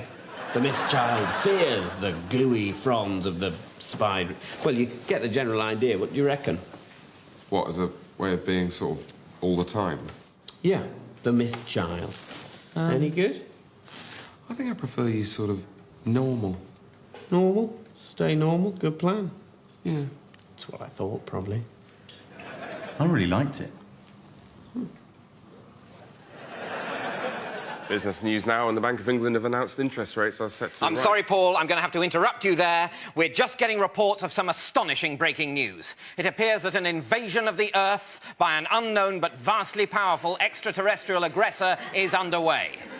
Details are sketchy, but reports are pouring in from across the world of vast, metallic, crab-like creatures laying waste to all they encounter. So, a massive and unstoppable alien attack threatens the Earth. What's your reaction? Are you affected by the end of civilization as we know it? What's your perspective? Maybe you live on Earth or know someone who does. How do you feel about it? Email us with your thoughts on your imminent molecular evaporation at bbc.co.uk/emergency apocalypse address, all one word, and let us know. And already this issue seems to be one that's provoked a lot of comment. Lucinda Richards from London asks, will these so-called aliens be required to pay the congestion charge? Somehow I think not. It's one rule for us and another rule for alien beings. And Gerard from Dover called our letterline number to say, as someone approaching my 80th birthday, I think I'm entitled to comment, 'twas ever thus. I can remember when a certain Mr. Hitler bethought himself to overthrow this sceptred isle, and like him, I think these aliens might find that simple British folk are rather harder to conquer than... And then it just tails off into screams. A quick update for any of you, for some reason, more interested in the news than what some people who don't know think about the news. London has fallen to the aliens. But more importantly, I can also tell you that Sophie from Manchester says, say what you like about the alien killer crabs, but by God, they can organise an invasion. We have a lot to learn from them, though we'd better be quick. And lastly, on a lighter note, Carl from Oundle writes, where's Doctor Who when you need him? In fiction, I imagine. He's right there, worse luck. Yes, indeed, because we're running out of time, both on the programme and just generally. My producer tells me that the giant alien crabs have breached TV Centre and will imminently vaporise us all. And remember, if you want to see that for yourself, why not log on to our behind-the-scenes webcam? Simply go to bbc.co.uk/watchusfry, all one word, and click on...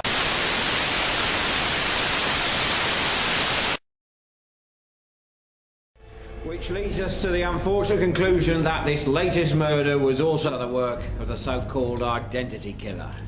Now, Inspector Danvers will take your questions. How can you be sure this is the identity killer's handiwork?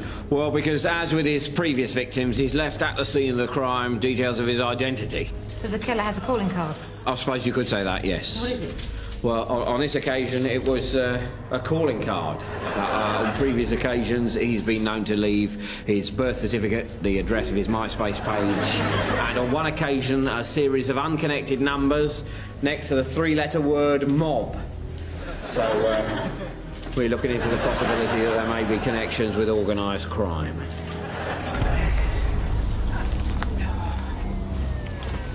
So, what have we got? Nothing, sir. All he's left this time is a passport-sized photograph and 2 recent utility bills.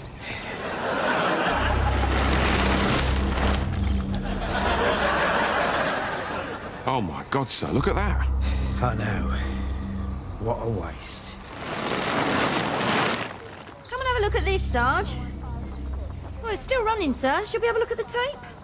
Ah, what? So we're sitting around looking at footage of Mr. Eric Hale, Flat 2, Addington Buildings, Swindon, murdering a man, and meanwhile the identity killer could strike again. No, at this point, all we can do is just wait for him to make a mistake. Morning, sir. Happy birthday to you. Happy birthday, dear horse. Happy birthday to you. Nothing. Anyway, happy birthday, horse. Carrot cake? Sorry, thought you'd like it.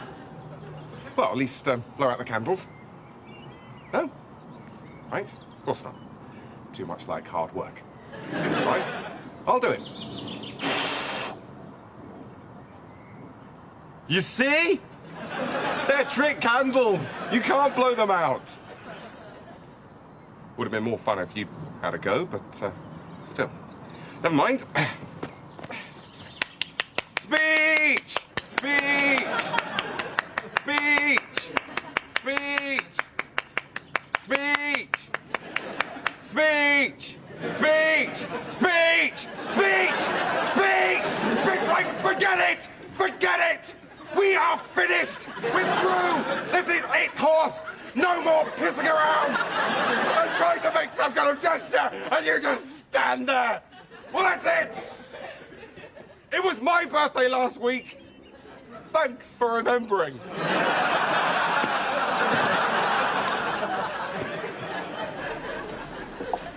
Hi, Ray. Morning, Colin. And before you say another word, of course I've noticed all the football stuff. Oh, right, yeah, of course. You're a Spurs fan, aren't you? Well, my family are. I'm not really into football. As I said last time, you suddenly remembered you were a massive Liverpool fan 20 seconds after they'd won the European Cup.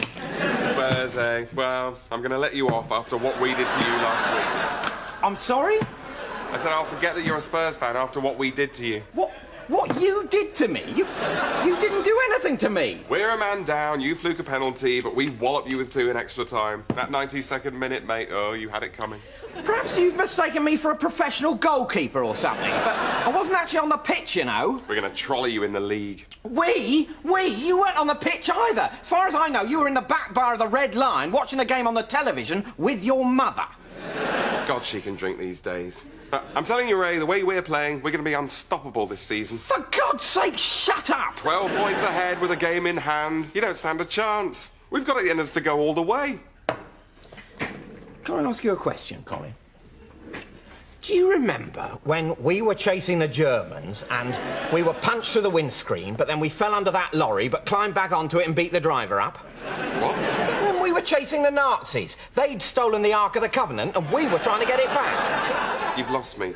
In Raiders of the Lost Ark. It's a film I like, so I've decided that myself and anyone else who likes it was actually in it, taking part. Do you like Raiders of the Lost Ark?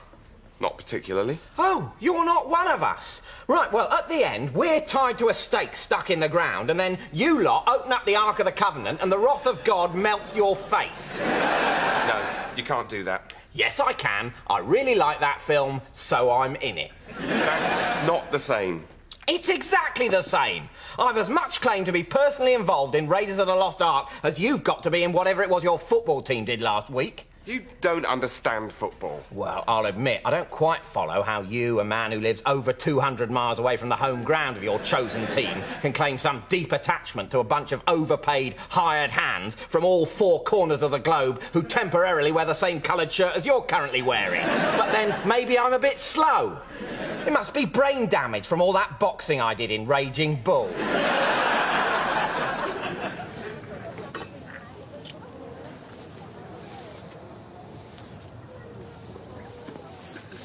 How much is this, mate? That's £5, mate. £5? Well, it is the Holy Grail. £5. Take it or leave it. Sorry, did you say that this was the Holy Grail? Yes, mate. Holy Grail, cup of Christ, £5.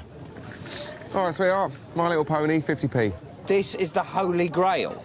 Yes, mate. It's a cup Jesus used at Last Supper. Drink from it, you become immortal. I've got a box somewhere. £5. Right. And that works, does it? Oh, yeah, I'm immortal. Yeah, it's great. I mean, obviously, if you're a depressive personality, it's not such a good idea, but if you basically love life, then it's wicked. All the videos are 50p, mate. Can I see it working? What?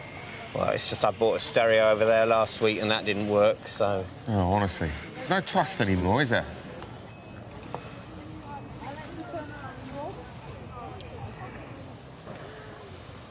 I don't feel any different. Excuse me, mate. Brilliant. Will you take 4? Go on, then.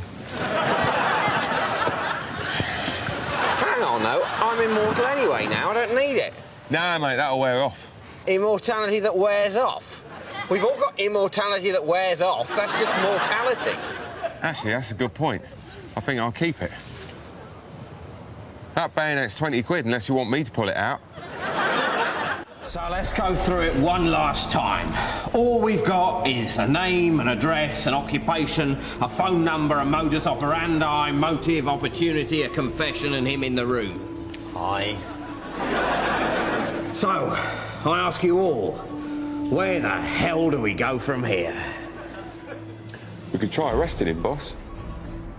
Or is that just what he wants us to do? No, it isn't. Or is that just what he wants us to think? Look, I'm just gonna go. He's always that one step ahead of us. Cheers, thanks, Kate.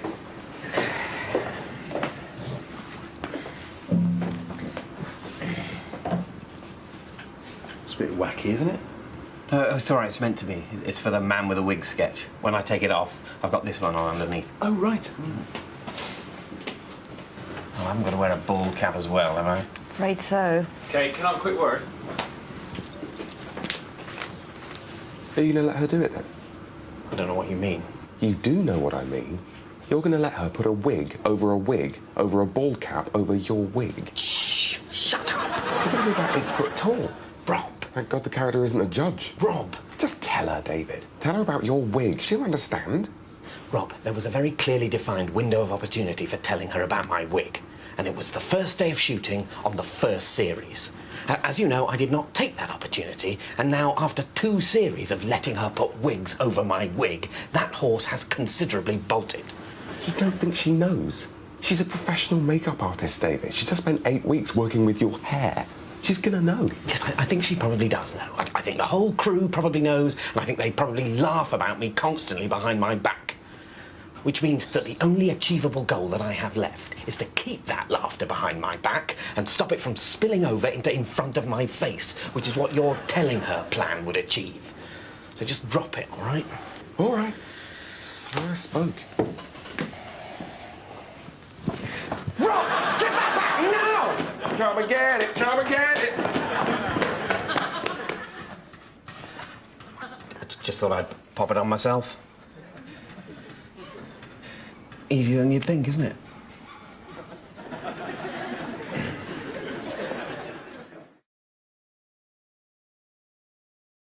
Hello, and you're watching Number Wang Night here on BBC Two.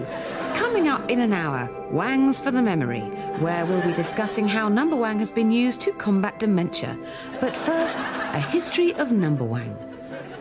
I'm standing on hallowed ground. This is the famous Number Wang basement at the BBC. In that corner was the great Alan Turing's desk, where he sat for many months after the Second World War, tragically trying to de-gay himself with a laser. In more tolerant times, it was just over there in the late 1960s where David Frost reputedly had sex with the number 11 on a mattress. He swears to this day that it was 16. And of course, as you all know, this is the home of Colosson, the Number Wang computer, which calculates whether or not it is Number Wang. That's Number Wang. 8 minus 4. That's Number Wang, Simon. 109 times 17. That's Number Wang, Julie. 47. That's the Number Wang bonus. Today, Number Wang is a vast global franchise like McDonald's, U2 and the Catholic Church all rolled into one. But few would guess that it came from the relatively humble beginnings of not yet existing. All that changed in 1936 here at Cambridge University, where philosopher and logician Bertrand Russell was contemplating the mysteries of existence. I had spent the morning proving to myself that my chair existed so that I could sit down when it suddenly struck me. How do we really know whether it is or it is not Number Wang? On my desk, I saw a jug, and in a flash of inspiration, I knew I had solved it. Smashing the jug, lest anyone copy my work, I went across to the rooms of my very good friend Wittgenstein. I opened the door and I said to him, quite simply, "That's Number Wang." As I remember, he cried.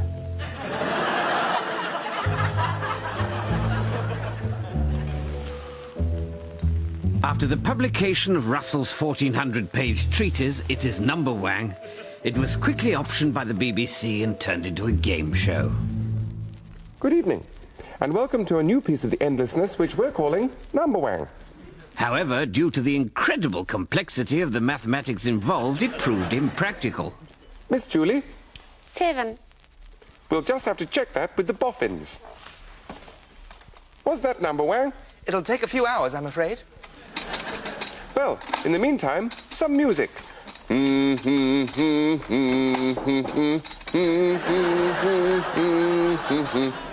Fortunately, the war intervened, and at Bletchley Park, a tremendous discovery was invented, and simultaneously, a tremendous invention discovered. It's now or never, Tom. Run the sequence. Righto. 4, 8, 15, 162, 3,420.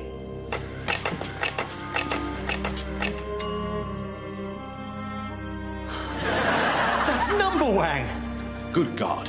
It actually works. It actually bloody works, you genius. I say, chaps, you don't suppose we could use this machine for anything else, do you? Like what? I don't know. Something to help with the war or something.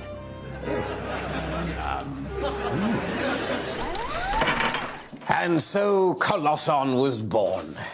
After the war, Colosson's creators supervised the fitting of head, arms, legs, and laser cannons in order to transport it to the BBC, where in 1949, Number Wang returned triumphantly to our screens. Hello. Welcome to Number Wang with me, Robert Robinson, and the world's first commercial Number Wang solving computer, Colosson. I am Colosson. Indeed you are. Round 1, Miss Julie to play first. 7. Could it be Number Wang? Colosson? No. Would that it were Number Wang. Alas, it is not. Mr. Simon? Number Wang quickly became the most popular game in Britain, and newspapers got in on the act by publishing daily Number Wang puzzles for their readers. Oh, it's a tough one today. Yes, tricky. That's Number Wang! Oh, damn it, Reg always gets it first. And Number Wang continued to grow in popularity despite a brief period in the 1960s when Colosson attempted to take over the world. Round 2, fish numbers. Julie? 11. Let's ask Colosson. Where's he gone? Oh my God, Colosson's loose! I am Colosson. I am Number Wang. The world is Number Wang. Therefore I am the world. You must all die. Luckily, Colosson's designers had foreseen this eventuality and built in a failsafe whereby Colosson would shut down if he was shown a picture of a chicken. I am Colosson. I am Number Wang. The world is Number Wang. I am Mary.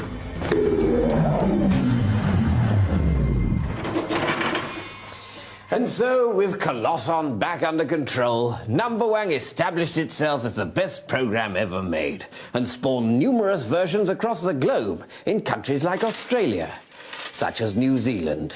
It's Number Wang. Australia itself. Oh, mate, that's Number Wang. And even America. Yes, that is a number. Which is why today, wherever you go in the world, you'll always hear people say, "Take it away, Colosson." Oh my God! Colosson's escaped! He's loose! There's my picture of a chicken. Where is he? Let's drop him in.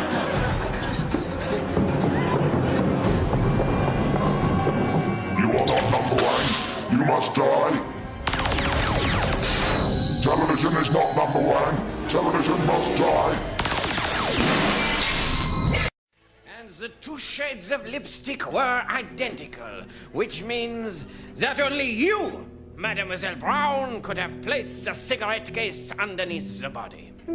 Surely, Monsieur Varro, you're not accusing me of murder. Indeed I am, Mademoiselle. Murder of the most treacherous and the most ingenious. Oh, heavens. Surely you can't mean that, Voiron. It is of the most regrettable that I do. Is this true, Susan? Yes, Freddie. I'm very much afraid that it is. Yes, I did kill Lord Carnington. My God, Voiron, she's doing the evil voice. Indeed, I always know I have got them when they start doing the evil voice. What? Yes. Once again, I had no evidence. It has been a hell of a week, to be honest with you. But once they have done the evil voice, you know it is the murderer. No! I really don't know how this could have happened, Monsieur Voiron. No, too late. We've all heard you do the evil voice. Only murderers do that. Oh, but Monsieur Voiron, I implore you. Too late, mademoiselle. The evil voice, it never lies. And besides, now you are smoking a cigarette out of an evil cigarette holder.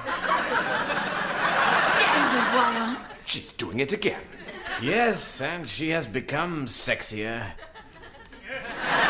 Now she has evil lipstick and her hair is going evil. I'm not sorry, damn you. I'd do it again. Attention, mon capitaine. In a moment, she will kiss that guy and then try to kill herself. Right. Susan, I don't understand. Oh, Freddie. Could have been so perfect if you weren't such a fool. Have her tits just got bigger? This can happen. Goodbye, Freddie. Ooh, now then, is this the bit where... Oui? Susan! Oh, nuts! It is better this way. Some courts, they do not accept the evil voice as evidence. Oh, well, that's a bit of luck then. And now, Monsieur Freddy, I wonder if I could trouble you. Yes, I did do that massive poo in your ensuite while you were out. What? No, monsieur. And I'd do it again, damn you. Whether or not it flushed. No, I was just going to ask you to pass me my hat.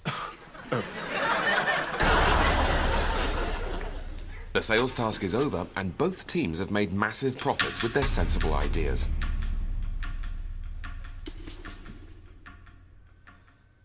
So, well done, everyone. Unfortunately, the format requires that one of you be fired. Obviously, that's a complete departure from what would really happen. I wouldn't be a millionaire if I fired a 15th of my workforce every week. Just to help me out, does anyone want to pointlessly lie or try and take credit for something they didn't do? No. Worth a try. OK, I'll fire the fat one.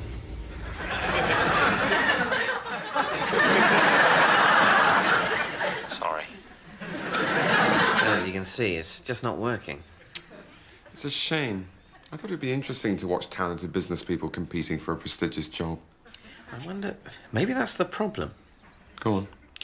Well, how would it be if instead it was idiots competing for a relatively junior job? Idiots? Yeah. We deliberately pick 16 idiots, real idiots, arseholes as well. And then we get to watch them screw everything up. It'll be brilliant. So it's coverage of idiots behaving idiotically for an audience of idiots. It's not just an audience of idiots. There'll be a lot of other people who flatter themselves they're watching with a sense of irony and in some way haven't been taken in.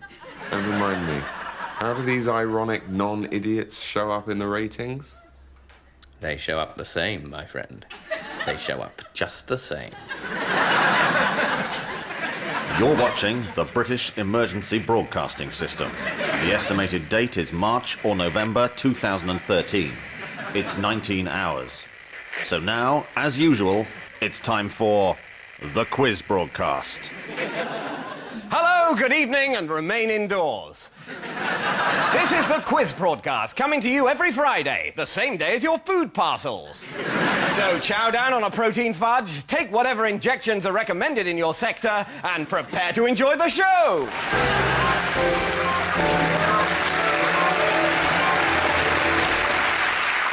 Well, it's between 600 and 750 days since the event, but that hasn't stopped those of us that survive from enjoying ourselves.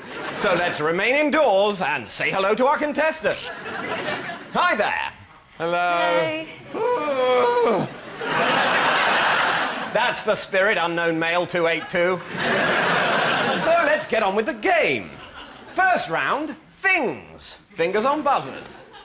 What is believed to be the name of this pre-event leader? Heston Blumenthal? Correct. Multiple choice. Which of Shakespeare's 3 plays is now thought to be prophetic of the event? Is it A, Pericles, B, Cymbeline, or C, Bowing Bowing?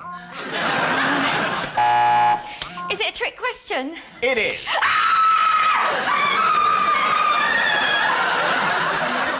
Oh dear, some horrible memory from the event, no doubt. We all get them. Yes, indeed. By night, we all get them.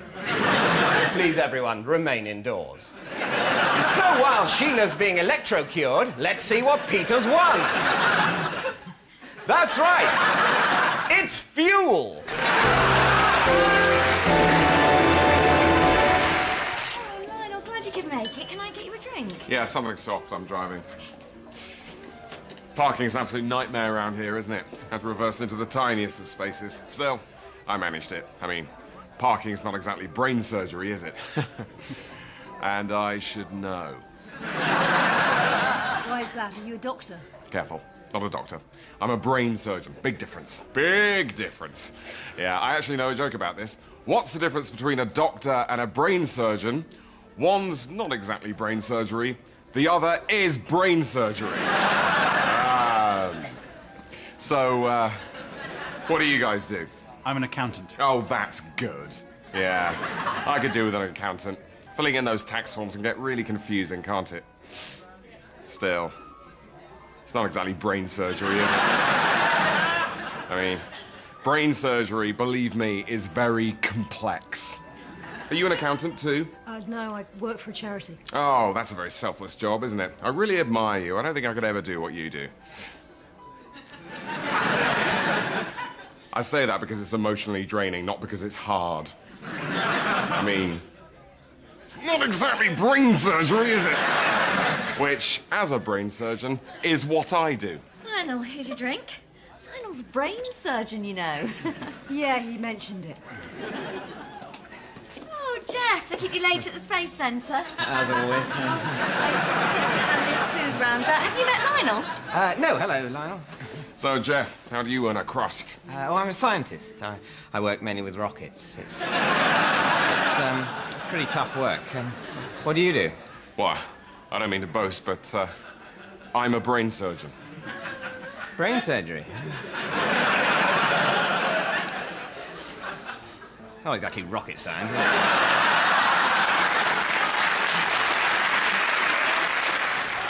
They've arrived.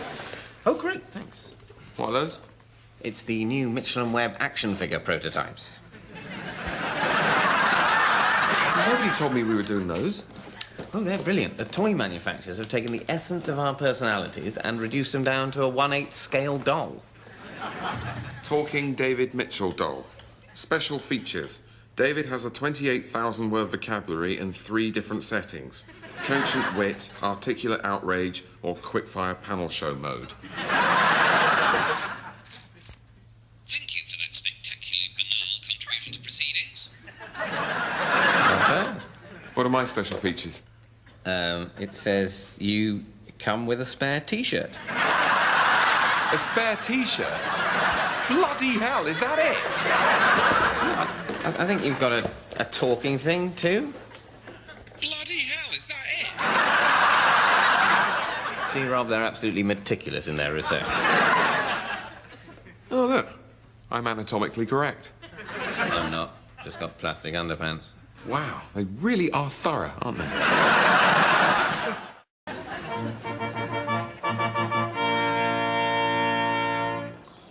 This, Your Majesty, is the linden tree, which has long stood as a symbol of the loyalty and strength of our people.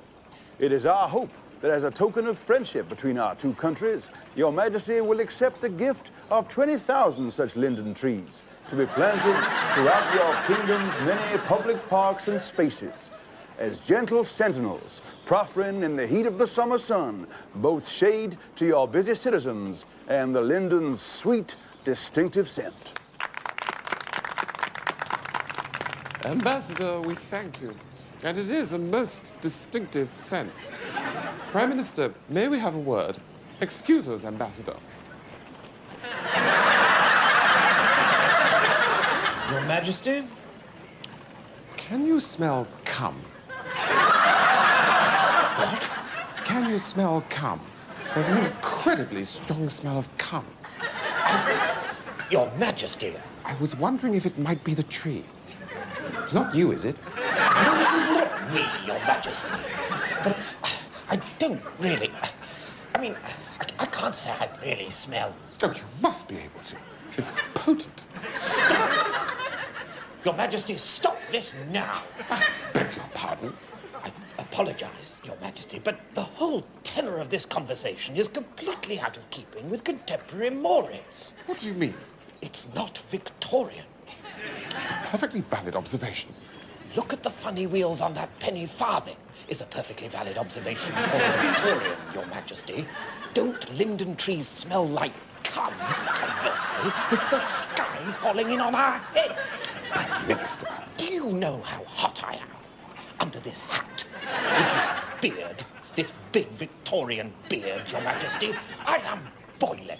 I am covered in starch, and I am boiling, and I can barely move at home for little vases on stands or portraits of ill children praying. And what has been the point? What really has been the point of the last 50 years of my being a Victorian if Queen Victoria herself is suddenly going to sidle over and ask me, can I smell cum? And I have to say something. You do not.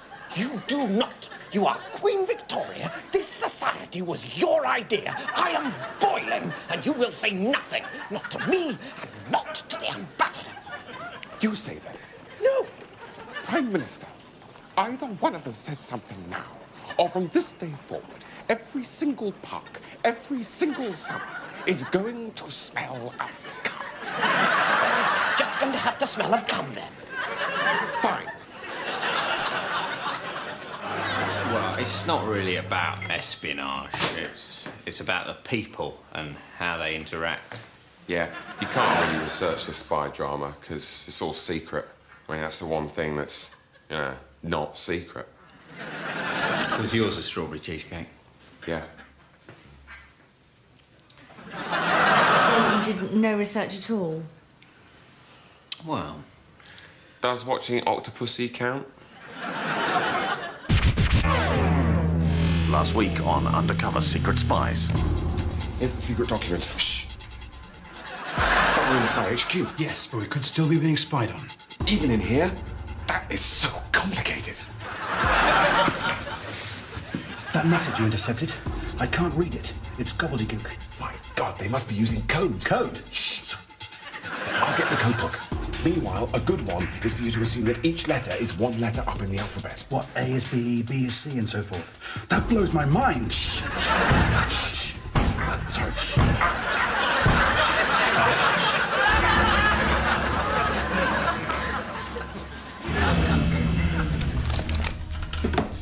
So, you're a rookie spy, new to the world of remembering not to tell people your job at parties. I might be.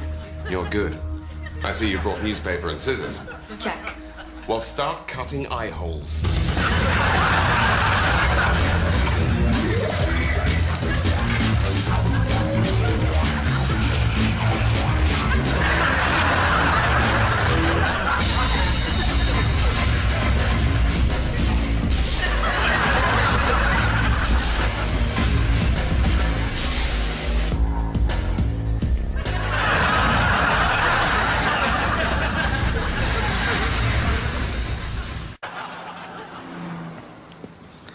I fucking hate you. I said I fucking hate you, you stupid little bastard.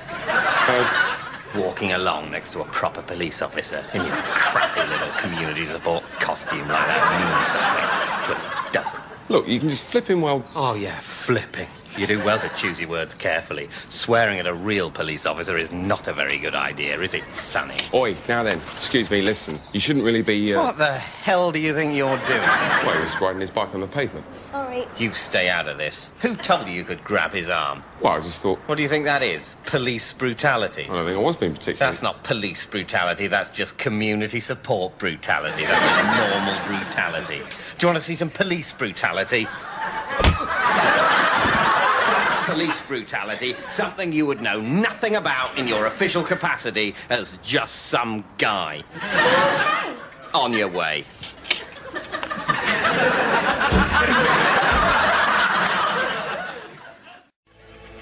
Come on, guys, what has happened to this dream factory? When I first started coming up with friendly phrases that put a positive spin on what some organisation is self-evidently doing, people said that was totally unnecessary and no way for an honourable man to earn a living. Then I landed the Thames 7 water contract and came up with bringing water to people who need it. Stick that in fake handwriting on all the vans, I said, and that will in some way be good. Guys, I'm afraid we're getting tired. Tim, have you come up with anything for that fleet of delivery vans? All right, it's when there's a thing in a place, but the people whose thing it is need it in another place, then wouldn't it be good if there was some kind of system where... Too long! Much too long!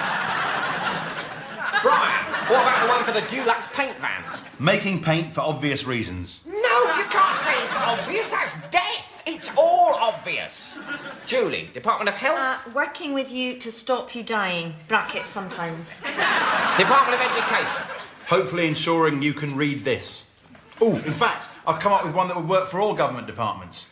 Being the governmental department named above. That's a disaster. You can't give them a multi-purpose one. But it'd be a big saving in terms of... What? Money they'd give to us? What we're selling to them is the idea that people can no longer cope with things being simply labelled, but need some kind of hand-holding accompanying phrase. Now, I'm a certain sort of evil. Not death camp evil, not serial killer evil, but I take a perverse pleasure in having been paid through the nose for nothing of any value. That is my dream, and I'm not going to let it die.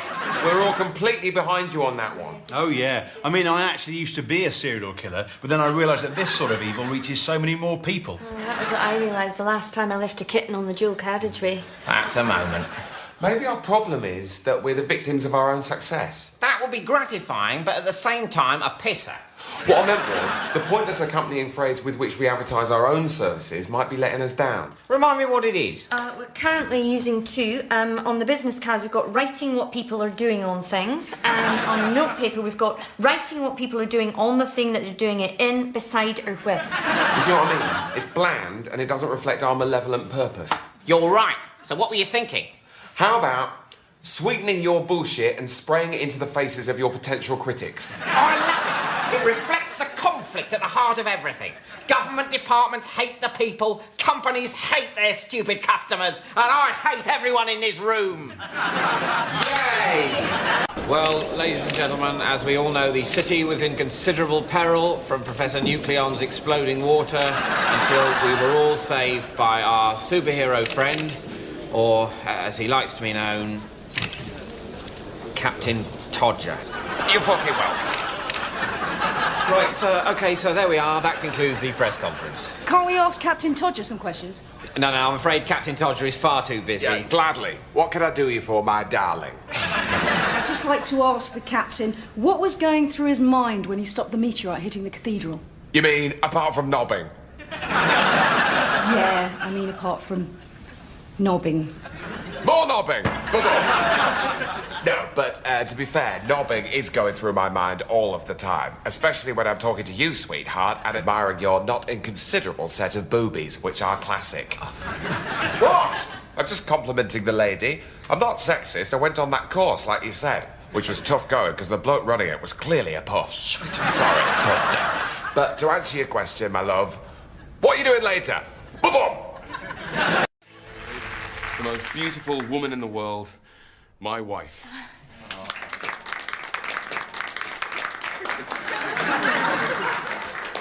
And now, ladies and gentlemen, please show your appreciation for the best man.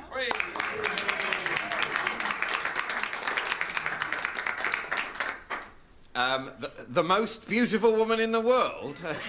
I don't think so, mate. I mean, honestly. I'm not being nasty. It's not nasty to say someone isn't the most beautiful woman in the world, and she looks, you know, fine. Good, very presentable, but better than ever. Just not better than everyone. What? Sorry, Jane, you've not been thinking you're the most beautiful woman in the world, have you? Why would you think that? What? Have you all gone mad? She is not the most beautiful woman in the world. She's top half, probably, but that's largely because of her relative youth. No, that's not rude. There's no one in this room who's anywhere near that attractive. I mean, one of the bridesmaids is pretty tasty, but not, you know, world class. You're not so hot yourself. I never said I was. He said that she was the most beautiful woman in the world. And I just wouldn't want their life together to kick off with a lie. To me, she's the most beautiful woman in the world, so just get on with it. OK, to you. Right, but you know she's not really. Deep down. You're not mad. You just fancy her more than she is objectively attractive. Which is good! That's exactly who should be getting married. Two people who are a little bit deluded in each other's favour. That's what love is, isn't it? Look, if the most beautiful woman in the world was getting married, that would be big news. The papers would be here. That there'd have been champagne, not Prosecco. Oh, my God! I like Prosecco. I'm not complaining. Look, why is it suddenly rude for me to say that he's average-looking, she scrubs up pretty well, but Audrey Hepburn she ain't, and there have been weddings that have been more expensive than this? We all know these things. They shouldn't be a cause for despair. I was going to tell an anecdote about when he had to run naked through the lobby of a hotel, but that might provoke suicides from those of you who are apparently under the impression that this was Olympus itself and we were witnessing the union of the gods. Yeah, all right. Have a nice evening. Was I all right? Really good, mate. Really good.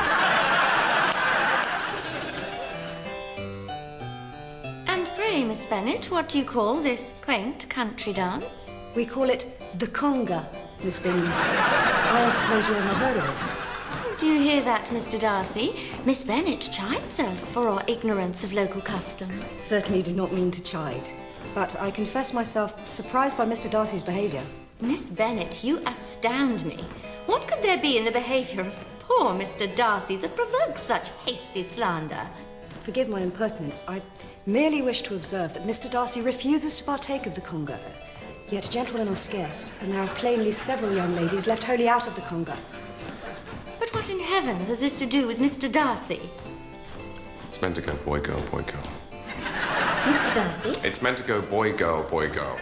You are right, Miss Bennet. Perhaps I am too hard. It is only in defence of my rank that I feel bound to abstain. A gentleman does not conga. I would be loath to make a habit of contradicting you, sir, but my father is a gentleman, and he congas with the best of them. Perhaps it is not simply the conga, but all manner of dance that you consider beneath your station. Indeed not, Miss Bennet. But you must allow that the only dance that my position could possibly support is that of freestyle disco. No, you're not, Miss Bennet. But Mr. Darcy has been freestyle disco champion of all Derbyshire these last dozen years. I confess I did not know. In faith, what would appear to be the summation of all that you do not know, Miss Bennet, would make for quite... Oh, Caroline, will you please shut the fuck up? Perhaps, Mr. Darcy, you would be good enough to favour us with a brief exhibition of your freestyle disco prowess. I see that it has been forced upon me from the start. I assure you it gives me no pleasure.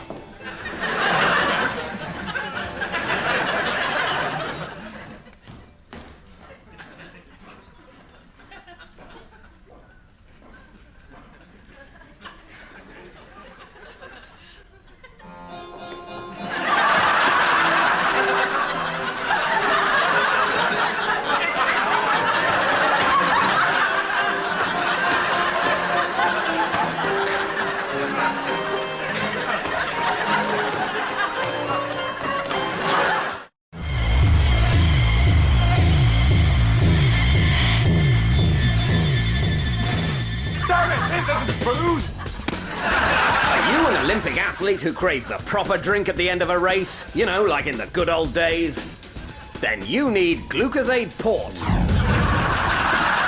world's first alcoholic isotonic drink. Wow, I'm fully recovered and smashed. Look at these other athletes with their water. They're just fully recovered. The fools? Glucosate port rehydrates your body and then dehydrates it again at the same time. It doesn't help athletes perform better, but it makes them think they're performing better. Oh no, honestly, I run much better when I'm pissed. Well, I think we've really cracked the special guest problem. Bruno Brooks said yes. Better. Bruno Brooks said no. Second prize, 2 weeks in Blackpool. What? Never mind. But who's the highest profile special guest you can think of? Brendan Foster. Is he? Yeah, Brendan Foster. He'd be amazing. Yeah, well, we haven't got Brendan Foster. Oh! Think of someone even more famous than Brendan Foster. But Ron Pickering's dead? Look, it's nothing to do with athletics. Athletics? I thought they were authors. What? Are they not authors? No. But look, anyway, think of the most famous person in the country. Think royal. Oh my God, Prince Charles. Better. Oh, Prince Charles. No, better. Prince Charles. No. Princess Diana? No, stupid. Oh God, Prince Charles. The Queen. We've got the bloody Queen. I thought she was dead. Faites vos jeux, monsieur Dain.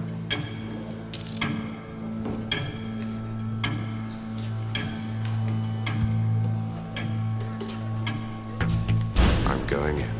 Roger, standing by.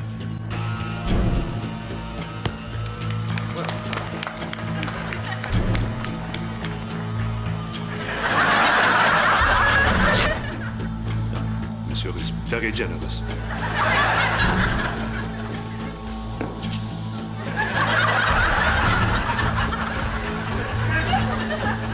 There's a hell of a lot of government money riding on this, Suave. But why me? Because you're the best damn guesser of the weight of a fruitcake in the service.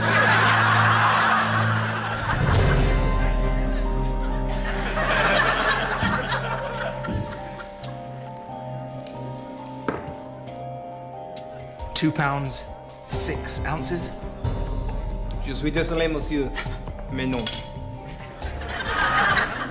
£2, 7 ounces. Monsieur wins again.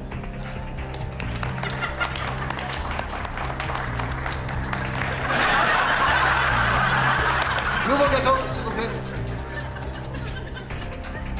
This is your target. And Suave. Be careful. He's very, very good at guessing how much a fruitcake weighs. So am I.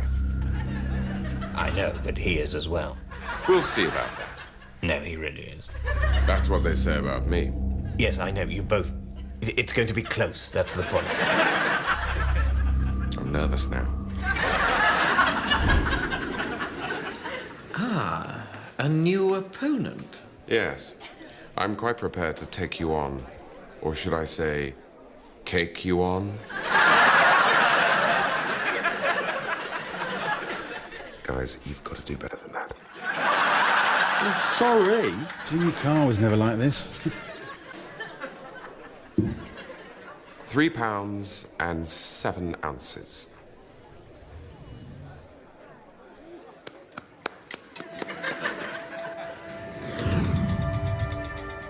£3 and 4 ounces. £4 exactly. £5 and 1 ounce. £2 and 9 ounces.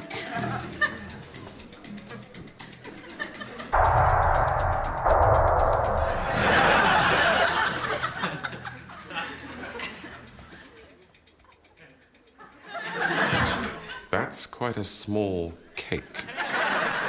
Too small for your blood, Mr. Suave? You're worse than his guys. Hold on to us. On the contrary, I think I'd like to go all in.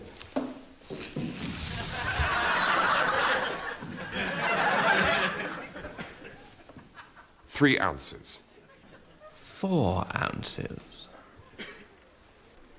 Monsieur wins.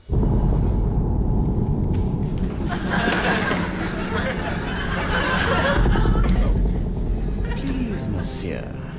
I'm a sportsman. Let me give you the chance to win your money back. One game. No limits. Double or nothing. Rate of fruitcake? No. How many coins in the jar? Bran tub? No. No. Whack the rat. Do you mean wanking? Oh no, he's gone rogue. No. I meant...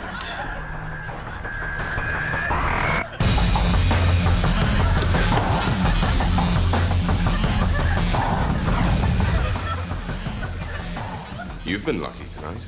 Yeah, maybe I'll get luckier still. Do you mean when you're cupping my fishy ball? That was good. Anne Robinson would have said it.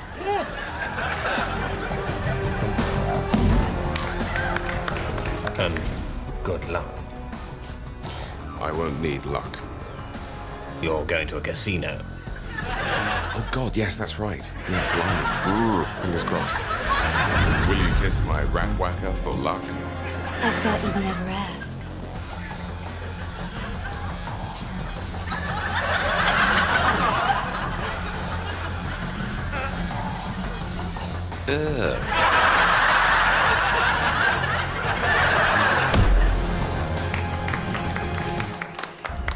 You win this time, Mr. Suave.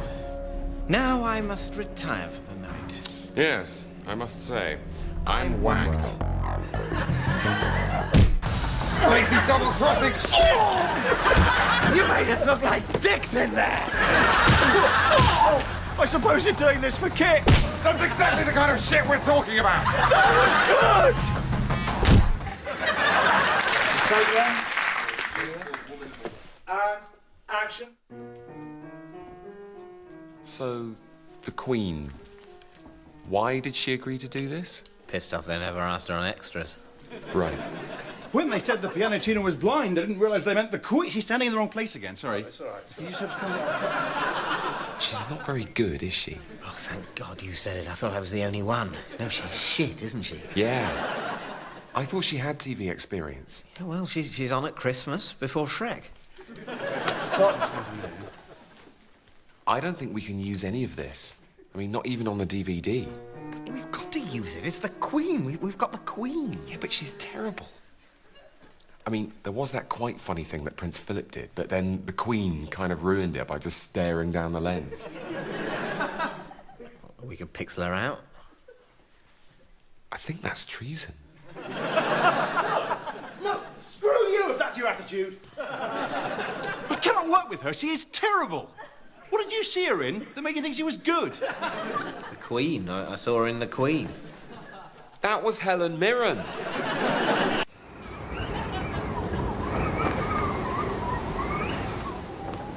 Where is he? He said he would be some time, sir. That was yesterday. No man could survive more than a few hours in this blizzard. Oh, damn it all. 3 of us left. Only 3 of us. What provisions have we?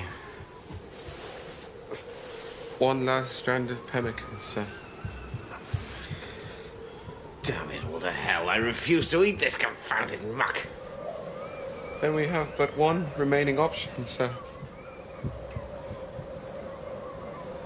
No, it's unthinkable. No, not Wilson. This! What? No, that's even worse. Sir, we will surely perish if we do not eat. That, sir, is a Christmas pudding. And today is barely halfway through August. What are you proposing? We could say we lost track of time. Lieutenant, there are some things that a true Englishman will never countenance.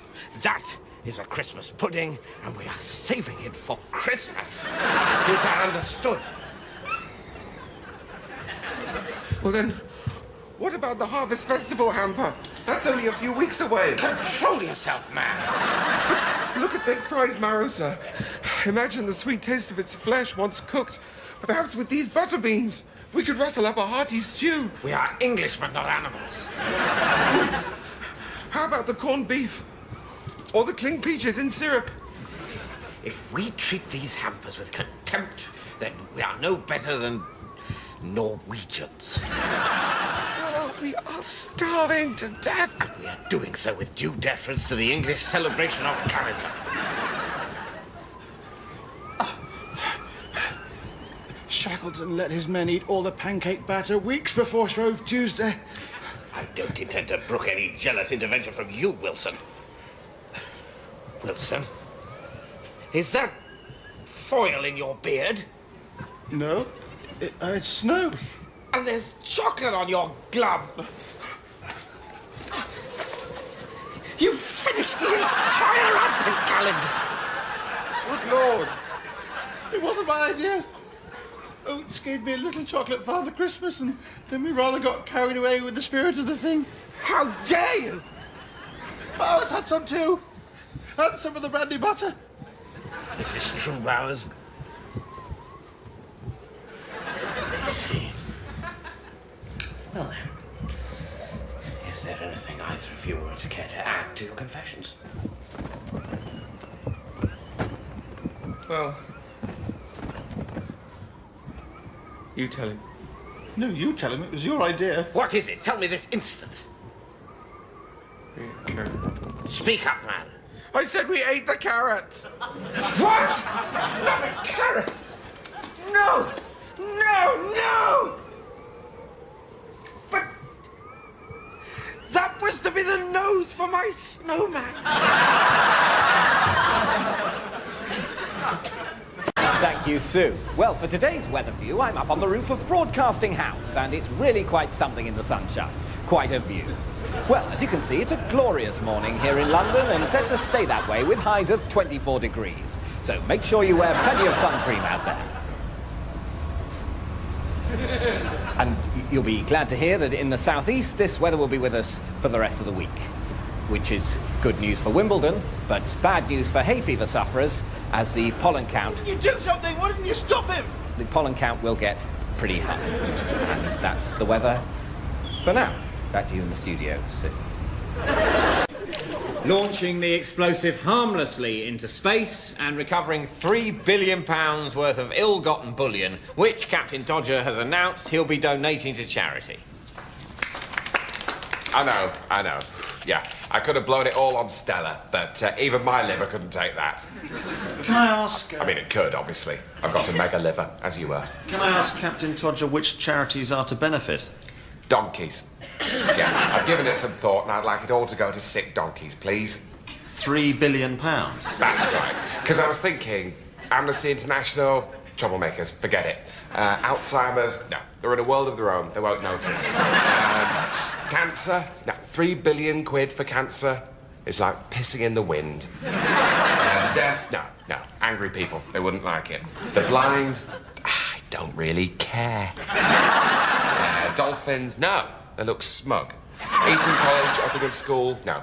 I don't think it's appropriate that public schools have charity status. Junkies, gypsies, homos, that whole crowd, not keen. So, no, donkeys. I'd like it all to go to donkeys.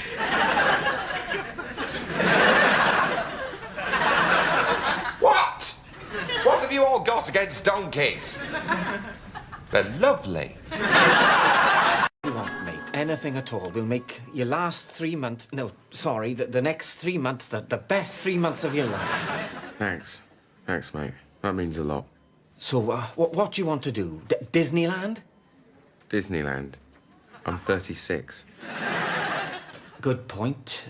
Run with the bulls. Watch the sun go down over the shoals of the Pacific. The sun going down, the end of the day, the dying of the light. Right. Swim with dolphins? Oh. Oh, what is it, mate? Anything, tell me. I will make it happen. Well, I've really always wanted to go snowboarding. Great! Among the penguins of the Antarctic. Right. Right, I know that sounds like swimming with dolphins, but I can sort of imagine that being a bit harder to organise. Oh. Well, if it's too much bother. No, I don't think it'll be a Thomas Cook job, that's all.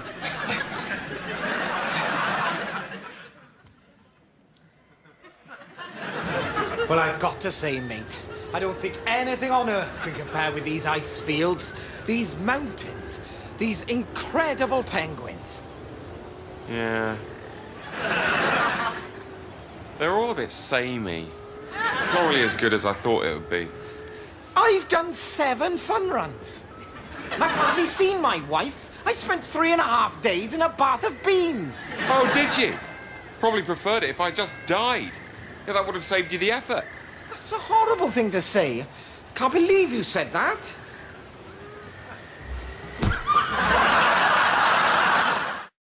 We hope you enjoyed that pre-event advertisement. Maybe one day we'll discover what it was for. You're watching the British Emergency Broadcasting System. And once again, it's time for the Quiz Broadcast.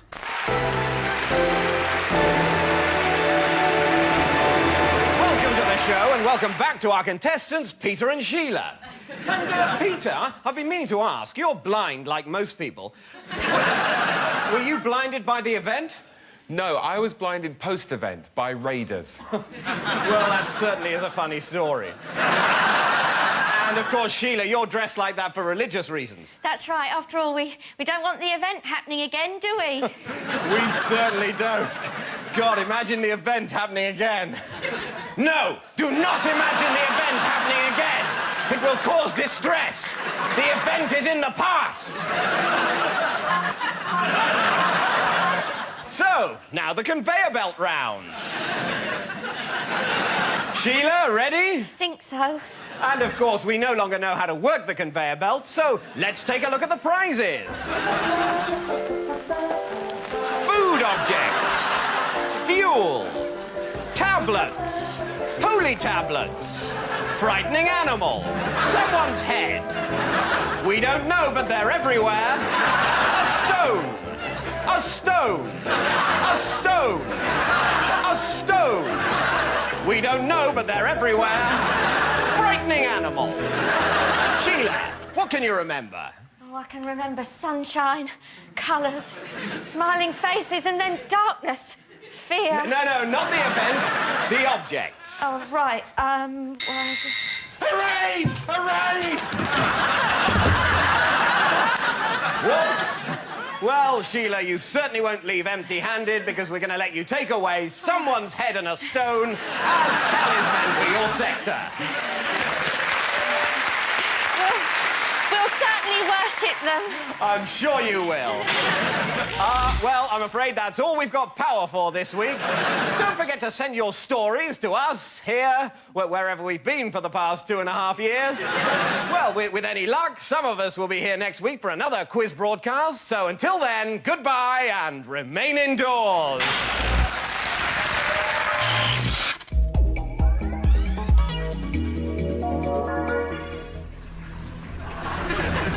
What have we got? RTA, broken arm, suspected internal injuries, severe contusions to the head. I'm going to need to move fast. Put me a solution of Arnica Montana. Stat. Strength?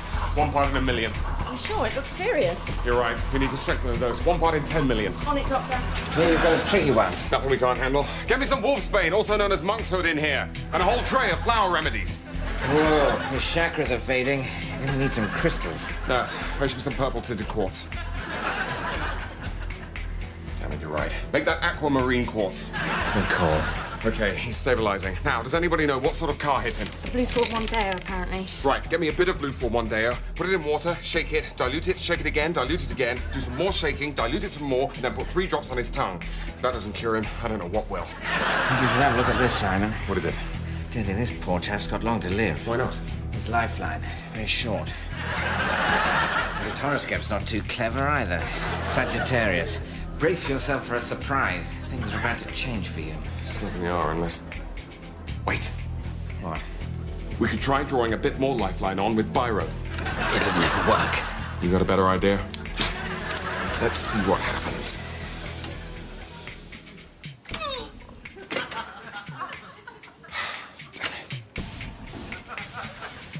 Damn of death, 3:34. Ish. Tough day, eh? I just can't stand losing them. It happens. I don't know. Sometimes I think a trace solution of deadly nightshade or a statistically negligible quantity of arsenic just isn't enough. That's crazy talk, Simon. Okay, so you kill the odd patient with cancer or heart disease, or bronchitis, flu, chickenpox, or measles. But when someone comes in with a vague sense of unease, or a touch of the nerves, or even just more money than sense, you'll be there for them. Bottle of basically just water in one hand, and a huge invoice in the other. I suppose you're right. Now, another drink. I need one. Excuse me. 2 more homeopathic lagers, please.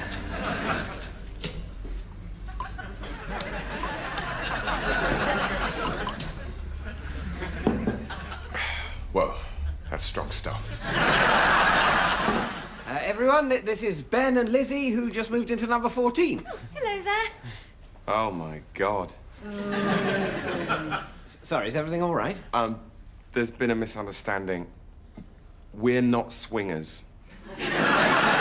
Not? We don't have sex with other couples. What you think that we're all... I'm not judging. It's just, it's not really our thing. We like to keep that side of things private. We're just shy. Yeah, that's it. We're just shy. Call it our weird fetish. Yeah, it's almost like in this room, we're the perverts. Good one. Look, we're not swingers either. I don't want to have sex with your wife. Yeah, right.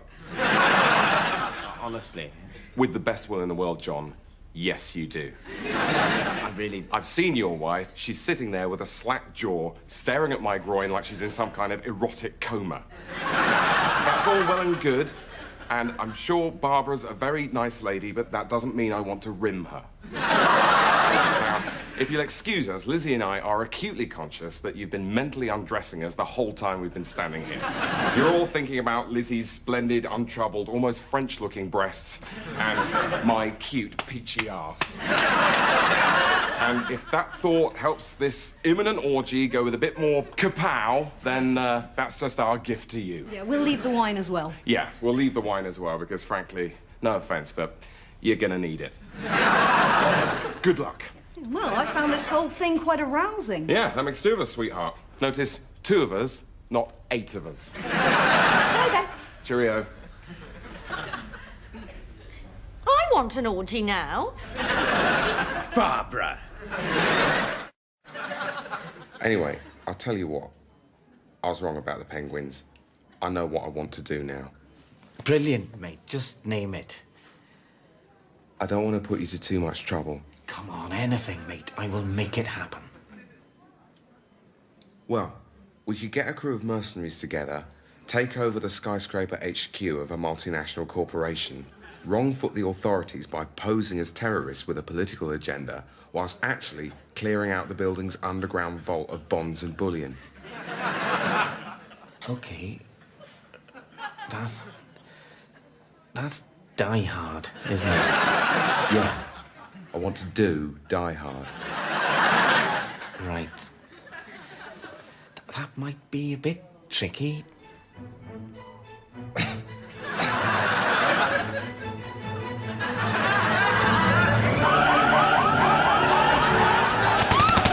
Everybody down! If anyone moves, I will have no hesitation in shooting you up with this gun. Are we all clear on that? Yes. Sergei, you through to the vault yet? Yes, only 1 security code to go and we're home free, Martin. This is brilliant. What a rush.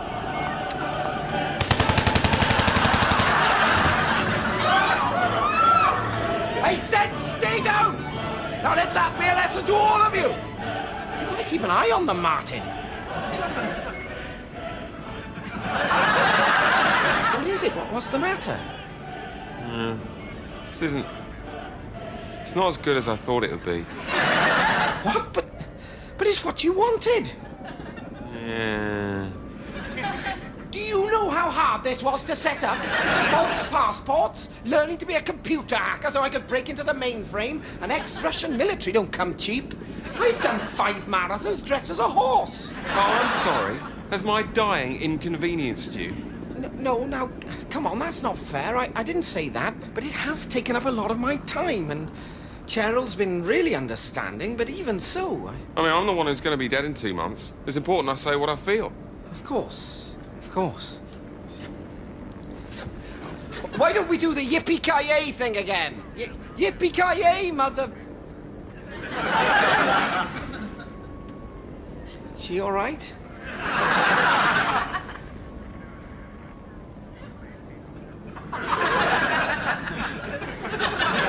Sorry, David, can you read these texts for me? I haven't got my glasses. Oh, yeah, right. First one's from Martin. He writes, "Hi, Rob. Hope you're well. Are you still on for a drink tonight? How about 8 o'clock at the Crown?" And then there's just a letter X. David, it's not an X. It's a kiss. A kiss? How can it be a kiss? A kiss is a thing you do. That's just a letter. No, but they're ending the message with a kiss, like on a birthday card. Oh, is that what that means? I always thought that people just thought I was either 10, 20 or 30 years old. Usually 10. And here's the next one from... Oh, it's your wife. You sure you want me to read it? Yeah, it's fine. OK. Sorry, running 10 minutes late. 2 kisses. That's a bit distant. Shouldn't she have put, like, a sex or something? I mean, she's your wife. Is there a letter for that? Maybe an S? That would be a bit more loving. Sorry, I'm running late. Sex. Look, don't you put kisses on things, on texts and emails? No, not even to people who I kiss or have kissed. I do all my kissing live. Is that wrong? No, it's not wrong. It's just not very affectionate. Oh, God, I'm not very affectionate. Is that what everyone thinks? That I hate kissing just because I don't put a random letter at the end of my emails? No, it's fine. I mean, you've got that whole cold, repressed, emotionless thing going on. People like it. You're the guy people like to feel uncomfortable around. Oh, God, really? Really. Do you want a kiss? No. You wanted to see me? Ah, Quintilius, my most trusted soothsayer. These are dark days for Pompeii. Smoke in the sky, the earth twitching like a bucking animal. You're telling me it's a proper shambles? Guide me, O wise man. What does the future hold for our fair city? Well, as far as portents go, it's not good. You know that big mountain that's suddenly on fire? Yes. That's definitely a bad sign. Double check with the goat's entrails, and they all say within a week, that's us done for. Consumed by brimstone, reduced to ash, all curled up in flaky balls, with tourists poking about, tutting and shaking their heads. And this is your sincere forecast? Sorry, I wish I could say scattered showers, but we're way beyond that. Smell that sulphur? That is one angry atmosphere out there. Then we must make a most humble offering to appease the gods. Exactly. Well, I've been having a bit of a think about this, and I reckon I've got it. Cockerels, pigs. No. We sort our rubbish into separate bins. Sorry? Green glass, brown glass, mosaic, papyrus, all in separate bins. Sort of a devotional thing. Once a week, before going to bed on a Monday night, I reckon. Is that it? It? Look at the sky! It looks like a smashed cake. The gods are hopping bonkers. We need to dedicate some of our precious time to a futile, time-consuming ritual. You know gods, they love all that shit. But surely that's, I don't know, pissing in the wind. It's very pissing in the wind, but the sky's on fire and it's the best I could come up with. Hey, I've just noticed. You've been eating crisps all morning. Aren't you afraid you'll get fat? No, I can eat as many of these as I like. I can't believe you're stuffing your face with crisps again. You'll only get fat, and then I'll have to have another affair. No, don't worry. These won't make me fat. Why not? Are you bulimic? No, it's because these aren't crisps. They're cresps. Pega's crisps take ordinary cresp, the healthiest food in the world, and that's been confirmed, and then deep fry it in crisp fat, so all of the health is retained, which means I can eat as many cresps as I like and just get healthier. Well, I'll have some cresps. I think I'll pass, actually. Cresps. Once you cresp, you just can't splasp. That doesn't make any sense. Oh, God, they're horrid!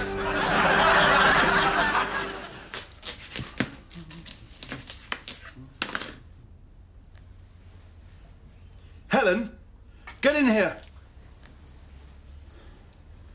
Oh, my... Finally, after all these years of doubt, proof!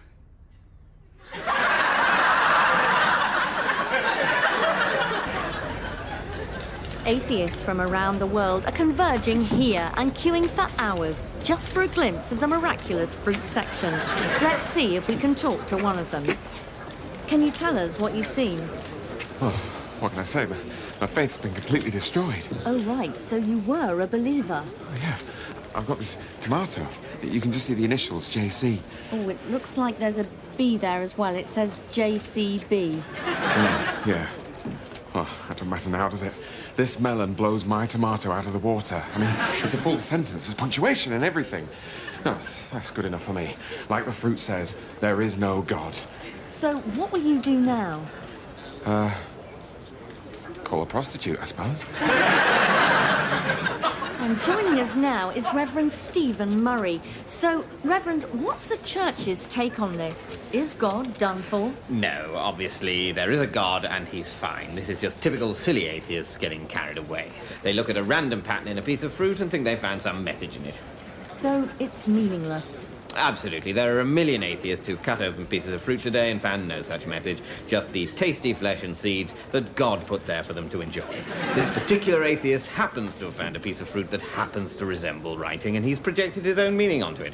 It's ridiculous. I mean, you could equally say, look at all the horrible suffering in the world and say that that proves that there's no God. Well, that's a good point. So, how do you explain the message? Well, it's probably just some random mutation in the watermelon's genetics. Oh, no, wait, not that. It's good, that, isn't it? What is? The way, you know, when you're in the shower and the water's all sort of running down you and it gets to your cock and the top side, or like overcarriage of your cock, forms a sort of natural aqueduct and sort of channels all the water so it runs off the end and it looks like you're doing a wee. I really have to be here for this. And then if you need a wee and go ahead and have a wee, then the wee sort of combines with the water and it looks like you're doing a super wee. I wouldn't know. It's like, you know, when you're walking along those flat escalators they have at airports, your natural walking plus the extra assistance, you basically feel like a superhero. So what you're trying to tell me is that having a piss in the shower makes you feel like a superhero? Yes. Well, as I say, I wouldn't know. What wouldn't you know? I wouldn't know about pissing in the shower. It's not something that I... What? You've never had a piss in the shower? Of course not. Why not? What do you mean, why not? Why am I suddenly the weird one, just because I choose not to... So you're in the shower and you need a wee, so you get out and go all the way over to the sink. Sink? All right, Lou, whatever. Just so... Rob, there is such a thing as having standards, you know, even when there's no one watching. What's the problem? You're in the shower, there's a lot of rinsing going on, it comes out sterile anyway. That's not the point. As long as you don't get it on the curtain. Oh, please! What? I'm saying don't get it on the curtain. I'm not saying... aim at the curtain, David. I'm not a complete barbarian. I didn't say you were a complete... You're not perfect. You shit in the bath. That's different. I know what I want now. All right. I want to have sex. Oh, fine. Oh, great. That's great. I can sort that out. No problem. With your wife. Oh. And then I can die happy. I just feel that, I don't know, that's crossing a sort of line. All right, sorry. Forget it. Just forget it. No, you're my best friend, and I suppose it would just be the one time. No, I'd want to do it lots of times. All over your house, with role play. I've drawn up a list.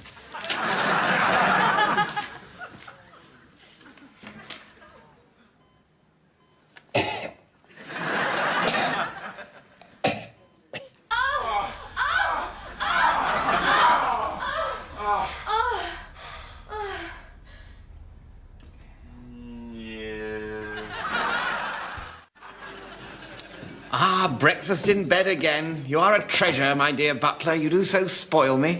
Thank you. And what do we have here? A rose butler? Ah, you remembered. Remembered, sir. Our anniversary. 40 years today. I hadn't forgotten. Hop in. Very good, sir. Who would have thought, all those years ago, that chance encounter would have led to such happiness? How did we meet, Butler? Can you remember? Well, you advertised for a butler, and I... Ah, of course. It was the day I was to have interviewed prospective butlers. To think that such mundane domestic matters were distracting me when our eyes first met. And I never did hire a butler after all. What? Well, I've never needed one. What with all the loving kindnesses you perform for me daily. You really are too good to me, butler. I hope you know I appreciate it. What do you mean, sir? Ah, sir. Such a simple pet name, yet so affectionate. What do you think's going on? Our anniversary, my dear butler. 40 years since we both cast aside convention for love. Right. Oh, no. So, the thing is, you do know I'm your butler. Yes, my butler, my dear butler, now and forever. Butler, buttles, butty pops, Butlington boots. No, butler's my job. My name's Steve. I don't understand. I'm a butler. I'm your butler. I have been for 40 years. You're my butler, butler. Steve. You're my Steve Butler. Butler, Steve. You're Steve Butler. I'm Steve Griffiths. I'm your butler. Oh. But... I thought we were going out. We're not. Oh, right. But... what about the breakfast in bed every day? That was so romantic. Yeah, also, sir, if you think about it, exactly what a servant might do. Like all the cooking, tidying, polishing, shopping, cleaning, and answering the phone. I mean, as a butler, I'd say you were relatively easy to work for. But if you thought this was a relationship, you were nowhere near doing your bit. But if you're my butler, why have I got my arm round you in bed? You told me to, sir. Now, will that be all? Right. Well, this is awkward. And while we're on the subject of domestic chores, while this breakfast would have been a lovely gesture from a man I thought had been in love with me for 40 years, coming from a professional servant, it tastes like shit. You're almost as bad as that housemaid. Housemaid? Yeah, you know the one, the stroppy one. Sits next to me in the drawing room without so much as a by your leave. Looks at me with needy, betrayed eyes. Developed a drink problem about 15 years ago. No, sir. Oh, you don't mean to say? That's right, sir. She's no housemaid. That's Lady Sybil, your wife. Blimey. Bunch of flowers in order there, I think. Very good, sir. Oh, of course. I've got a butler. Good-o. It's fast, friendly, and lonely. Text the sex. It's like sex, but on your phone. Text costs £4 per text plus your standard network rate. May cause misery. Do you like arguing on the internet? Do you like your phone? Then you'll love Text-a-Block. Our team of furious teenagers and disillusioned 30-somethings are waiting for you to text in so they can react to your opinions with baffling vitriol. It's fast, angry, and pointless. Text-a-Block. It's like strangers having contempt for you, but on your phone. Terms and conditions apply. Please enjoy eye-watering ignorance responsibly.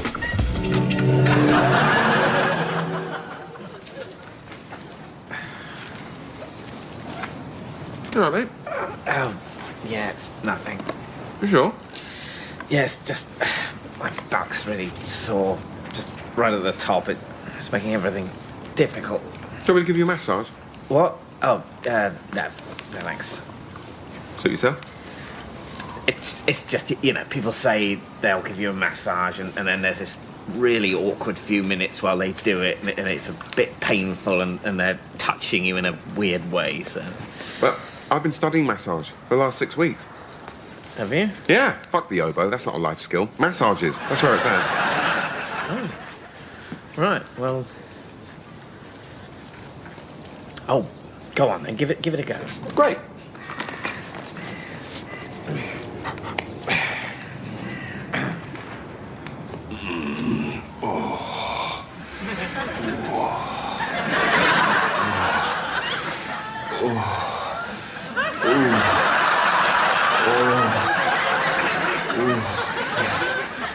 Oh, yeah. Oh. Robert. Oh. Oh. Robert. Yeah. Did this massage you've been studying? Massage, yeah. Is it sort of erotic massage? Massage is scientific, mate. Massage is massage, you know. Relaxes muscles, relieves tension, creates lovely little tingles. Yes, okay, but this massage you've been studying, is it erotic massage? All right, yes, it is. All right? Yes, it's erotic massage. You have to make me feel small, don't you? Small and stupid. I thought it would be a nice thing to do, but no, you have to ruin it. Where are you going? Away? I mean, finish me off. Hello, the Nutritionists Partnership. Yeah? Yeah? Have you tried turning it off and on again? No, sorry, I used to work for an IT helpline. I mean, it sounds like you're intolerant to wheat. Not at all. That'd be 60 quid. Bye now. Oh, my God, Mike, the game's up. What's happened? I've got a woman in there complaining of the usual stuff. You know, sometimes she's tired, sometimes she's full, sometimes she's hungry. Friends have complained of her moaning. Textbook stuff. Fine. So I hit her with, have you tried cutting wheat out of your diet? And then started printing off the bill like usual. And it doesn't work. Have you tried turning it off and on again? No, not the printer, the patter. She said, I'm definitely not intolerant to wheat.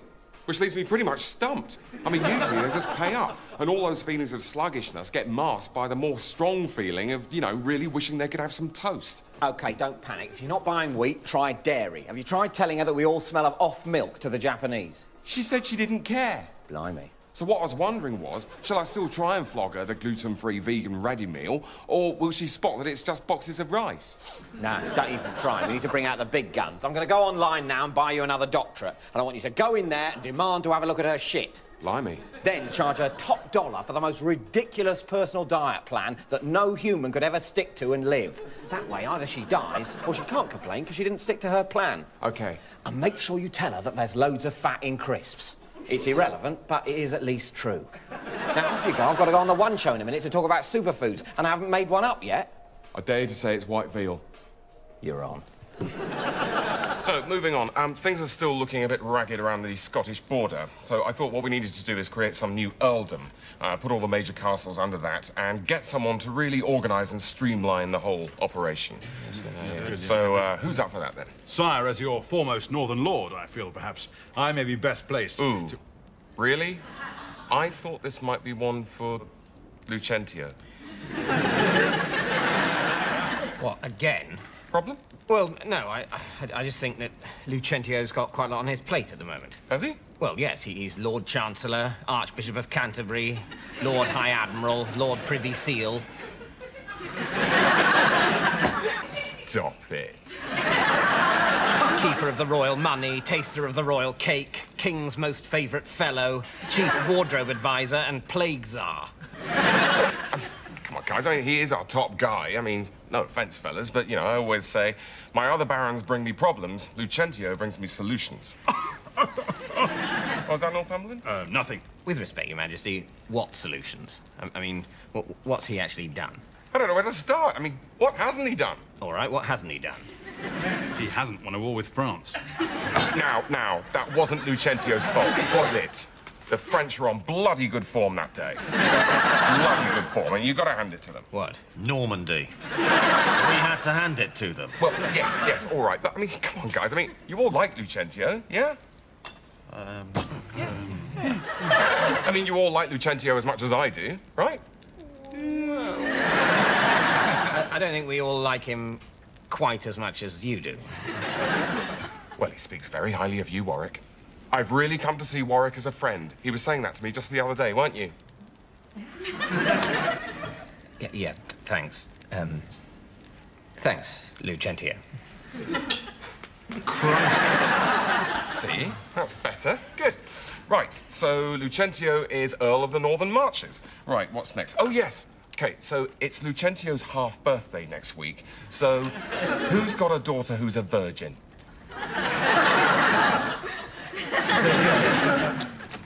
Oh, God. What? Just got a text from Phil. Sorry, can't make it to your party. Day after we move, we'll be in unpacking hell. What's wrong with that? That's fair enough. Yeah, but he's only saying that to make sure I know he's moving, because the last time I moved, he helped me, and he wants to make sure I return the favour. I think you're reading too much into it. No, I'm reading the follow-up text. Phil's just saying that because the last time you moved, he helped you, and he wants to make sure you return the favour. Why would he text that? And why is he referring to himself in the third person? Is that a new phone? Yeah? Ah, that would be it then. You got subtext turned on. What?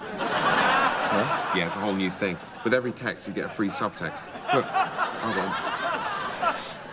Message 1, brilliant review in The Independent, Rob. That's more like it. Message 2, Sarah is only saying that to let you know she's read the awful review in The Telegraph, the one that goes on and on about your teeth.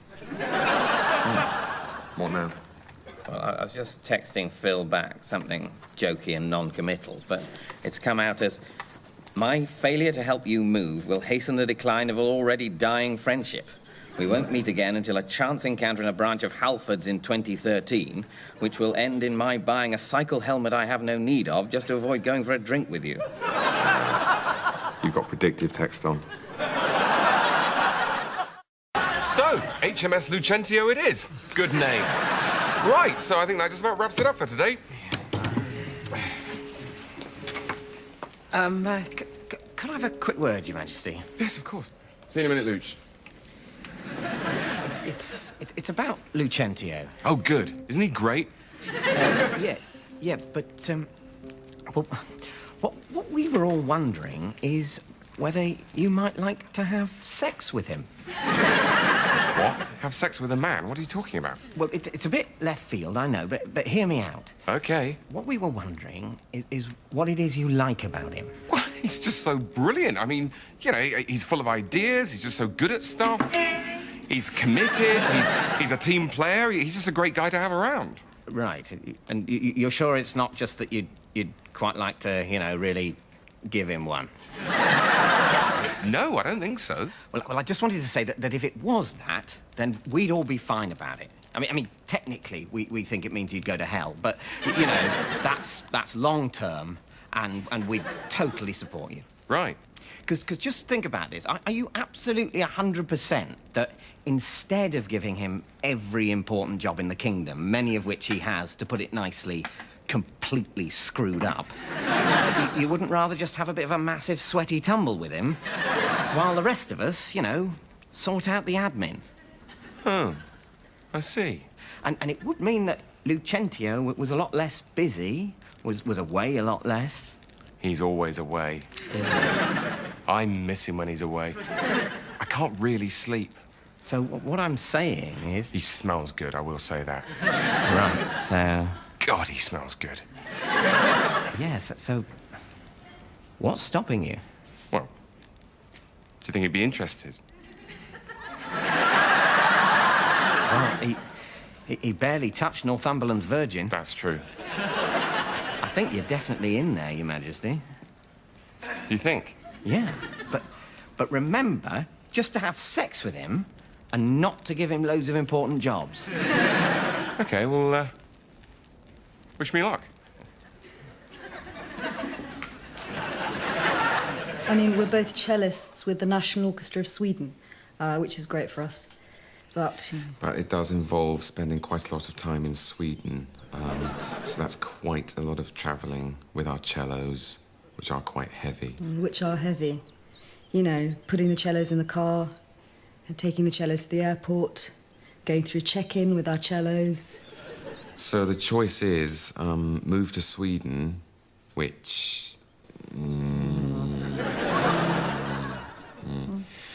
Or the only logical alternative, turn our house into an international airport. Well, it's been 3 months since I last talked to Ben and Kerry Bishop about their dream of turning their 3-bedroom terrace house here in Peterborough into an international airport. So, let's see how they've been getting on.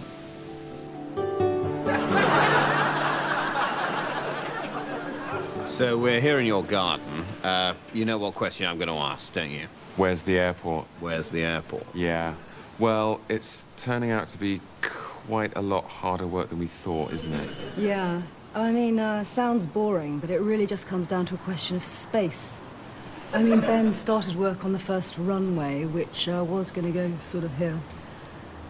But then BA, amongst others, were very strict about the length. Yeah, they've been really inflexible about the length of the runway, actually. How long do they say it's got to be? About 2 miles. Right, that's quite a lot longer than your garden. Well, it is horizontally, but we offered to make the runway vertical. I mean, just dig down for 2 miles. But then the council got involved and said that we were going to run into problems with pipes and cables and ultimately magma. Right, so you've run into a bit of red tape and delays. How's that affected the budget? Well, the original budget was £23,000, which I know sounds like a lot, Yeah, but... it sounds a lot, but we wanted to do it properly. Yeah, exactly. But now it's really leapt up to, what is it now, 84? 86 million pounds. Where's the other 2 million come from? Fire engines. You see, at this rate, we're going to have to sell another cello.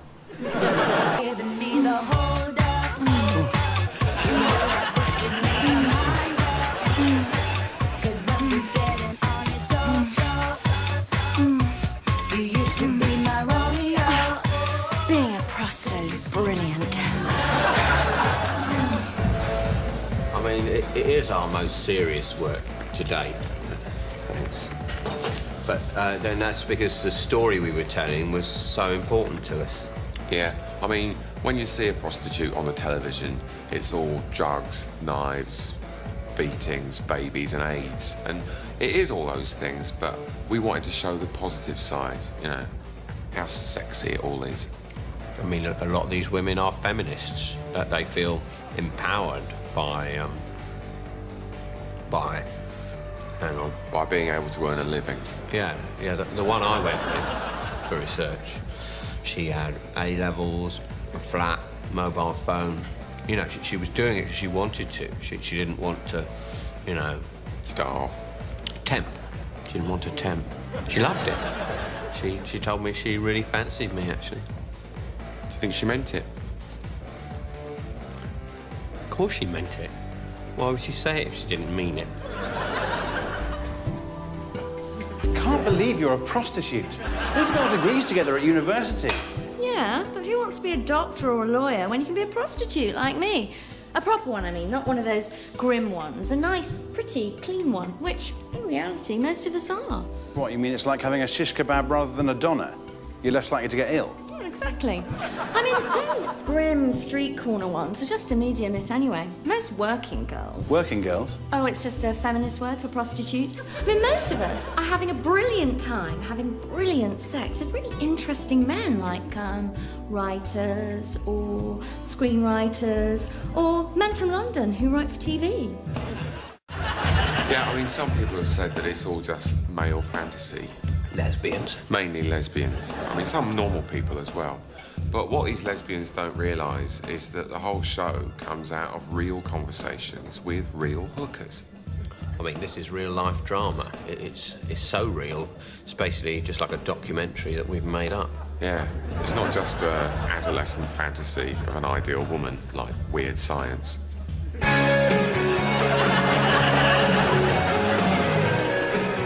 Belle, can I get you anything? Oh, I'd kill for a beer. Cheers.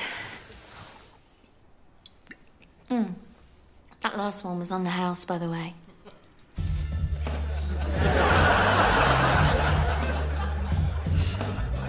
Was your go on the house?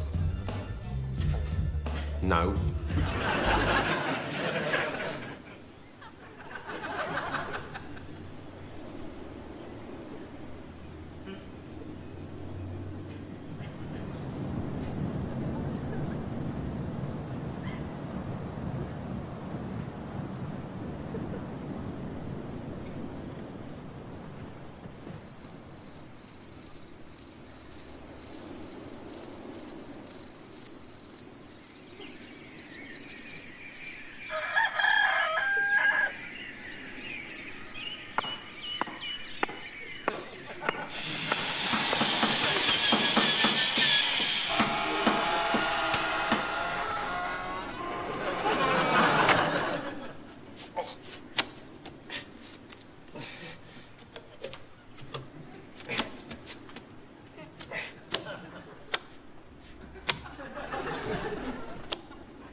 Sorry, do you mind if I... Fuck off! Fuck off! Fucking fuck off! You fuck!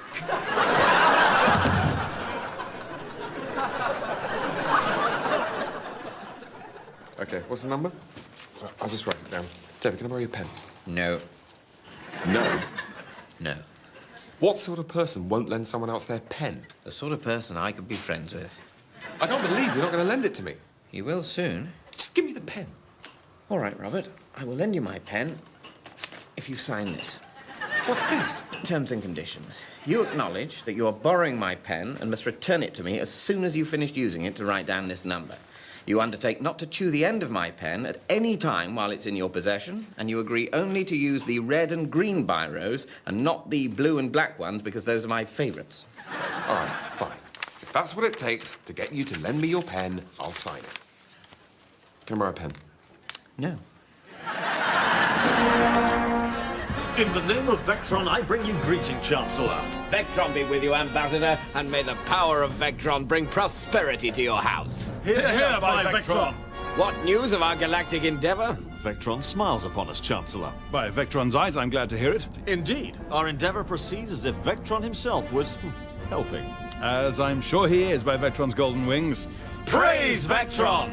In the name of Vectron, I ask for further mandate to pursue the endeavour. By Vectron, you shall have it, and gladly. I thank you and take my leave. For Vectron. For Vectron! Indeed, these are joyous times by Vectron. I agree by Vectron's beard. Excellent. Chancellor? Yes? Who's Vectron? What? This Vectron we all keep mentioning. Who is he? Don't you know by Vectron? No. You see, about 3 weeks ago, I was ill. So one Thursday, I was away. And then when I came back on the Friday morning, it was all Vectron, Vectron, Vectron. And no one's really explained. Just 3 weeks ago? But Vectron is eternal. He is the end, the beginning, the circle. Honestly, Steve, none of us had ever said the word Vectron in our lives until I took that day off. Maybe you're right. I think it's really Tim you should be talking to. I'm pretty sure he started it. Okay. Glad greeting, Vice Sky Marshal, by Vectron's name. I thank you by Vectron's kindly claw. Yeah, Tim, Pete had a question for you. Oh, yeah? Yeah, all this, Vectron stuff, that was you, was it? I don't think so. Isn't it the scrolls? The ancient scrolls of Vectron, written by Vectron himself in the first age of Vectron. No, Pete says it all started 3 weeks ago when he was ill. Well, maybe. But I'm sure there was something about scrolls. Didn't Jeff find the scrolls? Jeff? The scrolls, was that you? I don't think I ever saw any scrolls. Right, because this is an interesting question, because we have been talking a lot about Vectron, and quite rightly, Pete wants to know why. No, totally. But by Vectron, Yeah, shall we just leave that until we sort this? Right. Right, so who was the first person to say Vectron? See, I really thought it was you, Tim. No. I did lose my plectrum a few weeks ago. I was asking around. Do you think plectrum, Vectron? It's not very likely. I think it's that. Yeah, it's probably that. I suppose we must all have seemed a bit daft. No. Well, I feel a bit daft, I must say. No, it sounded good. It was good. Yeah. Right then. No more Vectron. Okay.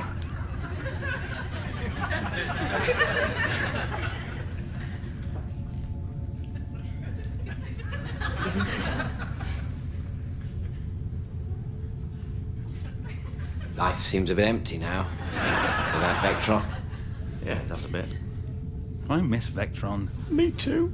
I think, actually, even I miss Vectron a bit. Oh, that's nice. Look, why don't we just open some wine and see if we can get back into it? Might be worth a try. By Vectron. By Vectron's knees, let's crack open the Chablis! For Vectron! It's the education debate that just won't go away. Amazing. Both government and examining boards have found themselves under fire this week when it was announced that in this year's A-levels, everyone got an A. So what did you get? 14 A's. And you?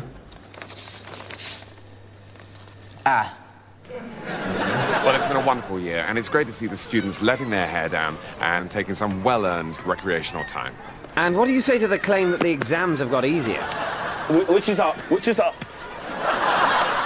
Why can't people accept the simple fact that every year for the last 30, teenagers have grown empirically cleverer by between 3 and 7% without a single dip ever? But of course, with so many successful students, the pressure on university places is greater than ever. Well, of course, everyone's got such excellent results these days that it's impossible to tell them apart. So we've had to go back to nepotism. But what about meritocracy, social mobility? What happens to children from poorer backgrounds? Well, they have all these A's these days. But then so do the posh kids. And the posh kids are expected to go to university, so we feel the kindest thing is to let them. Strong words there from the Regis Professor of Philosophy and GCSE Textiles. Education Minister, what's your response? I just find it very sad that at this time of year, the chattering classes seek to disparage. Disparage? Slag off. Oh, sorry. The words module stopped being compulsory the year above me. Seek to slag off the achievements of our nation's youth. But how do you respond to fears that the knock-on effect of easier and easier exams will inevitably lead to a decline in our very civilization? That's an utterly spurious hypothesis. Where? And by the time that happened, we'd notice. Minister, thank you. Well, coming up next on BBC Two, something of a treat for culture vultures, Leslie Garrett and Dr. David Starkey introduce footage of kittens falling over. Good night. OK, what's the number? I'll just write it down. David, can I borrow your pen? No. No? No. What sort of person won't lend someone else their pen? The sort of person I could be friends with. I can't believe you're not going to lend it to me. You will soon. Just give me the pen. All right, Robert. I will lend you my pen if you sign this. What's this? Terms and conditions. You acknowledge that you are borrowing my pen and must return it to me as soon as you've finished using it to write down this number. You undertake not to chew the end of my pen at any time while it's in your possession, and you agree only to use the red and green biros and not the blue and black ones because those are my favourites. All right, fine. If that's what it takes to get you to lend me your pen, I'll sign it. Can I borrow a pen? No. Is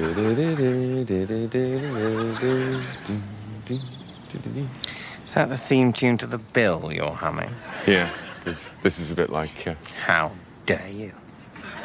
The old opening credits of the bill featured the feet of 2 police officers. 2 pairs of police officer shoes. Not 1 pair of police shoes and some flippers, or 1 pair of police shoes and some espadrilles, or wellies, or the hind legs of a cat. It was a policeman and a policewoman walking along. And you're not even a policewoman. I think that's a bit sexist. At least it's institutional sexism. If you said it, it would just be sexism. You haven't got an institution. Or not one that anyone cares about.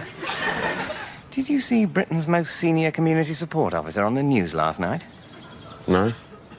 Neither did I. Come to think of it, I'm wrong about why this isn't like the old opening credits of the bill, because in reality, that was 2 people who were pretending to be police officers. Whereas here, we just have 1 person who's pretending to be a police officer, and 1 person who actually is. Look, I'm not saying I'm a proper policeman. Well, that's a good job, because that's a very serious crime, for which I could send you to prison. Only one of us could send the other one to prison. Can you remember which way round it is? Let me help. Go to prison. Go on, piss off, go to prison. Find the nearest prison and go to it. I won't. Knock on the door and say, I've sent you to prison and you're to stay there. Okay.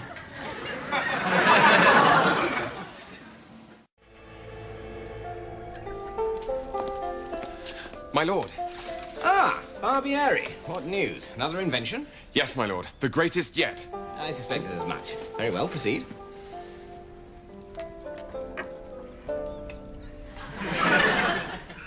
Ah, you've invented the wooden mouse. What that needed doing? Oh, but this is no toy, my lord. Observe its secret. A ball. A ball, my lord, which allows the device to track minutely and accurately every movement of one's hand. Oh, good. Yes. And then? And then you can click on it. So you can. And what does that do? That helps the general effort. Which is? I'm not quite certain just yet, but, oh, it's wireless. It's what? It doesn't have long, thin strands of metal coming out of it. Granted, but then you can say that about almost anything. No, but you see, something tells me that this sort of thing normally would do to help it communicate with the... Yes? Ooh, it's on the tip of my mind.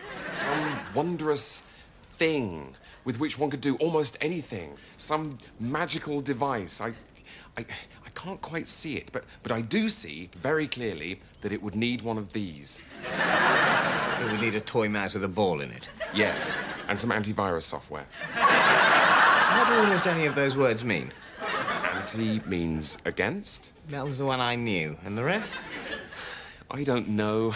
It was all so clear this morning when I woke up and scribbled it all down, but now I just think I've gone a bit mad. I see. Thank you, Barbieri. I think this might be another candidate for my special cupboard. Along with the device for wiping clean a screen, which, in as yet obscure circumstances, would shield one from the wind. The device for extracting food that has somehow become encased in metal. And, of course, the Sky Digibox. Triumphs all. Shame about the other place. Still, this looks nice. Yeah, and it's only for tonight.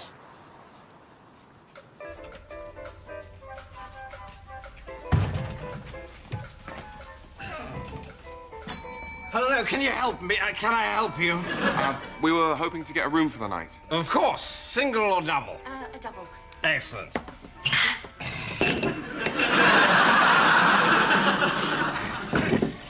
Cheers.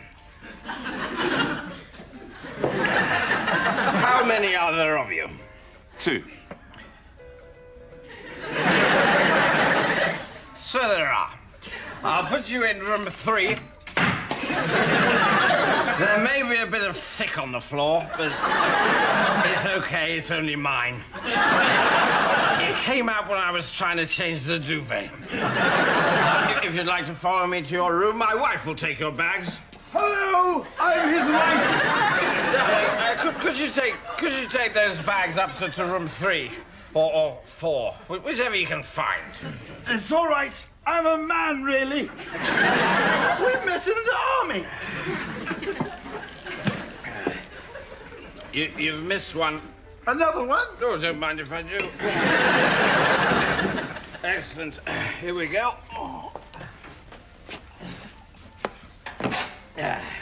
These are some of the other guests. Hello!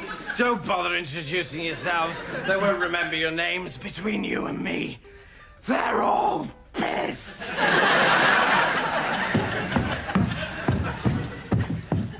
Here's your key. You won't need it. A lot of our residents found getting the little key into the little hole a bit fiddly, so we've had all the doors removed. This is the ensuite. The full English breakfast is £10, or the continental is free. What is the Continental? It's wine. If you need reception, just dial 0, or 1, or 4, or any of the numbers, really. It can be difficult to press one specific button. Hope you have a lovely stay.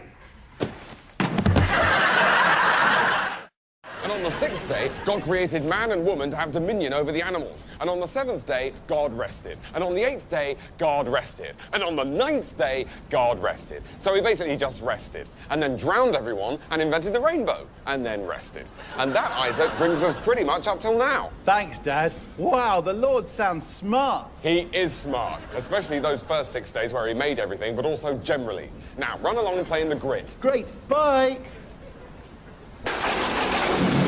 Abraham! Lord! Abraham! Not interrupting, am I? No, perfect timing. I was just telling my son about all the wonderful ideas you've had.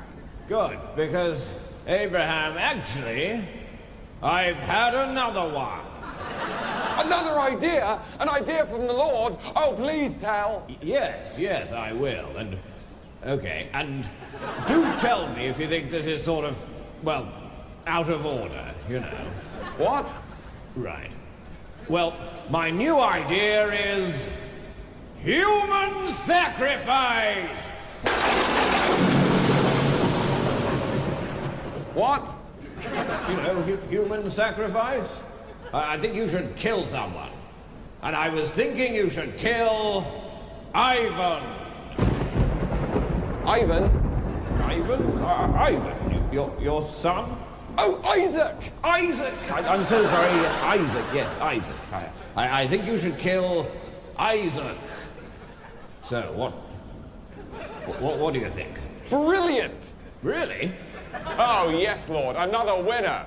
Ivan, rustle up a pyre, we're making a sacrifice. Ivan? I thought you said his name was... Oh, no, Ivan's a much better name, Lord. You were right. Oh, I can't wait to see the look on his face. You're sure you're fine with this? Absolutely. You would say? I would say what, Lord? Well, you know, if you thought I was asking you to do something, you know, wrong... If I thought it was wrong? Like I'd know. Like I have any chance of forming an independent basis of right and wrong outside the instructions of some supervisory being? No, Lord, I am your bitch. Yeah, okay, but... Finish the pie, Dad. Hello, Ivan. Where's the sacrifice? Ooh, that's a good point. Where is it? Any ideas, Lord? Oh, wait, I remember. It's there. What? Yes, Isaac, Ivan. The Lord's new idea is that I should sacrifice you. Me?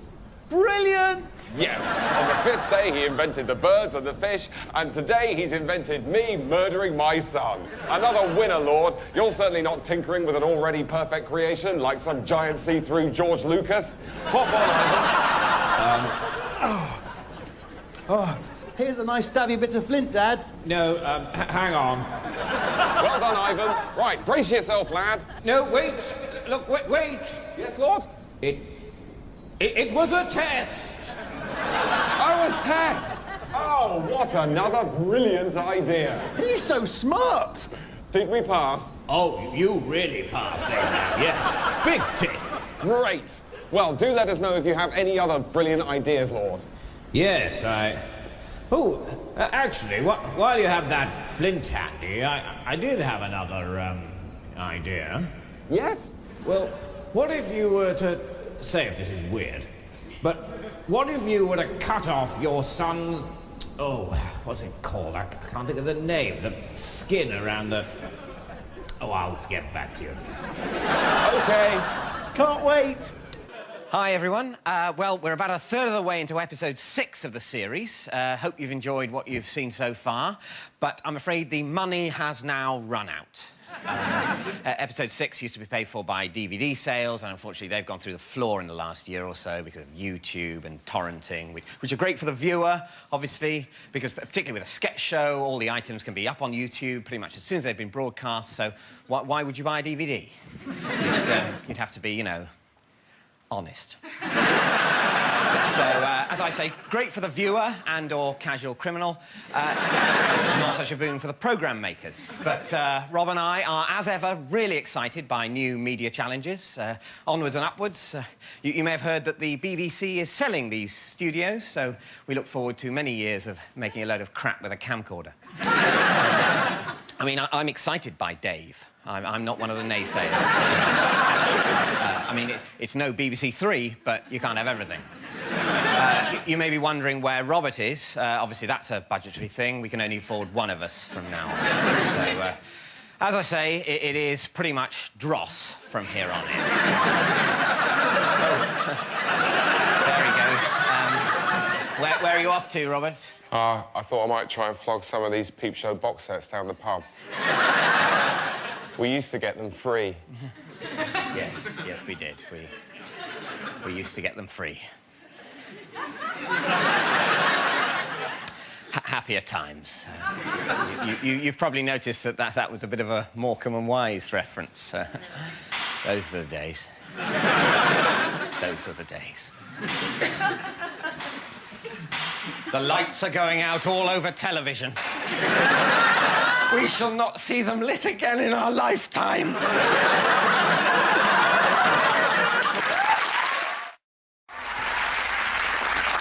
We have had a lovely stay. Lovely. The chocolate liqueur on the pillow was a lovely touch. The whiskey minches in the shower, a wonderful surprise. Yes. Although I will have to wash my hair again. Did I tell you? We met in the army. So anyway, we'd better settle up. Oh, yes, of course. How much do I owe you? On the house.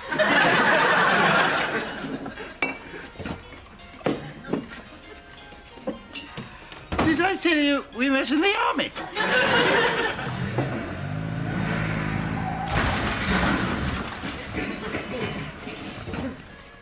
We had a problem with our car. It was all wobbly. Good morning. We had a couple in here recently who looked just like you. That was us, wasn't it? No. They were different. They were leaving. Well, I must have a double. Good idea. I think I'll join you.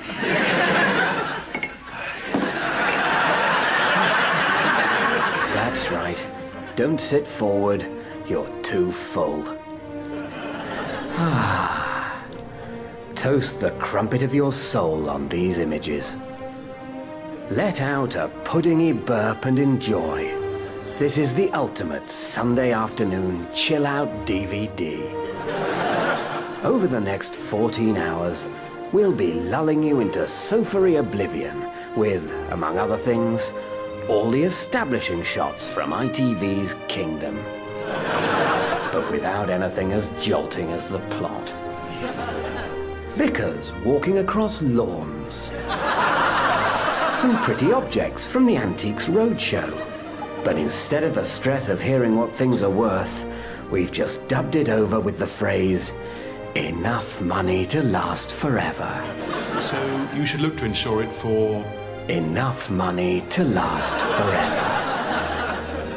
A crossword being filled in with the names of characters from Dad's army. And then smeared with delicious jam. And exclusive footage of a beefeater being hosed down with cream. Oh, lovely! I'll just turn round so you can do my back. So sit back, stifle a horseradishy fart with a chintzy cushion, and immerse yourself in the audiovisual equivalent of a hot bath of cake.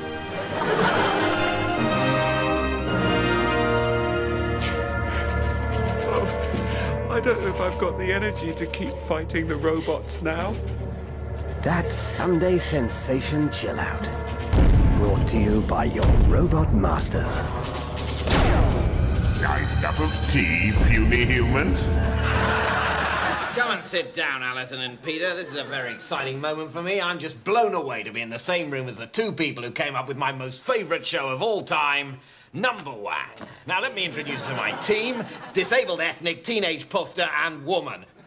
Don't talk to them, they're just here to tick boxes. And you know what? None of them went to Oxford. I love diversity. I went to Oxford. Sorry, what I meant to say is I didn't go to Oxford. I did! So it's fantastic to have you both here, Alison and Peter. Amanda, get these guys some drugs. Amanda went to Oxford too, by which I mean Amanda didn't go to Oxford either. So, one question. How the hell did you ever come up with Number One? Well, Peter, I don't want to know. Please don't tell me. Great story, I'm not interested. Now, I'm not going to pretend to understand the creative process, because I don't understand the creative process, and because I don't know how to pretend. But we're all agreed that Number One has been off our screens for far too long. So I want you to have a look at this. This is a picture of a hot woman who let me touch her boob once. Yes! Don't look at the box tickers. You see that ethnic one? He'll be the head of news one day if we let him, which we won't. Now, here's a list of the kind of people that watch the sort of programmes that we make. Oh, your demographics. I don't like to use that word, Alison, because I don't know what it means. Now, the sort of person person who watched Number One was old, weird, had a hat, smelled, and were Belgian, which is brilliant in a way that is awful. But nowadays, we're about appealing to a different kind of audience, an audience that is young, diverse, youngly diverse, diversely young, ethnically youthful, and homosexually young. And we think that that audience wants us to bring back Number One in a way that retains all of its original features, but is basically like Skins.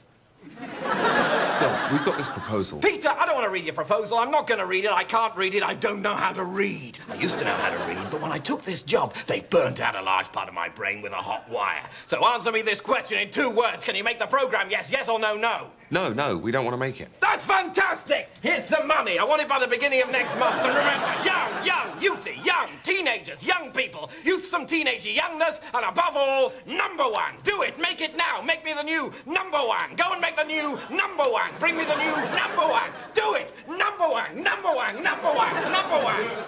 Amanda, can you get me some new pants in here, please? I think I may have pissed myself and come at the same time. I think there might be a documentary in it. From the people who brought you Glucosade Port and Pika's Cresps comes Marmite. All the great taste of Marmite in a glove. This glove tastes of Marmite.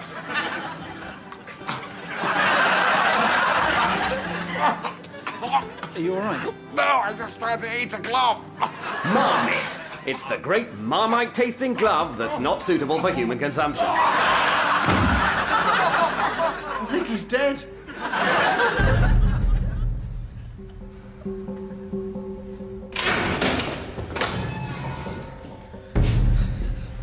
Oh, my dear brother Philip, you look so thin.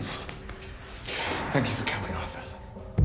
Your brother is to be executed tonight. You have half an hour, then you must leave. But that's barbaric.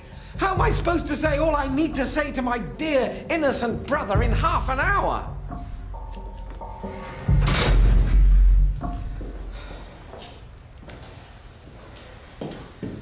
Only half an hour? I know. It's terrible. We have so much to say to each other, my dear brother. Yes, we do. And so little time. Yeah.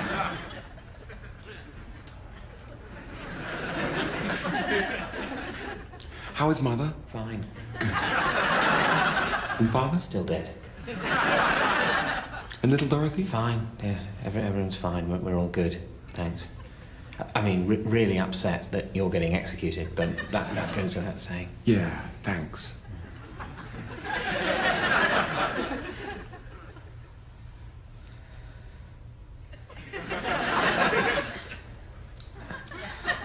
Just 29 minutes left. I know.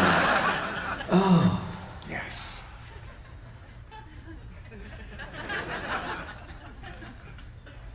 Any trouble getting here? No.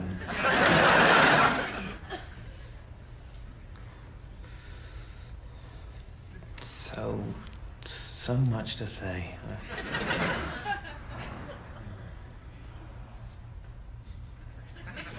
Thanks for being such a great brother. Oh, you're welcome, and likewise. Thanks. And,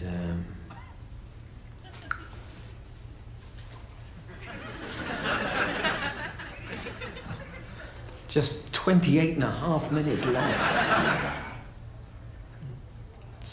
Still so much to say. Yeah. Thanks for being a great brother. Thanks for getting executed. I'm fine. Yeah, I'm just trying to think. I think that's it. Right, yeah. And actually, it didn't take as long as I thought. No.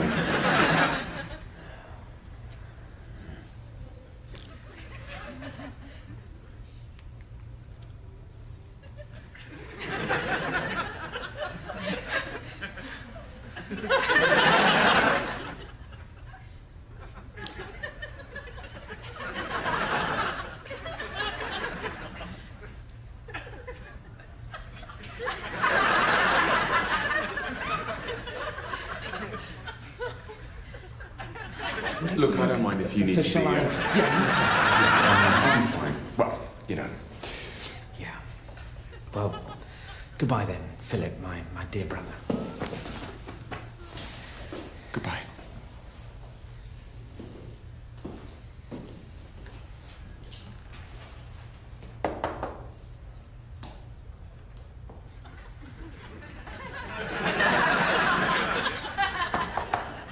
Hello? Guard, I'm ready. He's probably gone for a cup of tea. He probably thought we were going to use the whole... The whole half an hour, yeah. We probably gave him that impression. Yes.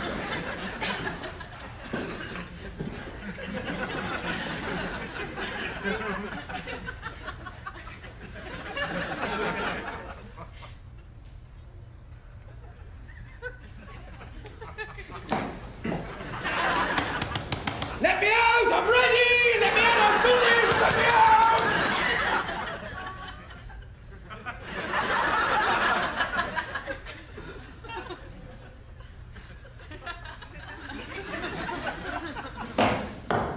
Let him out! For God's sake, let him out! Let him out! Let him out! Let him out! Please, let him out! Do you think there's too much wordy stuff? What, in the show? Yeah. No, don't worry. That'll all get cut. Really? Yeah. I mean, it feels wordy to us, but when people watch, all they're going to remember is this bit coming up. The big chicken finale. Yeah. That's what people like, isn't it? Dancing around, clucking, big polystyrene eggs, jokes about Edwina Curry. You're spot on, mate. Yep, this is it, coming up right now. This is the BAFTA. Yeah. Although, you don't think people might... that we might have to cut it because of bird flu? What? Well, you know, people might associate chickens with the threatened bird flu epidemic, because apparently you can catch that off chickens. Oh, God. And I think a young Turkish child actually died the other day, which is very sad. Oh, for fuck's sake! Fucking hell! Why do these fucking things always happen to us?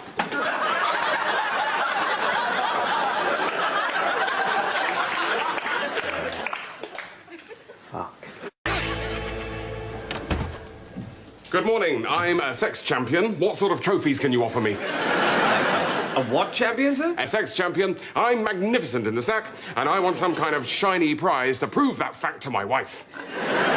Right, well, I tend to specialise in sports trophies, sir. Football, rugby, darts, that sort of thing. So I need to commission a sex trophy of some kind. Well, I don't actually make the trophies, sir. I just buy them wholesale from a company in China. This isn't the kind of can-do attitude I'd expect from a small businessman in today's economic climate. You should be grateful for my custom. Well, perhaps I can improvise something suitable. Well, make sure it looks good. I don't want some tatty, half-baked sex trophy. I want quality. Of course, sir. Well, how about this, for starters? This is one of our top-of-the-range snooker trophies. See how the little plastic man is bending over the table? Yes. He's quite attractive, isn't he? Well, as little plastic men go, I'd say he was one of the better-looking ones, sir, yes. Well, that's good. He could represent me. Just what I was thinking, sir. And, here, have a look at this, ladies' badminton trophy. See how the, See how the little plastic lady is positioned? She looks dirty. I'm sure she is, sir. You know what they say about badminton players? So if I just snap her off there and then jam her in between the snooker player and the table, it looks like they're in some sort of erotic clinch. It does, doesn't it? They look like they're having a whale of a time. One top-of-the-range sex trophy, sir. Oh, there you are, darling. I've been looking all over the... Well, what's that? It's my sex award, remember? Just in from China. I thought you were making that up to impress me. Nope, won it fair and square by being the best in the world at shagging. Oh, gosh, we should probably get home then, shouldn't we? Come on.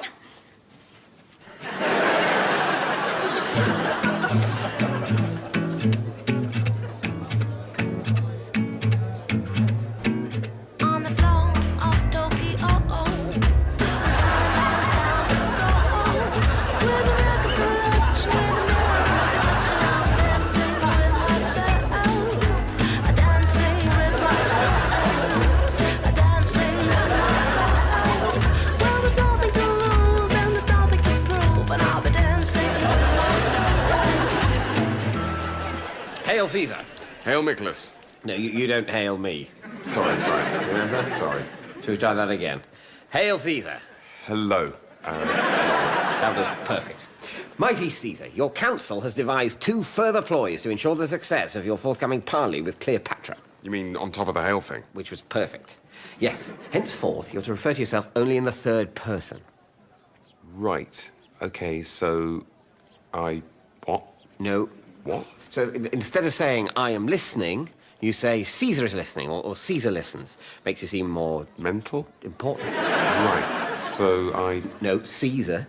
I thought I was Caesar. Stop saying I. Oh, I see. Oh, sorry. He sees. That's perfect. So you say he, or one, or Caesar. Makes you seem more imposing. Right. I see. So you want me to... No. Oh, you want Caesar, him, you want him... That's it. To seem more aloof. I get it. What? Mighty Caesar! Mighty Caesar! Nessus. Try that. What? Oh, Caesar is listening. What? Caesar is listening. I thought you were Caesar. No. Yes. Oh, yeah, sorry. Yes. Am I? But I thought... But Caesar thought... Oh, I get it. I mean, he gets it. He means he gets... OK, Caesar, from now on, every time you forget to refer to yourself in the 3rd person, I'm going to blow on this reed. I don't. Caesar understands. What's this 3rd person? New protocol. Ah. You bring news. Mighty Caesar, I bring you news... he brings you news... he brings... Sorry, him news... Nessus. Are we... Ooh, no. He... Sorry, is it... What? What are you doing? We're all referring to ourselves in the 3rd person. Yes. No. Are we? I mean, them. That was perfect. No, you refer to yourself. I refer to myself. He refers to himself. Who, me? No, me. I mean, him. Caesar. Oh, are you Caesar? Me? Oh, I see. No, you're Caesar. Me? No. You. No, you Caesar. Me? What? Oh, I get it. Shut up. No, it's very simple. Caesar is... Oh, I'm... He's Caesar, and I'm... him. He's... And you're... Who? Caesar. Can't we have a gong if we get it right? No. Nicholas, just out of interest, what was the 2nd piece of counsel for the forthcoming parley with Cleopatra? Ah, yes. Don't look down her top. Caesar disagrees.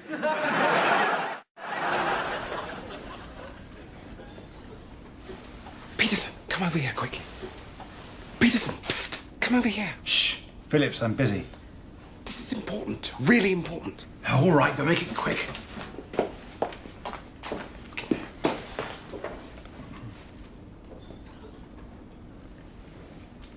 Is that what I think it is? That's the effect of PWT4 on advanced amyloid proteins on the affected brain tissue. A significant shrinkage. A cure for Alzheimer's? It could be. Everyone, we could be on the brink of a massive breakthrough. Colin, guard the door. Stop it, you lot. Get back to your workstations. Monsieur Garnier will be furious if he sees what you've done. Be quiet, Leslie. This is exactly why I got into science in the first place. He's coming.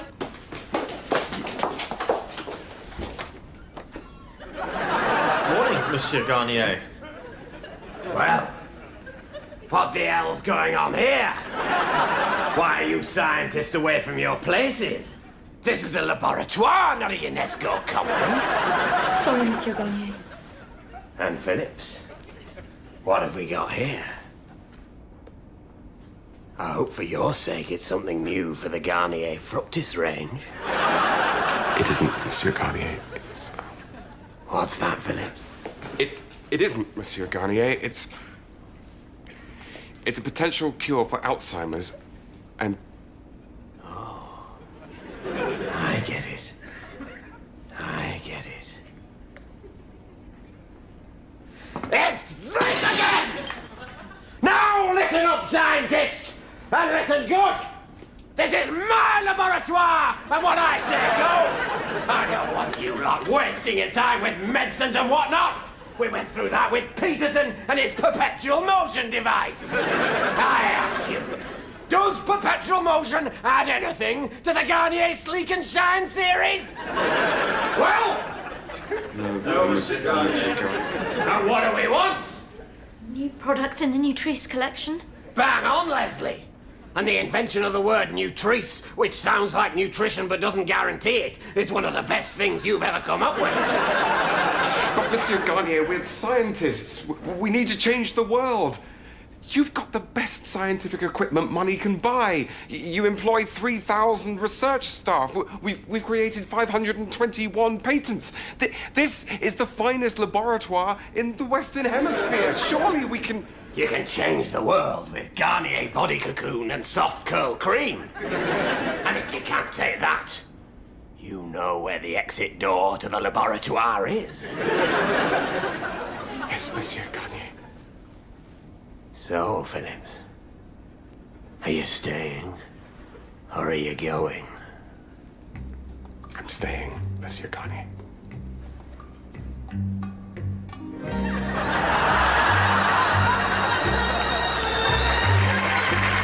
Take care.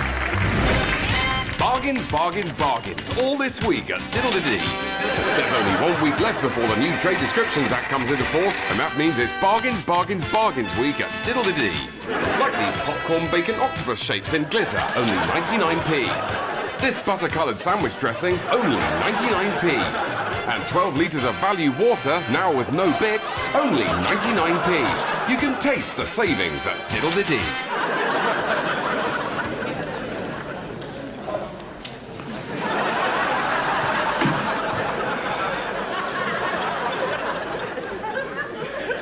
So you made it. Glad to do it. Where's the kid? Jason's. Jason's. He's helping out. Oh. Right. He's helping out.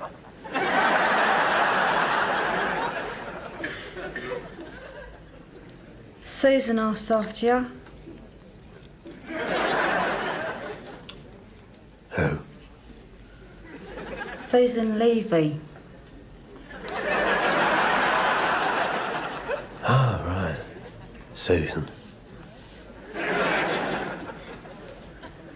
Your brief reckons you got a strong case.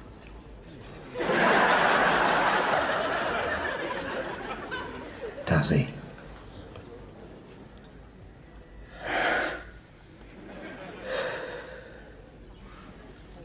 I've had enough. I've had it up to here.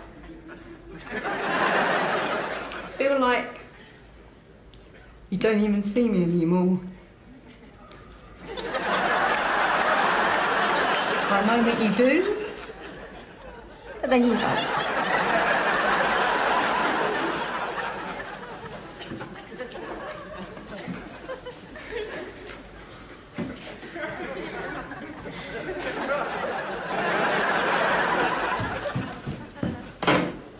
What's going on?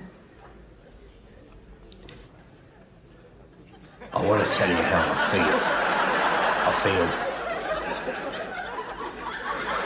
feel trapped. I said I feel trapped. Not just in this prison, but in a box. A glass box. And I feel like I'm walking against the wind. Sort of. And I feel like I'm dragging myself up with my two hands from this swamp. But I'm carrying this heavy weight. And I just wish I could turn it into a balloon and let go. But I feel like I'm being attacked by a swarm of bees. And I just wish I could show you how that feels. But I can't. Because I'm shit. But Clive, we've been beating our heads against this for months and months now, and I don't see an end to it. There's no end to it. Can't you see? That's all I want. I don't know what you want anymore. I know you don't, Clive, and that's why Oh, technical problems? Hi, Duncan, I wonder if we could go again, but this time with just a bit more emphasis on your line. Right you are, no problem. Susan, would you cue Duncan in? No problem. All right. And action. There's no end to it. Can't you see that's all I want? I don't know what you want anymore. I know you don't, Clive. And that's what I...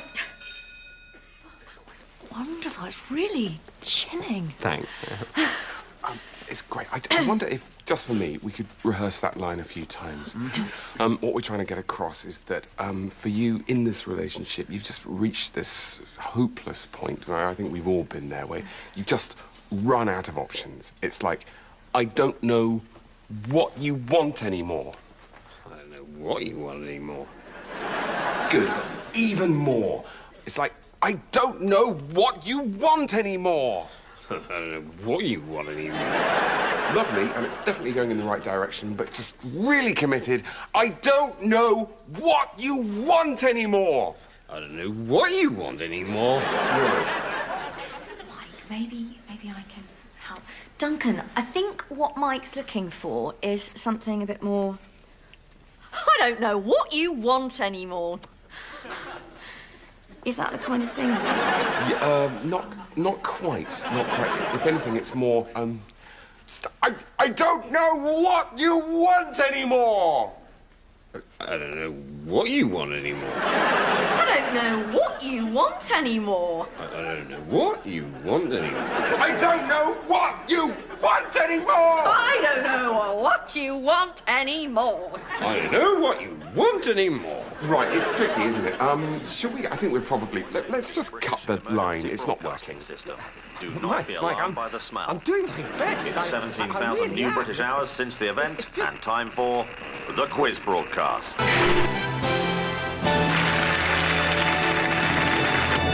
Hello, remain indoors and welcome.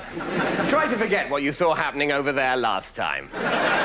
We think we've made it stop. So let's say a big remain indoors to our two survivors, Peter and Sheila.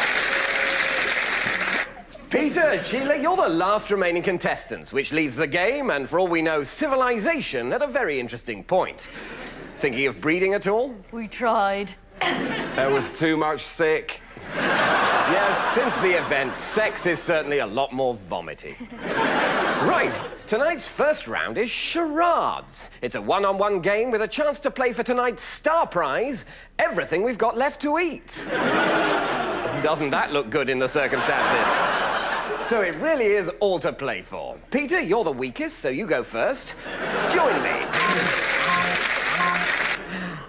Are you nervous? No, we all smell like this now. So we do. Try rubbing in some of the brown soap at night before doing up the face zips on your safety bag. So, Sheila, you have to try and guess what Peter's miming. It could be a book, a film, or even a song. What is a book, a film, or even a song? We don't know. So little remains. Okay, I got something. Excellent. One word. Oh, no, two words. It's second word. Oh, first word. The something. Good luck. What's he thinking of? Second word, two syllables. Second syllable, up. Outdoor land. Ceiling, light, stain, vent. The something vent. The vent. The... Yes? Oh no. Not that. I can't say it. I need an answer. But if I say it, I might summon it. Gonna have to hurry you. Peter can have the food. Yay! What a good sport. Oh, your wife called and said she might pop in on the way home. My wife? What? Your wife, David. Why are you looking at me like that? I haven't got a wife. What do you mean you haven't got a wife? Have you gone mental again? No. Have you? No. Well, what are you playing at then? Your wife left a message saying she... Stop saying my wife. I haven't got a wife. Look, don't take it out on me. If things aren't going well between you and your wife... Right, so who's my wife, then? What? Who's my wife? Who am I married to? Keeley Hawes. Keeley Hawes? Yes. Keeley Hawes is my wife. You're a lucky guy. Sorry, Keeley Hawes, the actress who used to be in Spooks? Yes. And who married the guy who also used to be... No. Well, yes, but they split up, and then she married you. Last year, it was in the papers. OK, so say I go along with this. I don't understand why you're fighting it, David. Because I have no memory She's a very talented, beautiful woman. Agreed, but I can't help thinking Here that... she is. Hey, Robert. Hi, darling. Listen, it's just a flying visit. Bloody Andrew wants me to go in and read something for him, but there is last night's risotto in the fridge and that nice wine that Sarah bought us. And don't forget the man's coming about the tree. All right. See you later. See? Well, I never. Yeah. Right. I think I might go for a nice fly. Oh, hang on. This is a dream, isn't it? Of course it's a dream. You dreamt the whole thing. Hey, I'm flying, David. Why aren't you flying? I can't fly. What do you mean you can't fly? It's your dream and you can't fly. Come on, David. Why can't you fly? Yeah, David. Come on, I'm your dream woman. Come and fly with me. You're not my dream woman. What? Oh, that's nice. I'm sorry, but just because you happen to be in a dream... Oh, that's really nice. Are you all right, Keeley? Well, I mean, I'm a bit... Well, you bastard. It's not my fault. Come on, Keeley. Let's fix you up with Martin Freeman. Really? Yeah. Which means a better outcome for everyone. Ladies and gentlemen, that concludes my presentation on the Healthy Homes and Hospitals programme, or HHH. Any questions?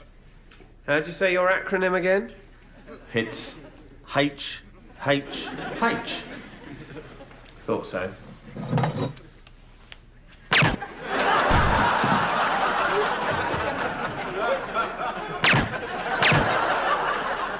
Bloody hell! You just shot Ian. It's pronounced H, not H. H. You can't shoot him just for that. I just did. Anyway, it's my company. I can do what I like. But we all signed the No Bullying in the Workplace pledge, which specifically bans physical violence. What did you say? I said it specifically bans physical violence. It's specifically, with an S, specifically. Bloody hell, Tony. Will you stop shooting people for saying things wrong? You, what are you drinking? Coffee. What type? It's an espresso. The word is espresso. Stop it, Tony. Oh, come on, Luke. You know very well I killed my own wife for ironically saying mispronunciation. If I apply rigorous standards at home, I see no reason why the same standards shouldn't apply in the workplace. Why do you have to shoot them? Why can't you just sack them? Oh, I never thought of that. Yes, I suppose I could. It's just the red mist tends to descend whenever I'm confronted with ignoramus. Actually, Tony, I think you'll find it's ignoramuses. What? It's from the Latin, we are ignorant. That makes it a verb, not a noun. Oh, no. What have I done?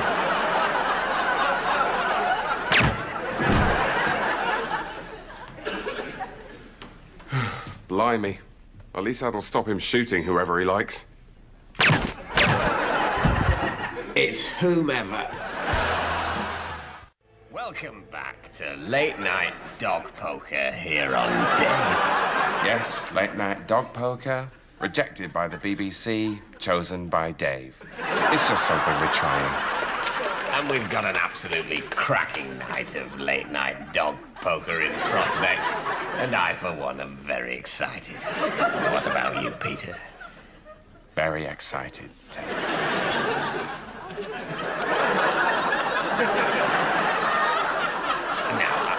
I defer to you, Peter, as being a bit more au fait with the Are they called rules in poker? We do call them rules.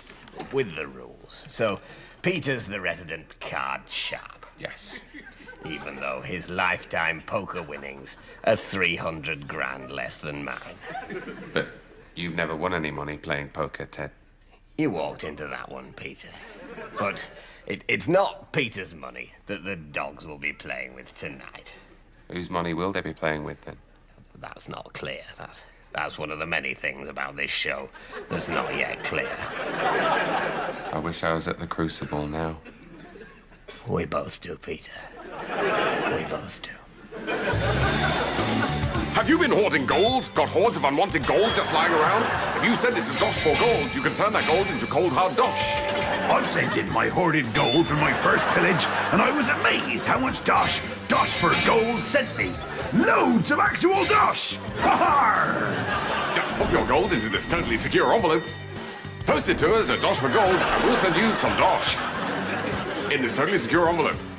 I sent in my hoarded gold, and this dosh I received, I bought a whole new identity and a bread maker. Thank you, Dosh for gold. With the price of gold at an all-time high, there's never been a better time to get Dosh for it. Remember, we are a multi-billion-dollar international company, and not a transparent front for a greedy dragon. So, if you aren't happy with the Dosh we sent you, we'll be happy to return your gold in this envelope. So long as you don't mind it being melty.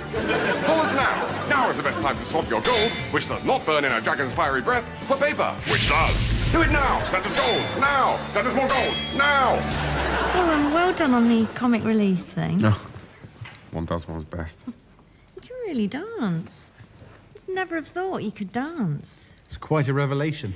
I just never have imagined it. No, neither would I. I'd never have imagined it. You got any hidden talents, James? Yes, I can put a lighter up each nostril.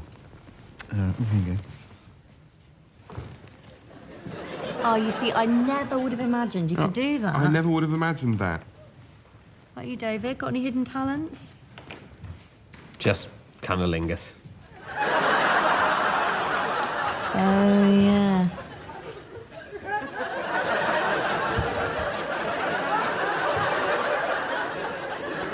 Oh, yeah. Yeah. Yeah. Oh, yeah. Yeah. Oh, yeah. Yeah. Oh, yeah. Yeah. Oh, yeah. Yeah. Oh, yeah. Yeah. Oh, yeah. Coming up on the gift shop sketch. Can I help you, sir? Yes, I'm looking for a gift for my aunt. Brian is looking for a gift for his aunt. I'm looking for a gift for my aunt. But has he come to the right place? Find out in part 2 of the gift shop sketch. In the gift shop sketch so far, Brian... Can I help you, sir? ...is looking for a gift for his aunt. I'm looking for a gift for my aunt. Well, you've come to the right place. But has he come to the right place? Well, you've come to the right place. This is, after all, a gift shop. Well, yes, this is what I was thinking. But has Brian got his thinking right? He thinks he's in the right place, but will he get that gift that he needs? I'm looking for a gift for my aunt. Find out in part 3 of the gift shop sketch. Coming up in the gift shop sketch part 3. How about this woolen dog? The shopkeeper makes a suggestion. How about this woolen dog? But what will Brian's reaction be? I'm looking for a gift for my aunt. But what sort? How about this woolen dog? We already know the shopkeeper says that, but what does Brian, who's... looking for a gift for my aunt. say before that? Well, the sort of gift that if it were a quote, it would be apposite. How about this woolen dog? Does the shopkeeper have a woolen dog? Will Brian like it? Find out in part 4 of the gift shop sketch. Previously on the gift shop sketch. How about this woolen dog? Yes, I'm looking for a gift for my aunt. Can I help you, sir? Coming up in part 4. That's perfect. It's like you've met my aunt. What does Brian say that about? How about this woolen dog? Is it that? How about this woolen dog? That's perfect. It's like you've met my aunt. Yes! Coming up in the gift shop sketch. The end of the gift shop sketch. But first, the bit before the end. That's perfect. It's like you've met my aunt. Yes, she's my aunt too. Daddy! And now the end. And now them both together. That's perfect. It's like you've met my aunt. Yes, she's my aunt too. Daddy! Which is a world away from how it started. Yes, I'm looking for a gift for my aunt. Next week on the gift shop sketch. Can I help you, sir? Until then, good night. Can I help you, sir? Yes, I'm looking for a gift for my aunt. Well, you've come to the right place. This is, after all, a gift shop. Well, yes, this is what I was thinking. What sort of thing were you looking for? Well, the sort of thing that if it were a quote, it would be apposite. How about this woolen dog? That's perfect. It's like you've met my aunt. Yes, she's my aunt too. Daddy! apologise for that temporary loss of transmission. We can now return you to the quiz broadcast. No, Peter, no. You can't open the box. It's not that part of the round yet. There's food inside. You said there was food. No, you can't open it. You've got to guess. I'm too hungry to guess. Now calm down or I'll tranquilize you. We ate the tranquilizers days ago. Give me the box. There are rules. No, I followed the rules for too long. Where's my food? Look, Sheila's playing the game properly. If we play the game, I'm sure the food will come. They won't leave us here. We play the game, then the food will come. Exactly. Now get back on your podium and do the boxes. That's better. Now, Peter, it's time to play Open the Box. We can't open the boxes anyway. Yes, we can. Of course we can. They're welded shut. The engineer will help us when he comes back. He's not coming back. One of his shoes fell out of the ducting. It had a foot in it. He has been taken up. I'm sure he just left his foot as a promise that he'll be back soon. Peter, will you please guess how much the first box is worth in money? Come on. Oh, I don't know. 25 money. Good guess. Possibly. And Sheila? We ate his foot. Yes, we did eat his foot, Sheila, but how much is the box worth? I don't know. Another good guess. Well done, both of you. And that means it's time to remain indoors and see what the banker has to offer. Ring, ring, ring, ring. Nope, still no one there. I can't remember her face. Wouldn't it be great to make everyone think we'd landed on the moon? That'd show the Soviets. What would it show them? Well, they'd think we'd landed on the moon and they'd be all afraid. Do this right and the Cold War could be over by 1971. Why don't we just release the footage of the Mars landings? No. It's vitally important that we keep the successful mission to Mars a secret. But I've got a hunch that if we pretend to have landed on the moon, that will be in some way intimidating. Will people believe us? Oh, I'm sure they will, to the extent that we won't even need to bother to pay much attention to detail with regard to flags and shadows and so on. Dart, you're the top spy in the Secret Service when it comes to misleading footage. What do you suggest? Well, to start with, of course, we'll need to build a massive rocket. Why? We're not actually going to the moon. Sorry, I thought that was the point. Have I got this wrong? We'll need a massive rocket because the first question people will ask when we show them the footage of the moon will be, how did you get there? So we'll have to be able to say, we went in that massive rocket you saw. So we're not actually going to make any kind of saving in terms of the cost of a massive rocket? No, but we will be making a saving on the cost of actually going to the moon. True. And what costs are involved in actually going to the moon? Well, the main one, to be honest, is the massive rocket. Any others? Well, other than that, it's mainly catering. So we'll make a saving on that? Well, no. In fact, it'll probably be more expensive to cater for an entire film crew for the duration of a shoot than it would be to feed 3 astronauts. So, I'm just wondering, we'll still have to build the massive rocket capable of going to the moon? We will have to do that, yes. So I was just thinking, if we've built the moon rocket, might it not be cheaper to just pop to the moon and fake the footage there? Fake the footage of the fake moon landing on the moon? What if people found out? That's a risk we're just going to have to take. You join us as the dogs continue to play to the best of their abilities. And we've decided, for the sake of speed, to take any disturbance of the chips at all as a bet. And yet still, none of the dogs has knocked out any of the other dogs. Now, Peter, if you were this young Chihuahua, which card would you play? Well, you don't really have to play cards in poker, Ted. You just get them. Right, so it's not like whist. What, where each dog has to hold a hand, or should I say paw, of 13 cards and then plays them in sequence following suit? Yeah. No. I think even Dave thought that was a bit ambitious. So, if it's not like whist, is it like strip Jack naked or stop the bus? No. What about draw the well dry or bullshit? It is quite like bullshit.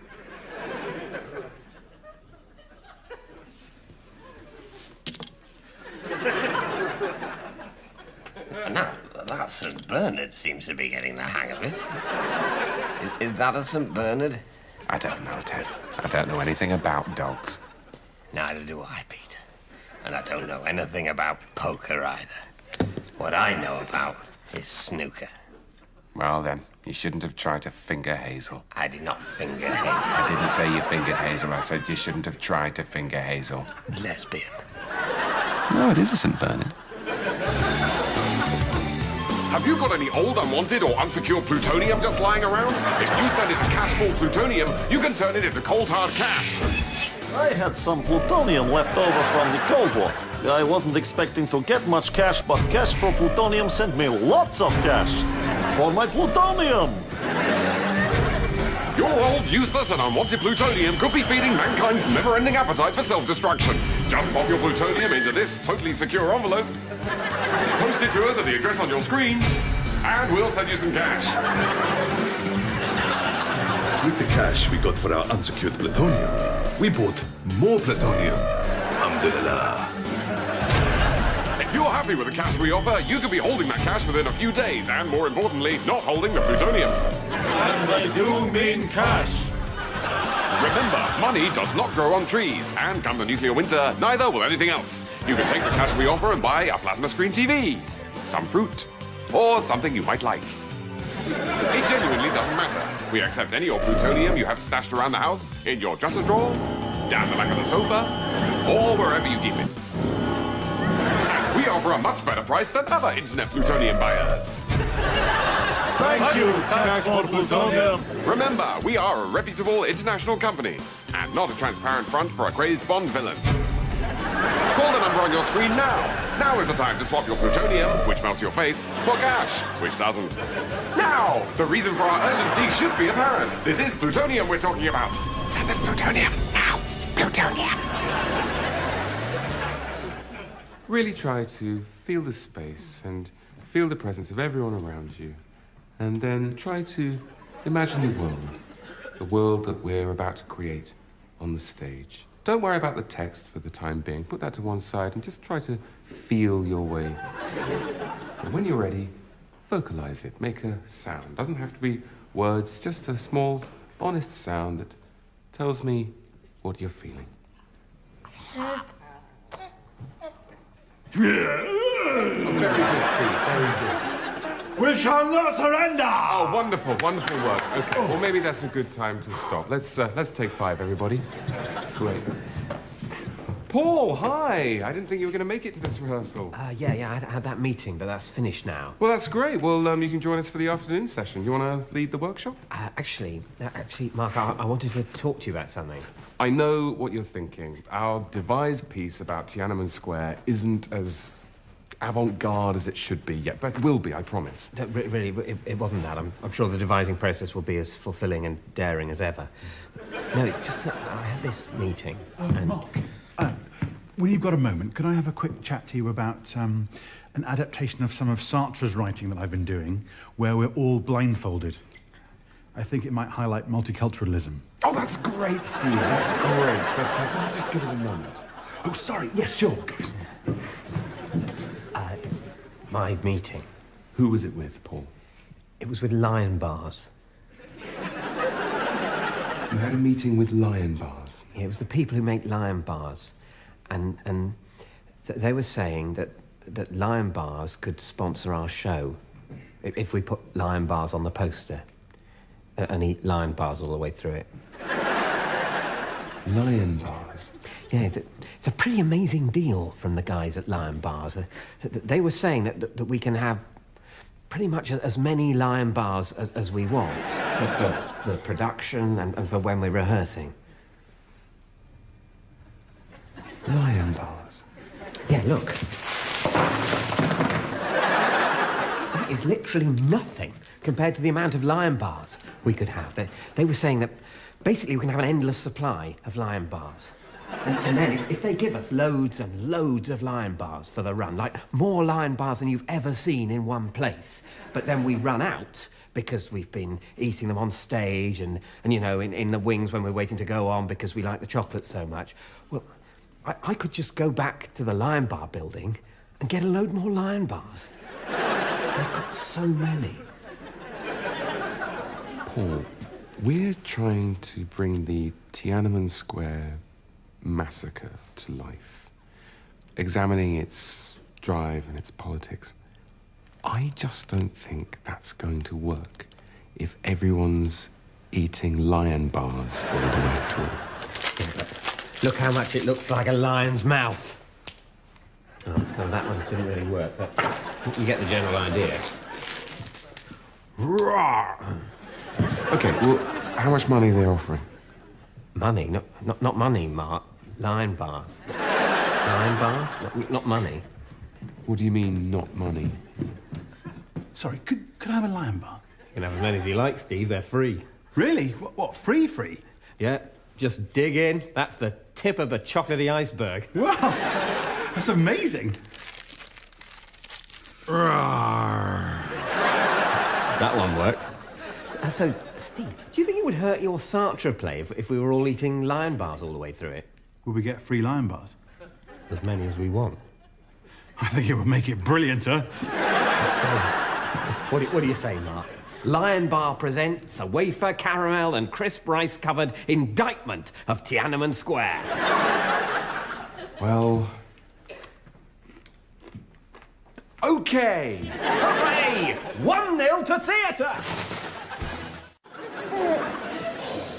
What a lovely walk. We had a lovely walk, didn't we? Right then, where's Monkey? Where's Monkey gone? Monkey goes, monkey, monkey, monkey. Since when? Up yours! Up yours! Let's find Monkey. Oh, Monkey's gone missing, hasn't he? A bit like Mummy's libido or sense of fun. Up yours! Up yours! Here he is.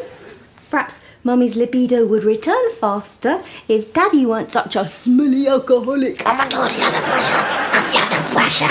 Let's give Monkey a kiss. Oh, does Monkey want to give you a kiss? Give me the monkey. Up yours! Yes, here comes a kiss from Monkey. Mm. It's nicer than being kissed by Daddy, isn't it? Being kissed by Daddy's like a close encounter with Satan's arsehole, isn't it? Up yours! What a lovely smile. So, you know how you were saying you were really good at cunnilingus? Yes.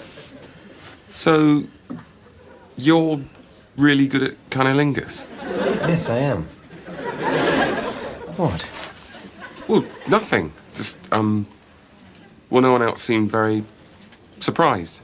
And you are surprised? No, I'm not. I'm not saying I'm surprised. I'm not saying I'm unsurprised. I'm surprised. I'm really surprised. Right.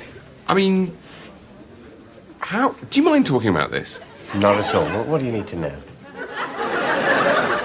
Well, I suppose I'm just asking, you know, when did you... I mean, who told you that you... I mean, what? Rob, I'm very, very good at cunnilingus. I'm not boasting. I have a natural aptitude and I've practiced very hard. Ultimately, I'm good at it because I love it. I love women. Do you? And it's all about the woman. It's about making the woman feel comfortable. It's just about giving yourself over to the moment, sharing yourself completely with the most intimate part of her sex. Her fanny? Her fanny. Right. Look, Rob, there's no need to be jealous. I can teach you to be good at cunnilingus. How are you going to do that?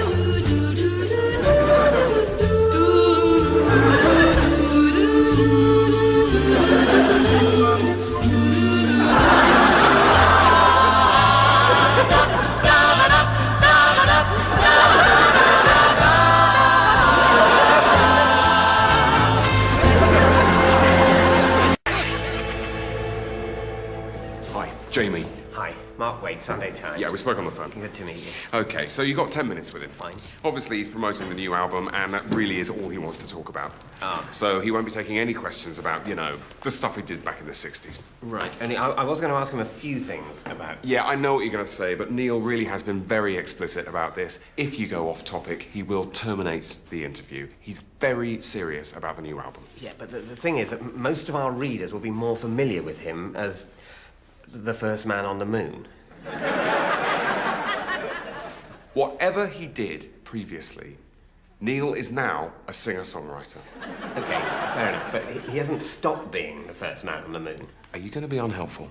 I'm not. Look, I've listened to the new album, and well, it's not bad for an astronaut, I suppose. He's a singer-songwriter. How many times? Sorry, if I asked 1,000 people who Neil Armstrong was, I reckon that approximately all 1,000 of them would say he was the first man on the moon. Actually, no, you're wrong, because I'd say he's a singer-songwriter. Okay, imagine I'm an alien who's just landed... You're not tricking me into space talk. I'm not trying to. Oh, God.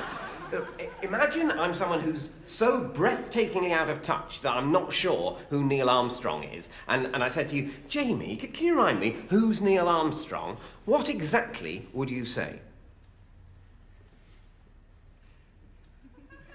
What I'd say? Yeah? He was the first singer-songwriter on the moon. You're watching the British Emergency Broadcasting System. The alert state is unknown, presumed black. It's 2600 hours and time for the quiz broadcast.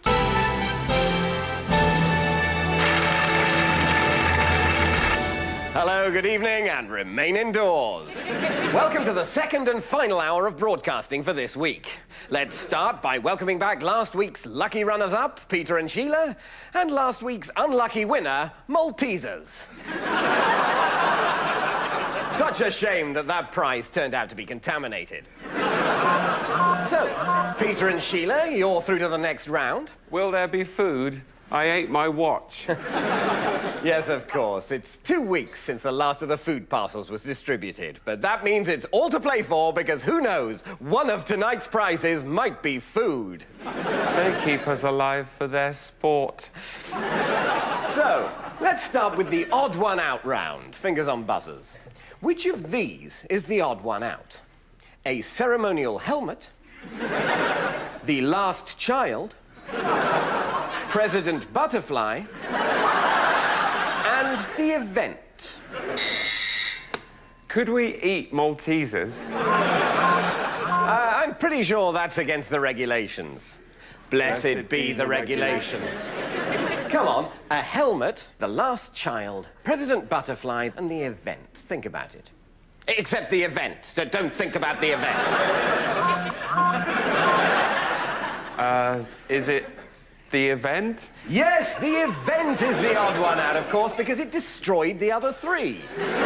So let's move on to our headline round, featuring this week's guest publication, The Newspaper. Sheila and Peter, your headline is Oomsday. What was Oomsday? Was it between Tuesday and birthday? Number 3 air filtration system has failed. It's happening again! That sound means that's all we've got time for.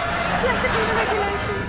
I can hear them in the dark. Well, it seems we're having some technical problems, so while you remain indoors and we send Sheila off to be voltage calmed, here's some music.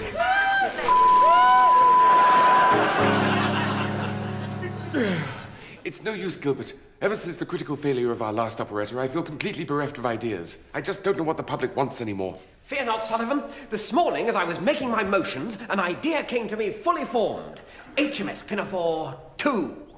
HMS Pinafore 2? HMS Pinafore as well? I don't understand. People all love Pinafore, right? So we just do it again, with a twist. Yes. How? What? We set it amongst the stars. I like that. It's modern. On a ship that travels amongst the stars. A starship? On a mission of great enterprise. Will it include a case of humorous mistaken identity? Of course. It's brilliant! Where's my quill? Captain, you are passionate, but I am very logical. The differences between us are much more than biological. A truce with the Klingons? Are you mad? You must be mad. I'm going to the transporter room. They hate it. They really hate it. Where are the tunes? Ignore him, Sullivan. It's your best work. Bargains, bargains, bargains, while bargains last at Diddle-de-Dee. You'll never guess where we've cut corners at Diddle-de-Dee's bumper bargain family size giveaway. Like this chicken style oven roaster, just £1.19. These lucky dip tins of textured style afters, just 10 for the price of one. And this 3-litre bottle of fizzy tomato style drink, only 49p. Diddle-de-Dee. It all goes down the same hole. Daniel Darm-Tooting, the most iconic screen actor of his generation, famous for his blistering historical portraits of Joseph Stalin, Custer, Genghis Khan, and Wilf Lunn. He returns to our screens this year as Skeeg Tash in Tash, a Man of Oil, a towering return to form after the breakdown which saw Darm-Tooting abandon acting seemingly for good on the set of Marty Czar's The Boondock Feuds. 98, take 7.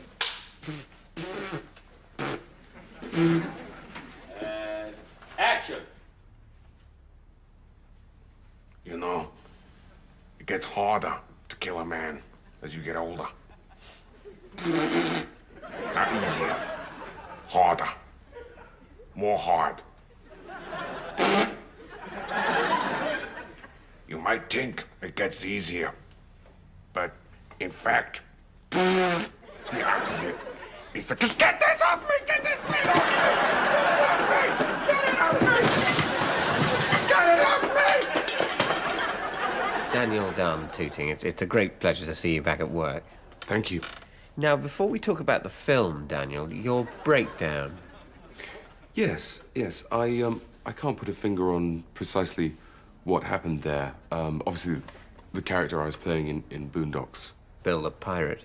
Yes, he was a dark character. In many ways, he was very... So it wasn't just because of the moustache? What makes you say that? The footage of you physically tearing it out of your face by the roots. No, that was... Oh, that! No, that was... I was very tired. Tired? Tired, ill, sick. Sick and tired. You were sick and... Could I get my glass of milk, please? But you're fine now. I'm fine now, yeah. You're not going to suddenly go spare? Spare? Because of the new moustache? Yeah, no. Oh, no. No, this one won't, this one doesn't think that I'm... no, thank you. No, thank you. I like it. Thank you. Is it for a part? Excuse me. Yes, it's for, Skeeg. Skeeg Tash. Skeeg. Shh. And is it glued on, or...? No, it's sprout. It growed on. It's grown, I should say, on my upper lip. It's good. It's big. Yep, they grew them big. Yep. Thank you. There's your milk. Yeah. I think I'll actually save that for him. Drink the milk. I don't really feel like it. You asked for the milk. Yeah, of course, yes. I think I'll... My milk?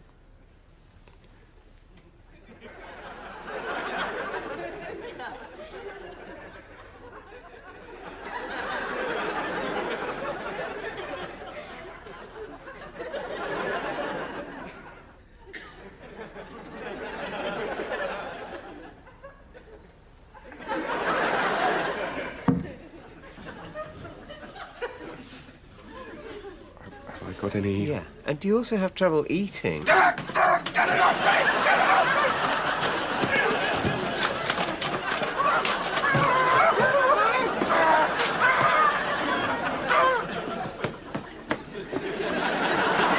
Chocolate Mitchell?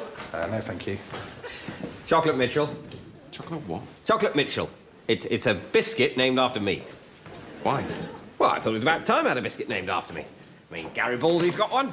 Mr. Richard T's got one. Why not me? But it's just a bourbon biscuit. No, it isn't. I don't know what you're talking about. Yes, it is. It's a layer of chocolate fondant sandwiched between two dark chocolate biscuits, exactly like a bourbon. No, it isn't. It's different. It's nicer. Bourbons are horrible. Well, that's lucky, because this isn't a bourbon. What, because you've scraped the word bourbon off the top and scratched in Mitchell? No, carved, do you mind? Hand-carved the word Mitchell into the top. And anyway, this is a prototype. Soon there'll be two of them when my craftsman's finished carving the other one.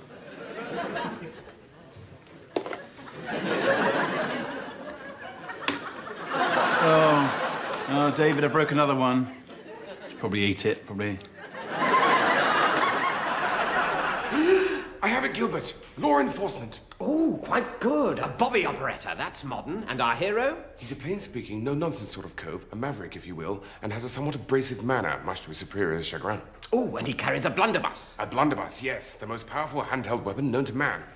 This is excellent. Now, what shall we call him, this loose cannon? He's a baritone, I assume. Unquestionably. What about Harold? Difficult to rhyme. Harry, then? Harry, marry, carry, tarry, parry, expeditionary. I like it! No-nonsense Harry! New parchment. Question you are asking yourself is how many times have I discharged my blunderbuss? How many times has he discharged his blunderbuss? In all the excitement, I quite forgot myself. Exactly how fortunate are you feeling?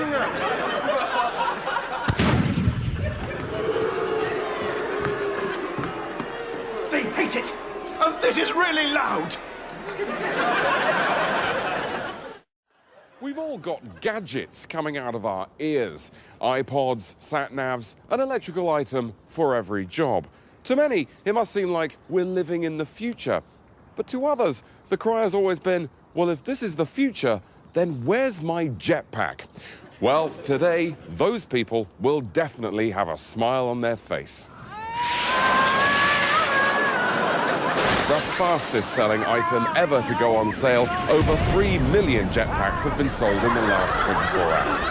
The manufacturer, the Jetpack Company, has soared into the record books, a real success story in a depressed market. I'm here with the inventor of the jetpack and MD of the Jetpack Company, Mark Pelmer. Mark, you must be absolutely over the moon. It's been incredible. It turns out the whole world's just been waiting for the jetpack to be created, and even with its hefty price tag, every man and his dog has gone out to buy one. And what do you say to those people who suggest the jetpack is dangerous?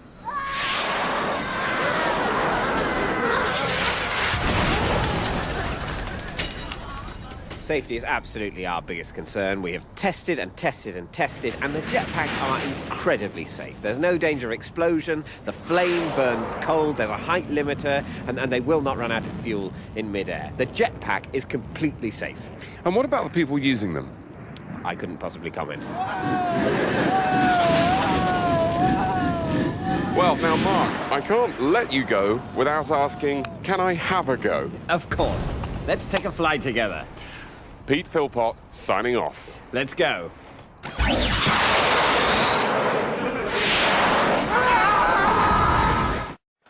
So, thanks for all coming to this meeting so close to the end of the day. You're probably all aware that due to recent financial difficulties, the company is now in the uncomfortable position of having to seek a merger.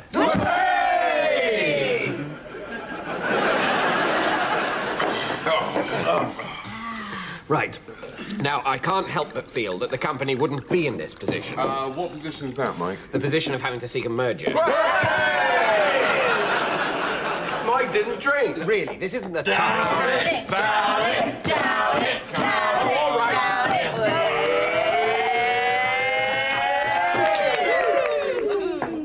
I can't help but feel that the company wouldn't need to seek a merger. If we hadn't adopted, as company policy, the idea of downing a glass of rare vintage claret every time someone says merger. It seriously affected our efficiency, and because of the cost of rare vintage claret, our cash flow. I didn't say merger. You did say cash flow. Cash flow? Yeah. new policy. As well as drinking claret every time we hear the word merge. Now, we drink 25-year-old scotch every time we hear the word cash flow. 25-year-old scotch? But that'll affect our our balance sheet. Balance sheet as well. Vodka shop. No one told me this. Didn't you get the memo? We don't drink on memo. We've never drunk on the word memo. Guys! You said it twice. It's a miniature of Drambuie when you say that word. No, it's all right. I didn't say memo. I can't be bothered to discuss this now. But besides, it's gone 5:30. It's the end of the day. We can talk about the merger. Oh, God. Hey! Tomorrow. Anyone come to the pub? Yeah, good idea. Let's do that. I think we have to face facts, Gilbert. The British theatre going public just isn't getting our new work. We're very disappointed in your new operettas! And I had such high hopes for Dangerous Shark with Big Teeth. Quite. And who could have known that the girl with a demon inside that was removed by a vicar would have been met with indifference? We're close to bankruptcy. We need a hit. Remember the halcyon days, the Mikado. We need that magic back. Something accessible, something classy. Bongo, bongo, bongo, bongo. Put the white man in the pot and eat him. Bongo, bongo, bongo, bongo. Hail the queen of bongo, bongo land.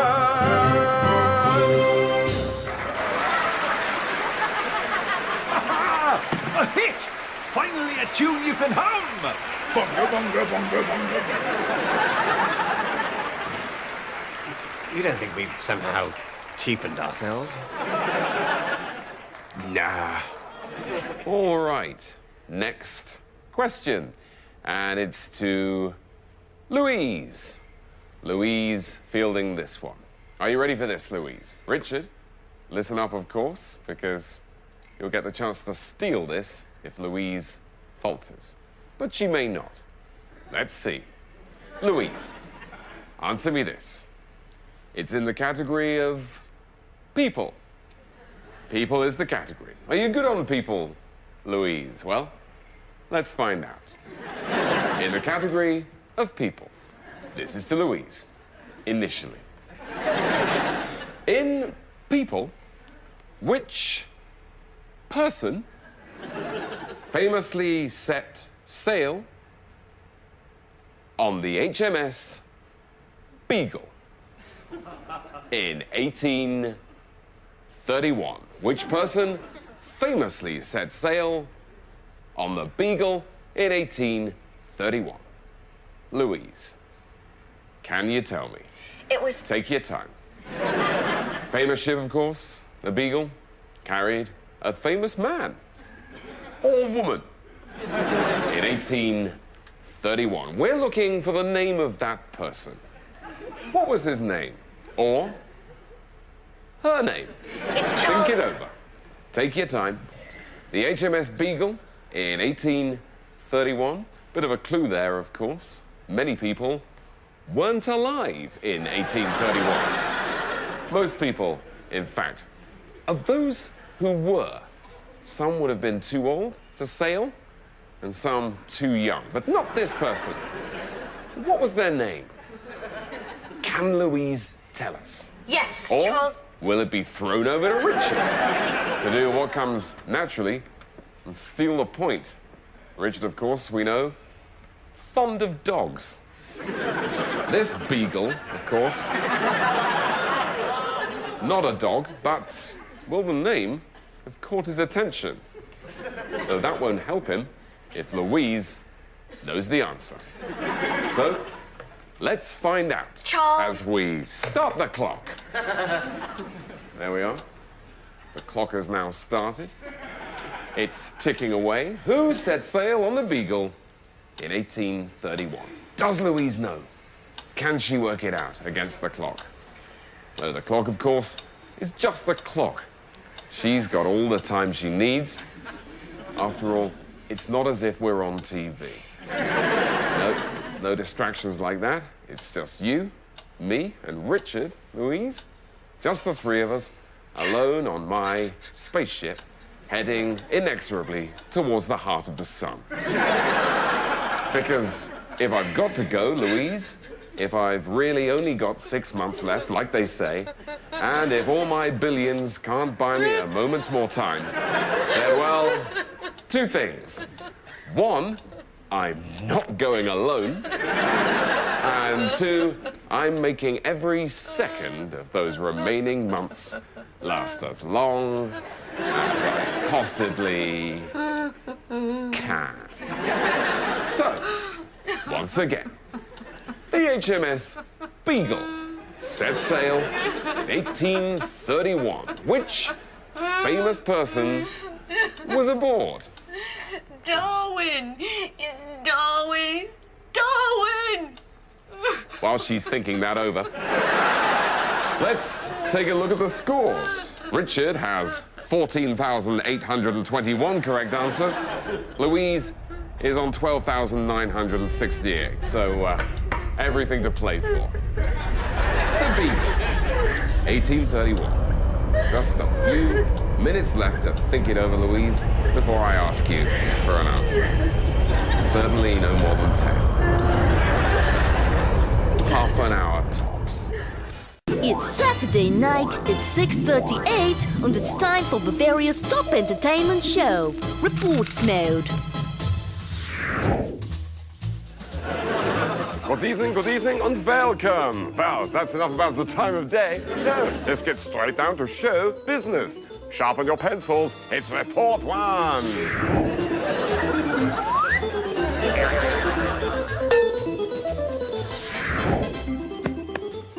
Tickety bonk, stable at 5.6. 0.2 above the arithmetic mean, so hearty-farty. Now, hold on to your helmets as we head down to the quarry for Report 4.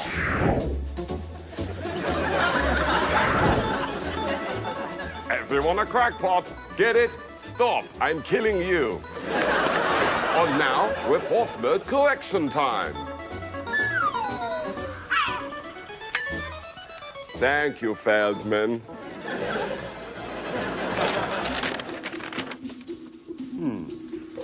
Of course, as many of you spotted in last week's Report 2, Cell DS should have read moderate. Honky tonky. So, let's take a break from all those reports to see how we at Reports Mode are doing in efficiency. Levels have been maintained as they always must be. Isn't that right, Captain?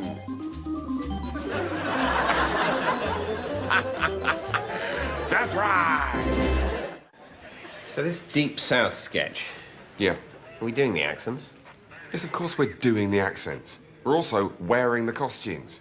What do you think we were going to do? Just hold the script up to a camera? Yes, all right. Actually, you'd love that, wouldn't you? No, in fact, I'll tell you what your ideal sketch show would be. Oh, please do. It's us wearing dinner jackets, sitting behind a desk, reading the scripts to camera on autocue. Finished now? Hello, welcome to the sketches. Evidently not. Interior day, a shop. A gentleman whose attire proclaims him to be from the southern United States enters. Dialogue. Ah, Mr. Beauregard, good day to you. And good day to you too, Harlan. Couldn't think of another southern surname. The point is, we're doing the accents. Can you do a Southern American accent? Of course I can. Go on then. Bass hog. Bass hog. Bass hog. And are all the lines in this sketch boss hog? I can say other things too. I'm just a girl who can't say no. I'm in a terrible fix. Welsh. Mommy, tear down the curtains and make me a dress. That's backwards. Y'all, ball, call, here. Actually, that's very good. Thank you. All you have to do now is teach me how to do it and we're away. Ah, Mr. Beauregard, good day to you. And a very good day to you too, Harlan. The designs are ready and waiting if you were to step this way. Now, just to clarify, this is for everyone in your club to wear, isn't it? Not just the leaders. No. This is for all of us. We require a smart, functional uniform that identifies us as members of the club and gives us a certain authority. Exactly as I thought. Well, I think you'll find this is perfect. What the hell is that? I knew you'd like it. It's a ghost costume. No, it's imposing and awe-inspiring. It's as if you're 9 and scared of ghosts. Otherwise, it's a big nightie. I think you're being very unfair. And what's this all about? The pointy hat? It'll make you look taller. It will not make us look taller. What it will make us look is pointier. But you specifically asked for a pointy hat. I meant like a tricorn hat, like a highwayman, not a Rapunzel hat. Look, well, just try it on. That's all I ask. Once you see the effect. Oh, terrific. That's the perfect finishing touch, that is. Would you say you have an unusually small head? No! All right, fine. I can cut eye holes. Eye holes? It'll increase your mystique. Harlan, perhaps you're under some sort of misapprehension. My companions and I have banded together to promote the resurgence of the Confederacy and subjugate the insolent slave race, not to go trick-or-treating. And what's this? KKK? It's the initials of your society. The initials of the Confederate Campaigners Club? No. No, of course not. It's, I came up with a new name for you. We don't want a new name. Yes, you do. Mine's much better. What is it, then? What is it? It's the...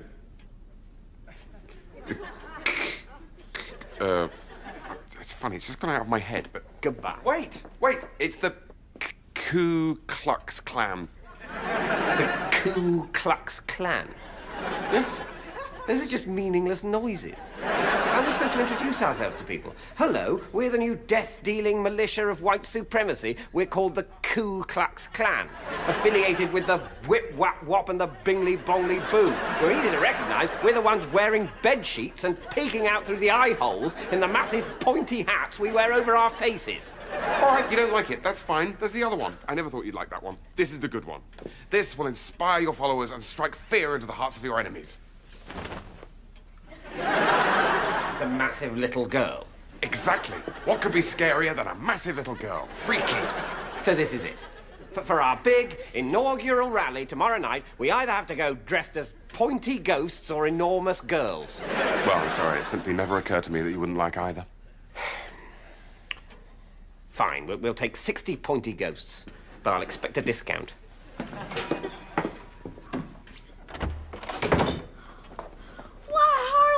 You did it! You'll make those bigots look like twats! We said we're not doing the accent. So, Minister, we've run every viable model through the computer, and it looks like there just are no easy solutions to this recession. Yeah, raising VAT, cutting VAT, raising interest rates. Raising interest rates and VAT, lowering income tax and raising VAT. None of it seems to really help. Have you tried kill all the poor? So, with respect, we've had this conversation before. I'm just saying, have you tried it? No, of course we haven't tried it. We're not going to try it. I'm not saying do it. I'm just saying run it through the computer, see if it would work. Whether it would work is not the issue. So you think it might work? That's pretty right-wing. No, I don't think it'll work. I think it might. It wouldn't. Why not? Well, because they do all the, they clean all. We need them for all the things that we don't fancy. Aren't you thinking of immigrants? Look, there's an easy solution to this, guys. Just run it through the computer and check. Well, no. I can't believe you haven't done it drunk as a joke. What? Well, just do it quickly. I'm not going to do it. Why not? Because it's offensive and evil. I don't see the objection. The computer's not going to be offended. Just run it through. The computer will say, no, it wouldn't help to kill all the poor, and I'll stop going on about it. Right then.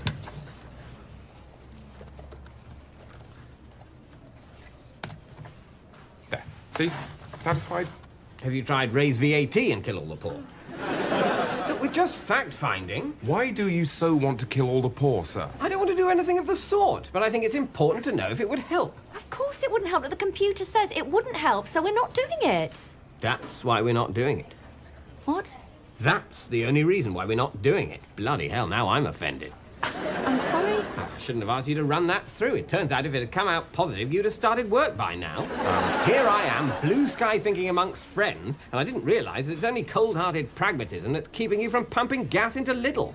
I'm confused, sir. Look, just because a computer says that killing all the poor will help the economy doesn't mean I'm going to do it. It's morally wrong, Anne. That's why we can run it through the computer, because we know whatever it says, we're not going to do it. That's the page I'm on, Anne. Are you going to burn the book? No. We were pretty sure that child brothels would help with arts funding. But does that mean we did it? No. Never got beyond a pilot scheme in Yeovil.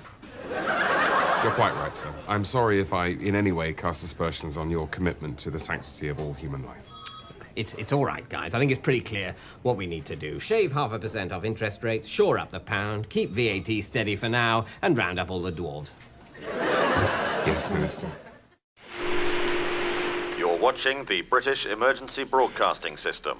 The time is slipping inexorably away. And to help with that, as usual, it's the quiz broadcast.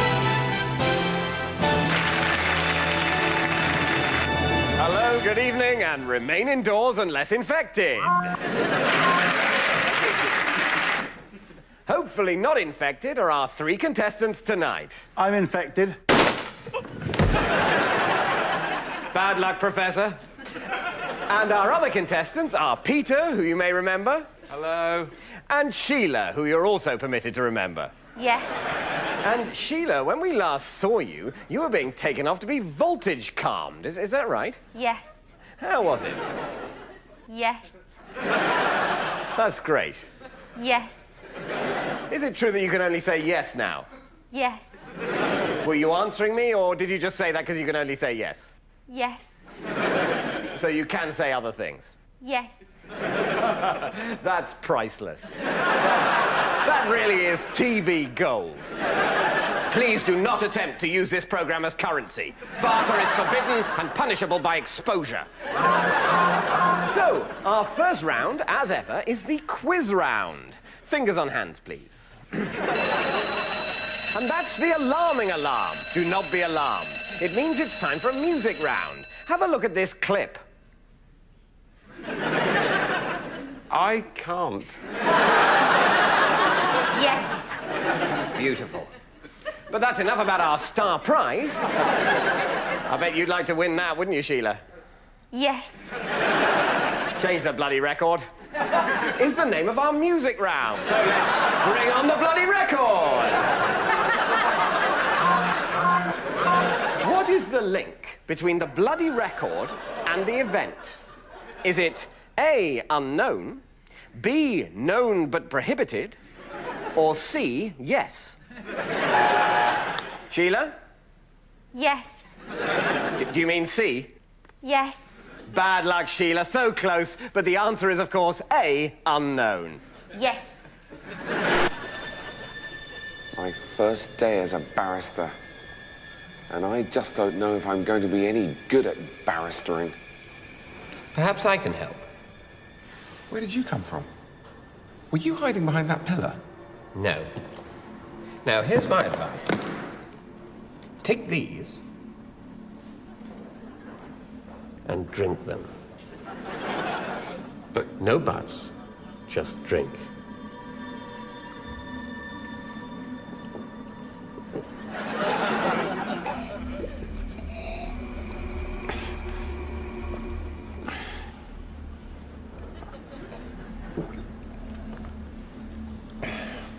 How do you feel?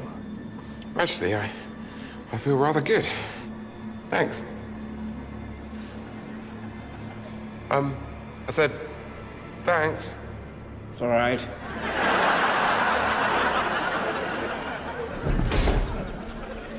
Yes! I got that guy off that vicious sex murder, even though he obviously did it. Have you been there the whole time? Yes. Why? Because I'm one of a group of very important people who've been watching you for quite a while. We have great plans for you, which is why earlier I let you in on one of the world's greatest secrets. What secret? That everything mankind does is much, much easier if you're ever so slightly drunk. That sensation you get between half and three-quarters of the way down your second drink of the day, when you've just taken the edge off and feel that anything is possible. How did you feel after that wine I gave you? Like anything was possible. Exactly. Come with me. Welcome to our secret headquarters under the head offices of Oddbins. What is the point of the blindfold if you just tell everyone where we are? Sorry, forgot. But then again, I am slightly drunk, as I hope you soon will be. Who are you people? We're a group bound by the creed that humanity is better and more noble after very nearly 2 drinks than at any other time. We've been around for centuries. No one knows quite how long, but then it's hard to be precise when you're constantly slightly pissed. Suffice to say that at all major historical events, we've been in the background, gently swaying from side to side. My God. You're the inebriati. I thought you were just a myth. Actually, we prefer the term Knights Templar.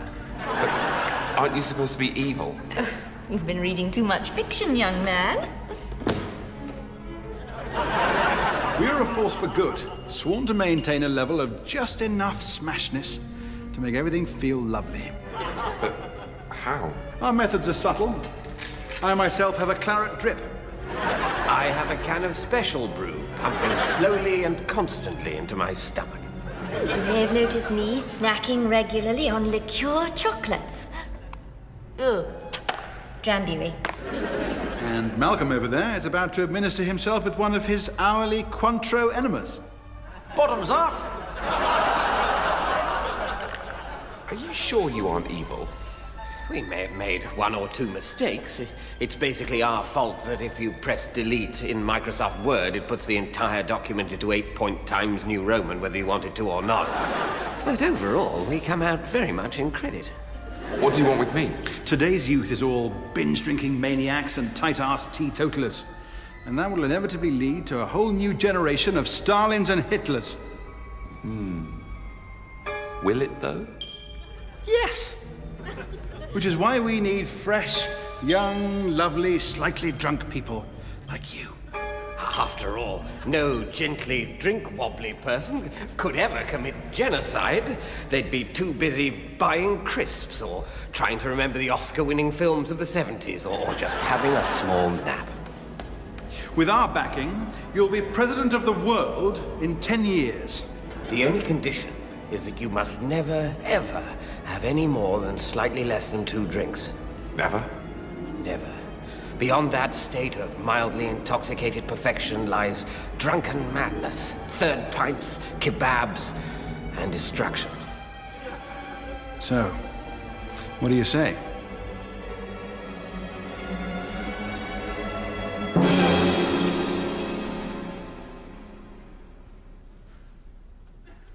Violent crime has dropped to 0 since you added the equivalent of a glass and a half of rosé per person to the water supply. Who could possibly want to fight after a lovely bit of rosé? Indeed. And the way you averted that 3rd World War. All I had to do was get a couple of creme de menthes down Ahmadinejad and bin Laden, and they loosened right up. Your boozy bonhomie has served the world well, like a more effective Ken Clark. We thank you. Well, no. Thank you. Cheers.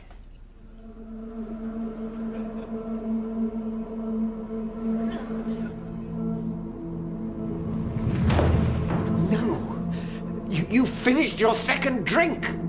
Surely it can't do any harm.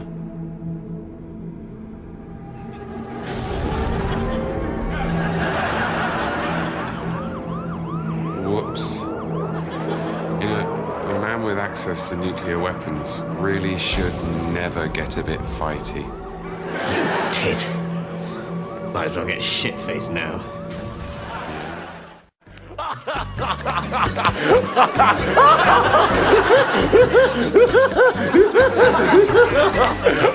That was a hell crock of fun. Well, if you've just joined us, you do not understand that reports mode starts at 6:38 after the Bavarian anthem. And now, over to Unhelm. Let's have a look at some of your reports. Beata has sent in this very interesting report. I like what Gunther has done with these bottle tops. I do not like what Pippi has done with these bottle tops. This could be from Italy, but it is not.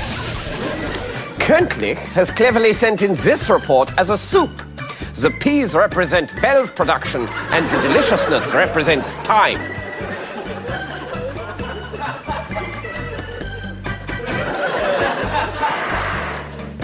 Reports mode will be back after 22 cows.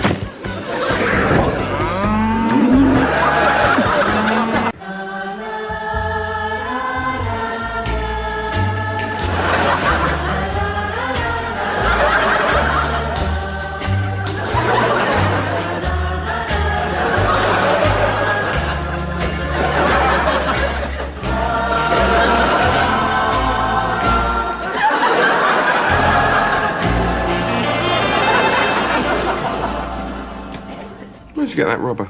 At the gift shop, W.H. Smith. W.H. Smith have got a gift shop? The big branches have. Well, you know, they get thousands of visitors. Why not try and flog them a souvenir on the way out? I've seen the rubbers at W.H. Smith. Sniff it.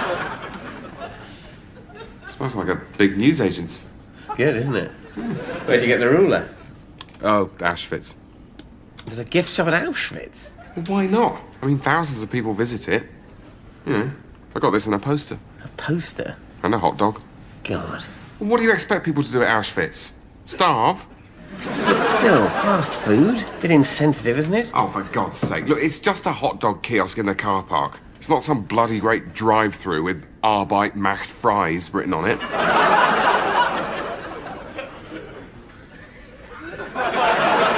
Do you think there's a sketch in this? Absolutely not. Hooly-galooly. It's Report 8, classic report. And it's an old favourite from the first series, the dozen eggs shenanigan. A dozen eggs are labelled 0 to 11 to confuse the housefrau. Will she complain to the grocer? She does not. End of Report 8. Well, that's very nearly about all I've got time for this week. Next week, Reports Mode will be in Hollywood, but will not be filmed. Dancing the show this week is a pie chart. So, from Unhelm, the captain, and me, Timothy Beresford, it's good night and good night. Have your scanners ready! Debbie? Debbie! I've come to read you a poem I've written. All right, whatever. Oh, Debbie, I wish my words could fly from my heart into My friend, you'll never find a lady's favor with paltry sentiments such as these. If you wish to win this woman's heart, you must reach out and speak unto her very being. But I never know what to say to her. A lover must speak with audacity, with passion, with courage, with wit. Your words climbing on each other's shoulders, surmounting the cool night air, and then tumbling gently into her ears. How do I do that? Perhaps I can teach you. Alors, return to your battlefield of love and repeat after me. Oi, Debbie! Oi, Debbie! Louder, she is watching EastEnders. Oi, Debbie! What do you want? And so the dance begins. Tell her you want her to stop being such a bitch. I want you to stop being such a bitch. What? She looks annoyed. Ah, but she has turned off the telly. You have her now, mon ami. Ask her if she's bloody coming out or what. Are you bloody coming out or what? Now spit. Bravo. Out where? Well, there's a great new play on at the National, actually, so we... Oh! Idiot! Did you say a play? Are you queer or something? No, I said I've got these tickets for the X Factor live tour. And what makes you think I want to go with you? Tell her because she loves it. That doesn't even make sense as an answer. Do it! Say because you love it. Because you love it. I beg your pardon? Now call her a dirty girl. Oh, that's just sexist. Oh, she will think it is cheeky. You're a dirty girl.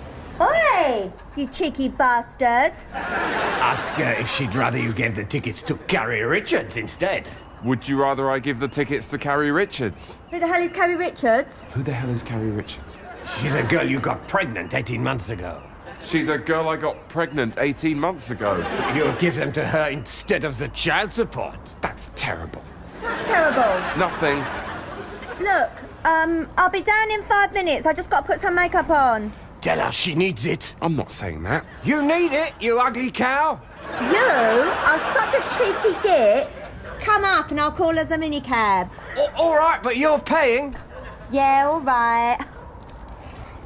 Allez, allez, mon braves, a pigeon. It is nearly in the pot. Actually, you know what? I mean, thanks for the help and everything, but now I've talked to Debbie, I'm not sure if I really like her that much. She'll be all right for the night. I'm not really into that kind of relationship. I think she might have some self-esteem issues, allowing herself to be treated like that.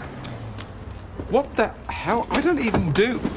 Are you coming in or what, you gormless bastard? Actually... Oh, nice candy, thank God. Oh, you naughty boy. Let's at least get a line in first. You wipe, you disinfect, you bleach, but don't let your guard down for a minute. If your children get dirt on them, they'll explode. When it comes to being careful, you can't be too careful. And that's why Cleanlinol protects against absolutely all germs. And that's a promise. Which means you can be confident that your children are protected against bad humours, miasma, and fresh air. And free to enjoy life the healthy way.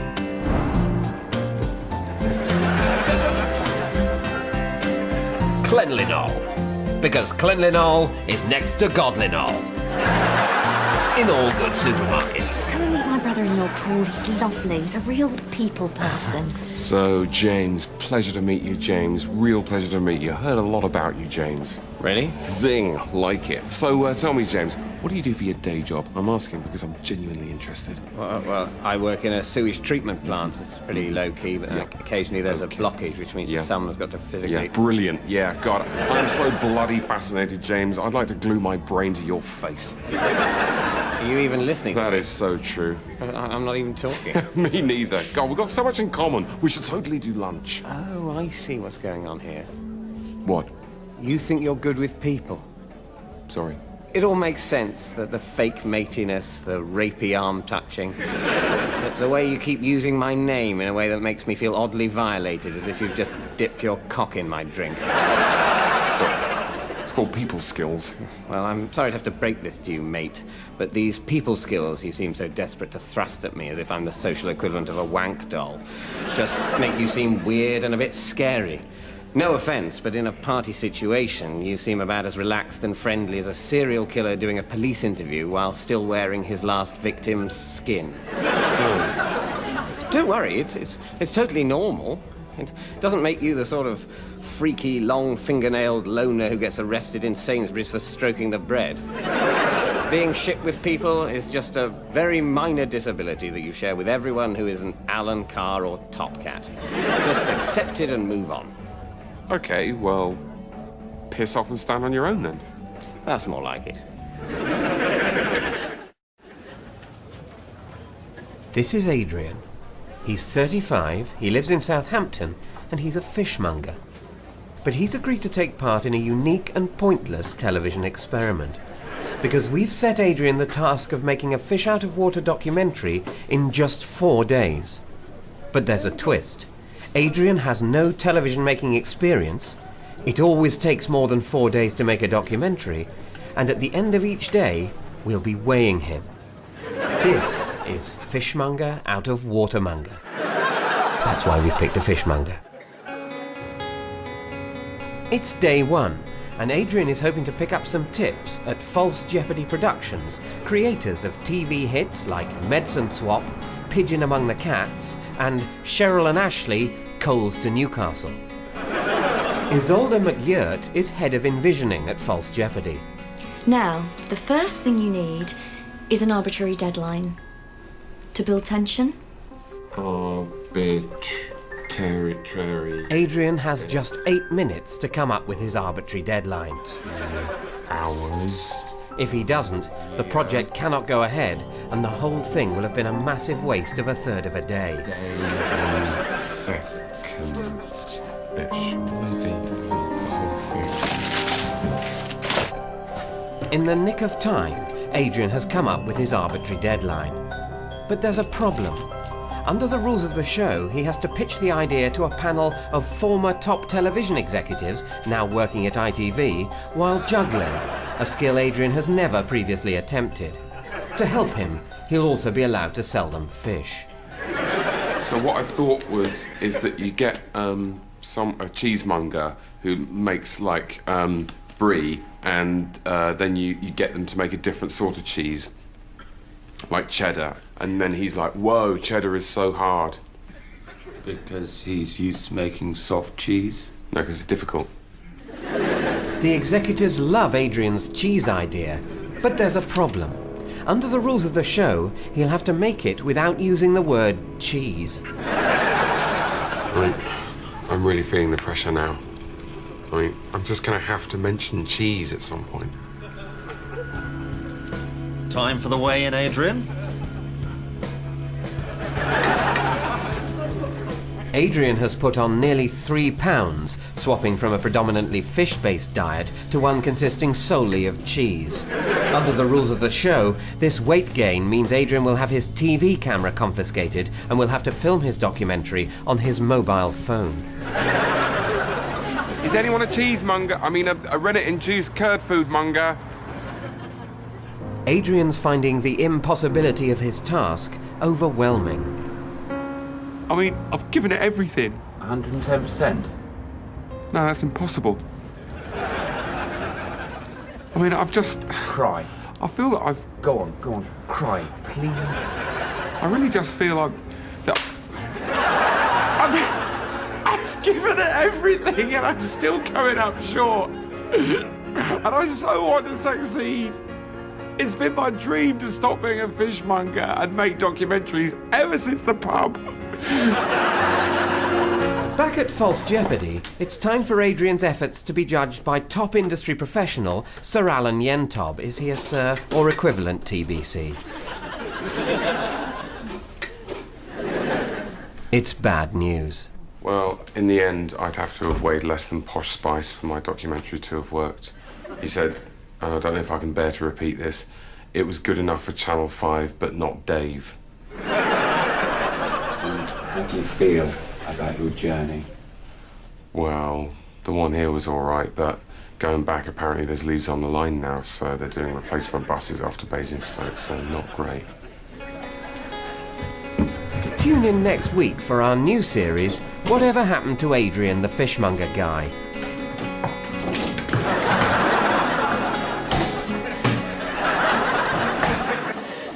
So I've been catching up on my DVD box sets. Oh yeah? The Wire? No Blackadder. I'm further behind than you think. Which reminds me, I really must watch the young ones before one of them dies. Yeah. I love Blackadder, but I have to say, I think the last joke in Blackadder Goes Forth really falls flat. The last joke, so that's...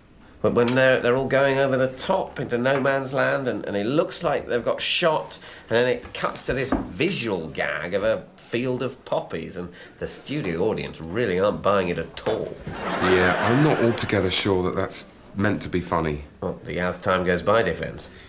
No. I think having made a lot of jokes, I mean, really, a lot of jokes, they felt that they needed to show some heart, you know, that, you know, everything's not about jokes, there are serious things. Well, why would they do that in a comedy show? Isn't that a bit, here's 2 minutes in the hangover simulator to go with your beer? Well, how would you have ended it? Some big Frank Spencer pratfall over barbed wire into some poo, so the credits roll and they're all covered in poo. Poo? Yeah. What poo? The poo in No Man's Land. There wasn't any poo. It looks like poo. It was mud.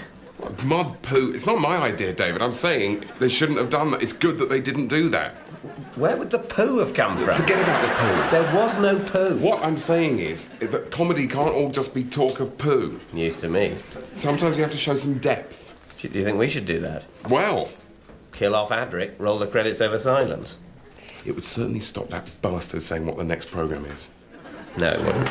Nothing would stop that bastard. And even if it stopped the bastard on BBC Two, it would never stop the bastard on Dave. He doesn't give a shit. As soon as he gets to the poppy bit of Blackadder Goes Forth, he's already split the screen and he's showing highlights of Frankie Boyle's Nan Pussy set in memory of the fallen. I think we really need it, David. I think we desperately need to show maturity with something tacked on and mawkish. Like we care about MS. MS? Doesn't have to be MS. Just people and their relationships and their disgusting problems, like we give a shit or something. That's the mission statement.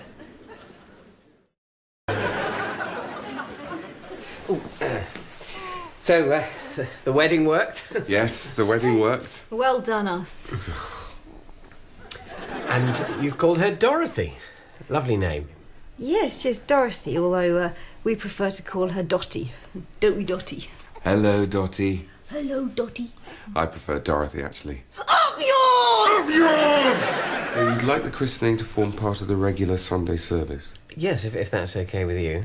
Fine. Absolutely. Absolutely. Shit, you! Otherwise, it's a bit like welcoming someone into a family while everyone's in bed. In bed, what are you saying? We still have sex, you know. I mean, we are very tired, but I'm not tired. you're not breastfeeding. Neither are you anymore. It's been hard for me too. I'm yours.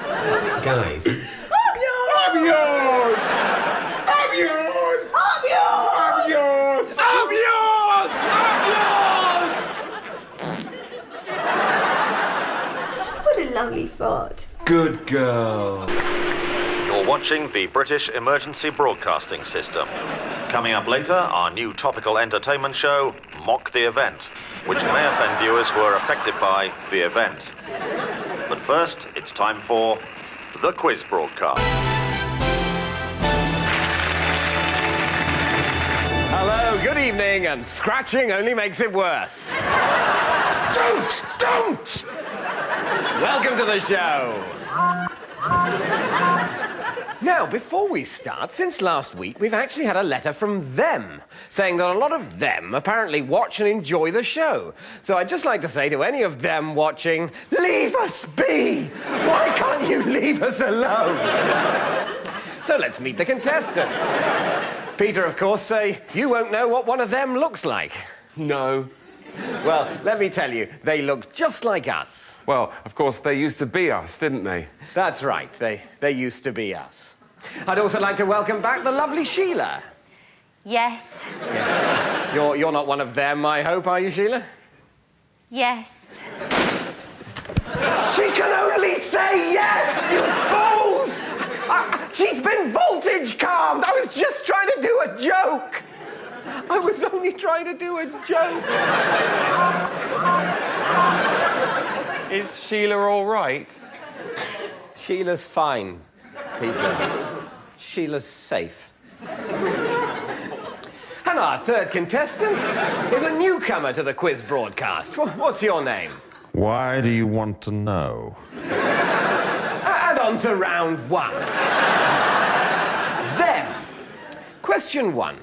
What do we know about them? Only that we fear them. Correct. Question two. Are they trying to get in? I'll give you a clue. Sheila could have answered this one. Yes. Correct. They are trying to get in. They're really trying to get in. And question three. Have any of them got in? Yes. I'm sorry. I'm afraid the answer I've got here is that to date, thankfully, none of them have got in. That's not the right answer. And finally for this round, question four. Do they really feed on human flesh, or is that just a myth? I can hear crunching. Well, I'm afraid that's all we've got time for, because, they've got in.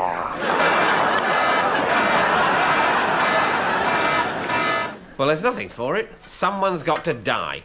If this show's to have any meaning at all, we've got to show that we're prepared to kill someone off. What, one of us? Oh, God, no. What, so like, Mark? I don't think people really know who Mark is. They'll probably have to cut to him now to illustrate it. Well, it's going to have to be James then, isn't it?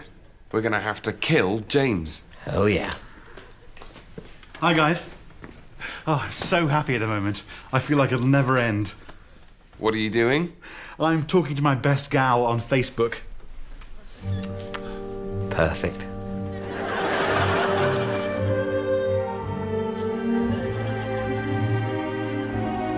What would you know about cricket? I'm struggling. Can you give us something? And you sit there and destroy everything he's worked for. Eric is here to provide what we call extreme negative feedback. This guy marries a girl, takes her back. Should be afraid, because bronze is brilliant.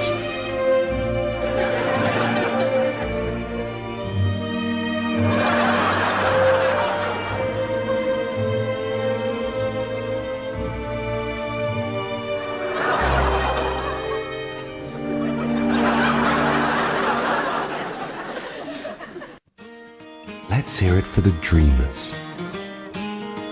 The ones who think anything is possible. This is for the thrill seekers. The excitement lovers who think you can never have too much fun. The ones who live for today. And who think big, not small. Welcome to the lottery way of thinking. Think lottery.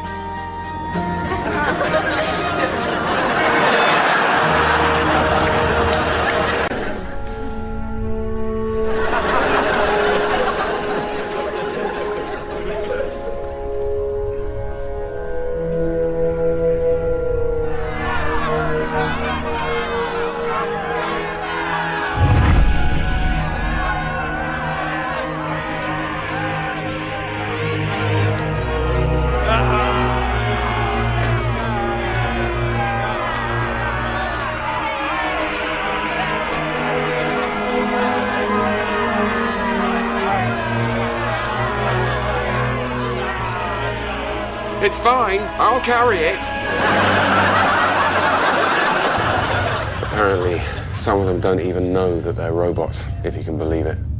Does not compute. You're right there. But their programming can kick in at any time. Must remember not to lose this top-level security biocode. With this, they reckon they could shore up our defenses against their next attack. At least it should be able to scramble their codes for a few hours. Fracking crunts.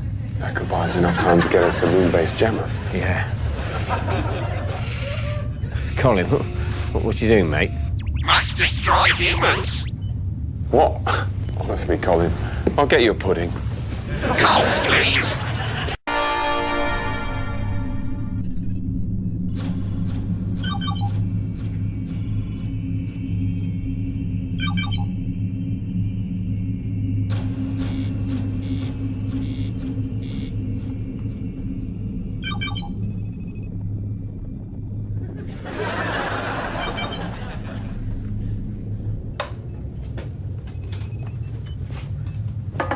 What's so scary is they're among us now. Any one of us could be one of them. The machines. I ain't no fracking machine. Frack those fracking machines. Isn't that right, Colin? Does not compute. Does not compute. You're right there, Colin. John Gravy with that, love. Negative. Oil must eat oil. Oil, Colin? Colin loves his oil. Oil.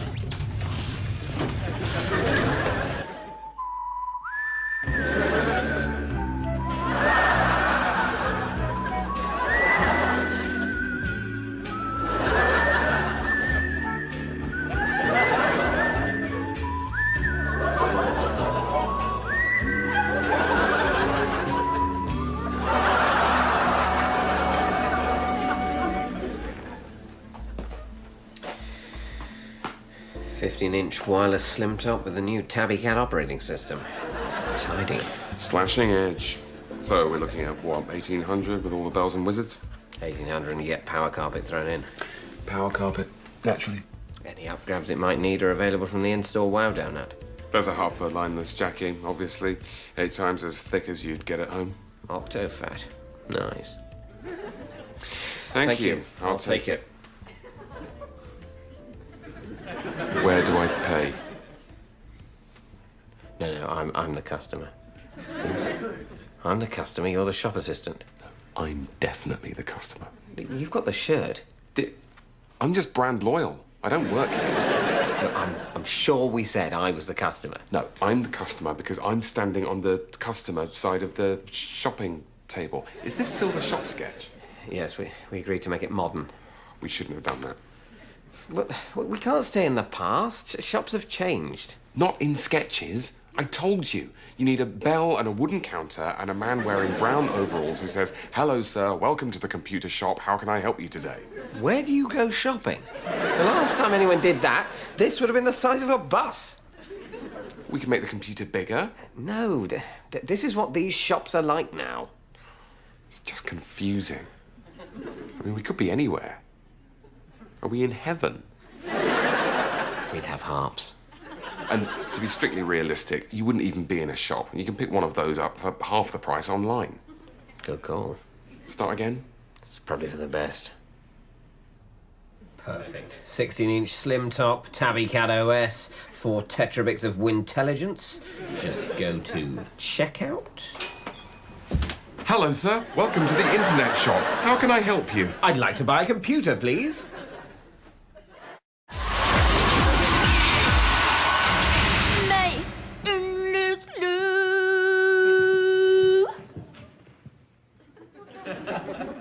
Thank you. So, Felicity, how'd it go? Well, Ian, I went in there, put my heart and soul into it, really gave it my heart and soul, and at the end of the day, speaking from my heart and soul, that's really all I could have done. Is it, though? What? Putting your heart and soul into it. Is that really all you could have done? What about practicing? Or learning the words? Or trying to stay in tune? Aren't all those things quite important? Yeah, but what I'm saying is, Ian, I went in there today, put my heart and soul on the line, really gave it my heart and soul, and at the end of the day, coming right from my heart and soul now, there's really nothing else I could have done. Yeah, but technically there is, though. What?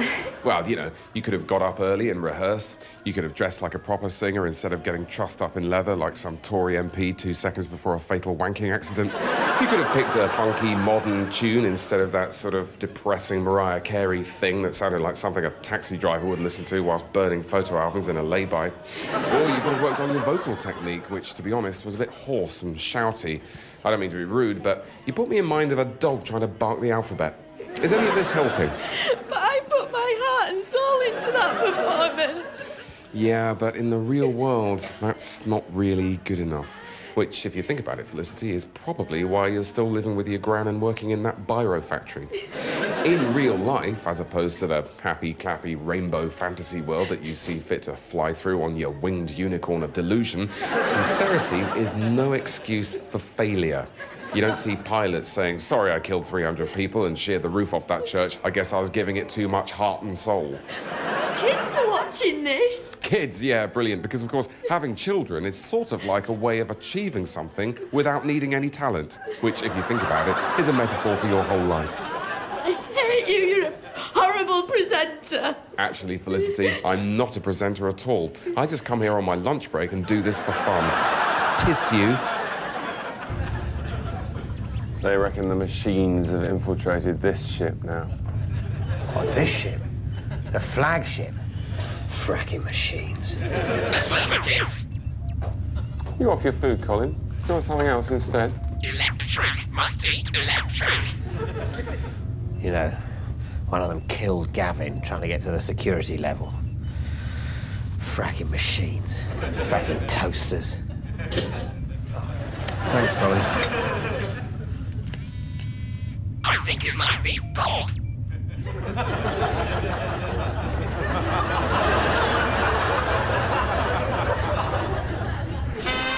Bargains, bargains, bargains. Saga Olska Dolog. Diddle-de-dee. What other supermarkets hide in sausages, we hide everywhere. Just look at these giveaway-style bargains. Taste Watch Vegeta Bits in breadcrumbs, only 18p.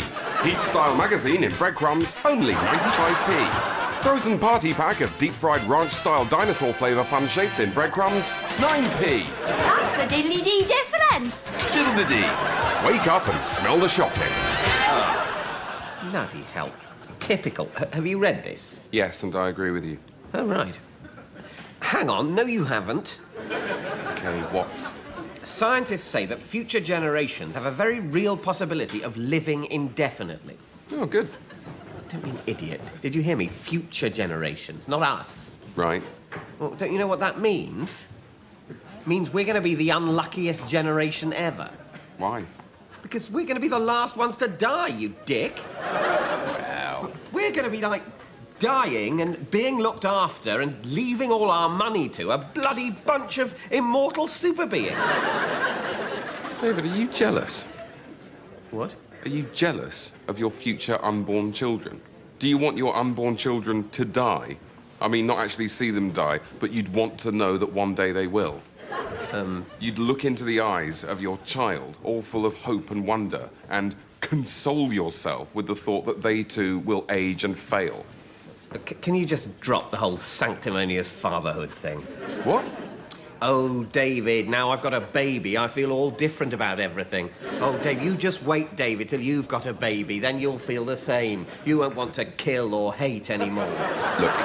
Can we not do the baby death sketch? It just makes me a bit squeamish now I've got a baby. You vetoed all those back pain sketches. There is nothing funny about back pain. Don't make me out to be the weird one just because I don't like jokes about children dying. I'm not saying all the jokes have to be about children dying. Okay.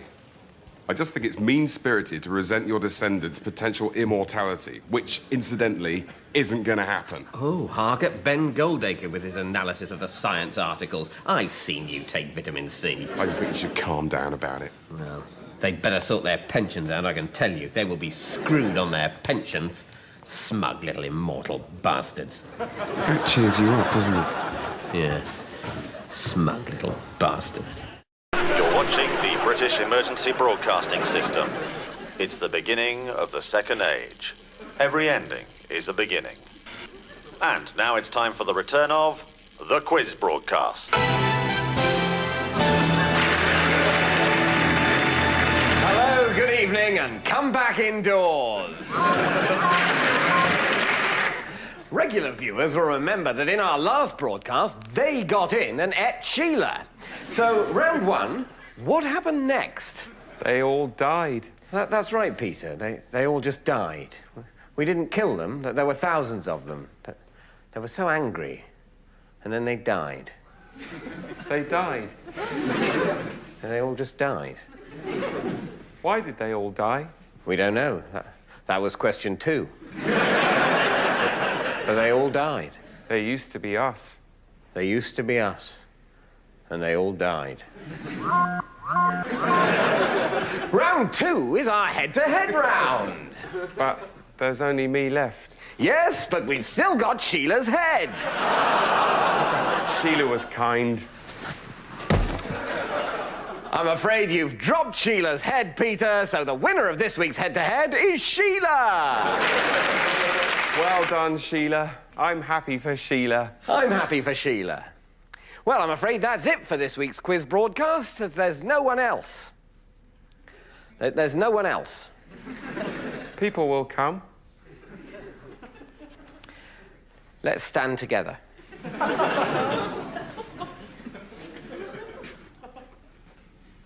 Are you there? Yes.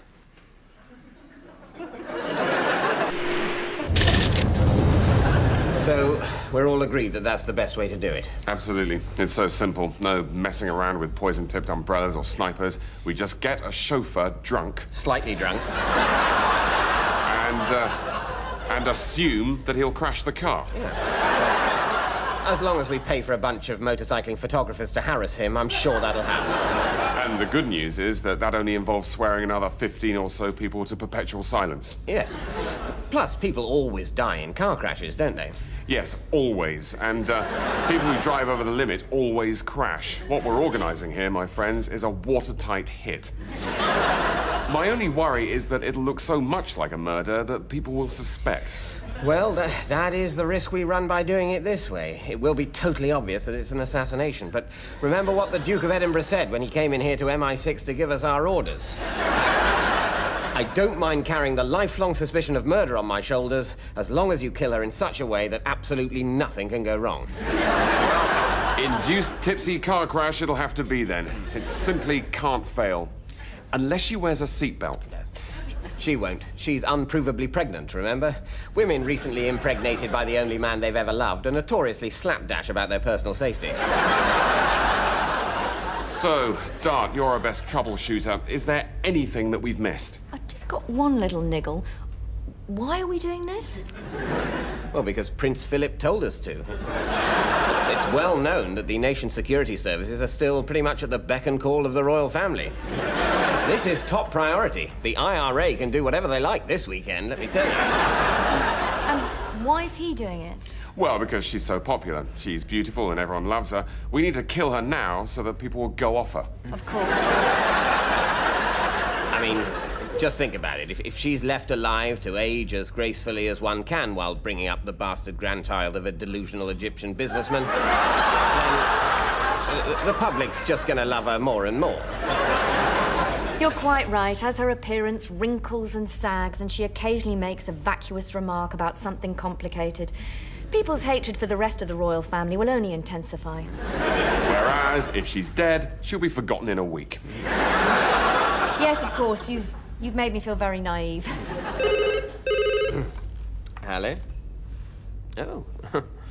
Life imitating art, I suppose. Right. Well, thank you. Well, you can stand down, everyone. That all just happened by accident. Well, don't tell Prince Philip. We'll still get our fee.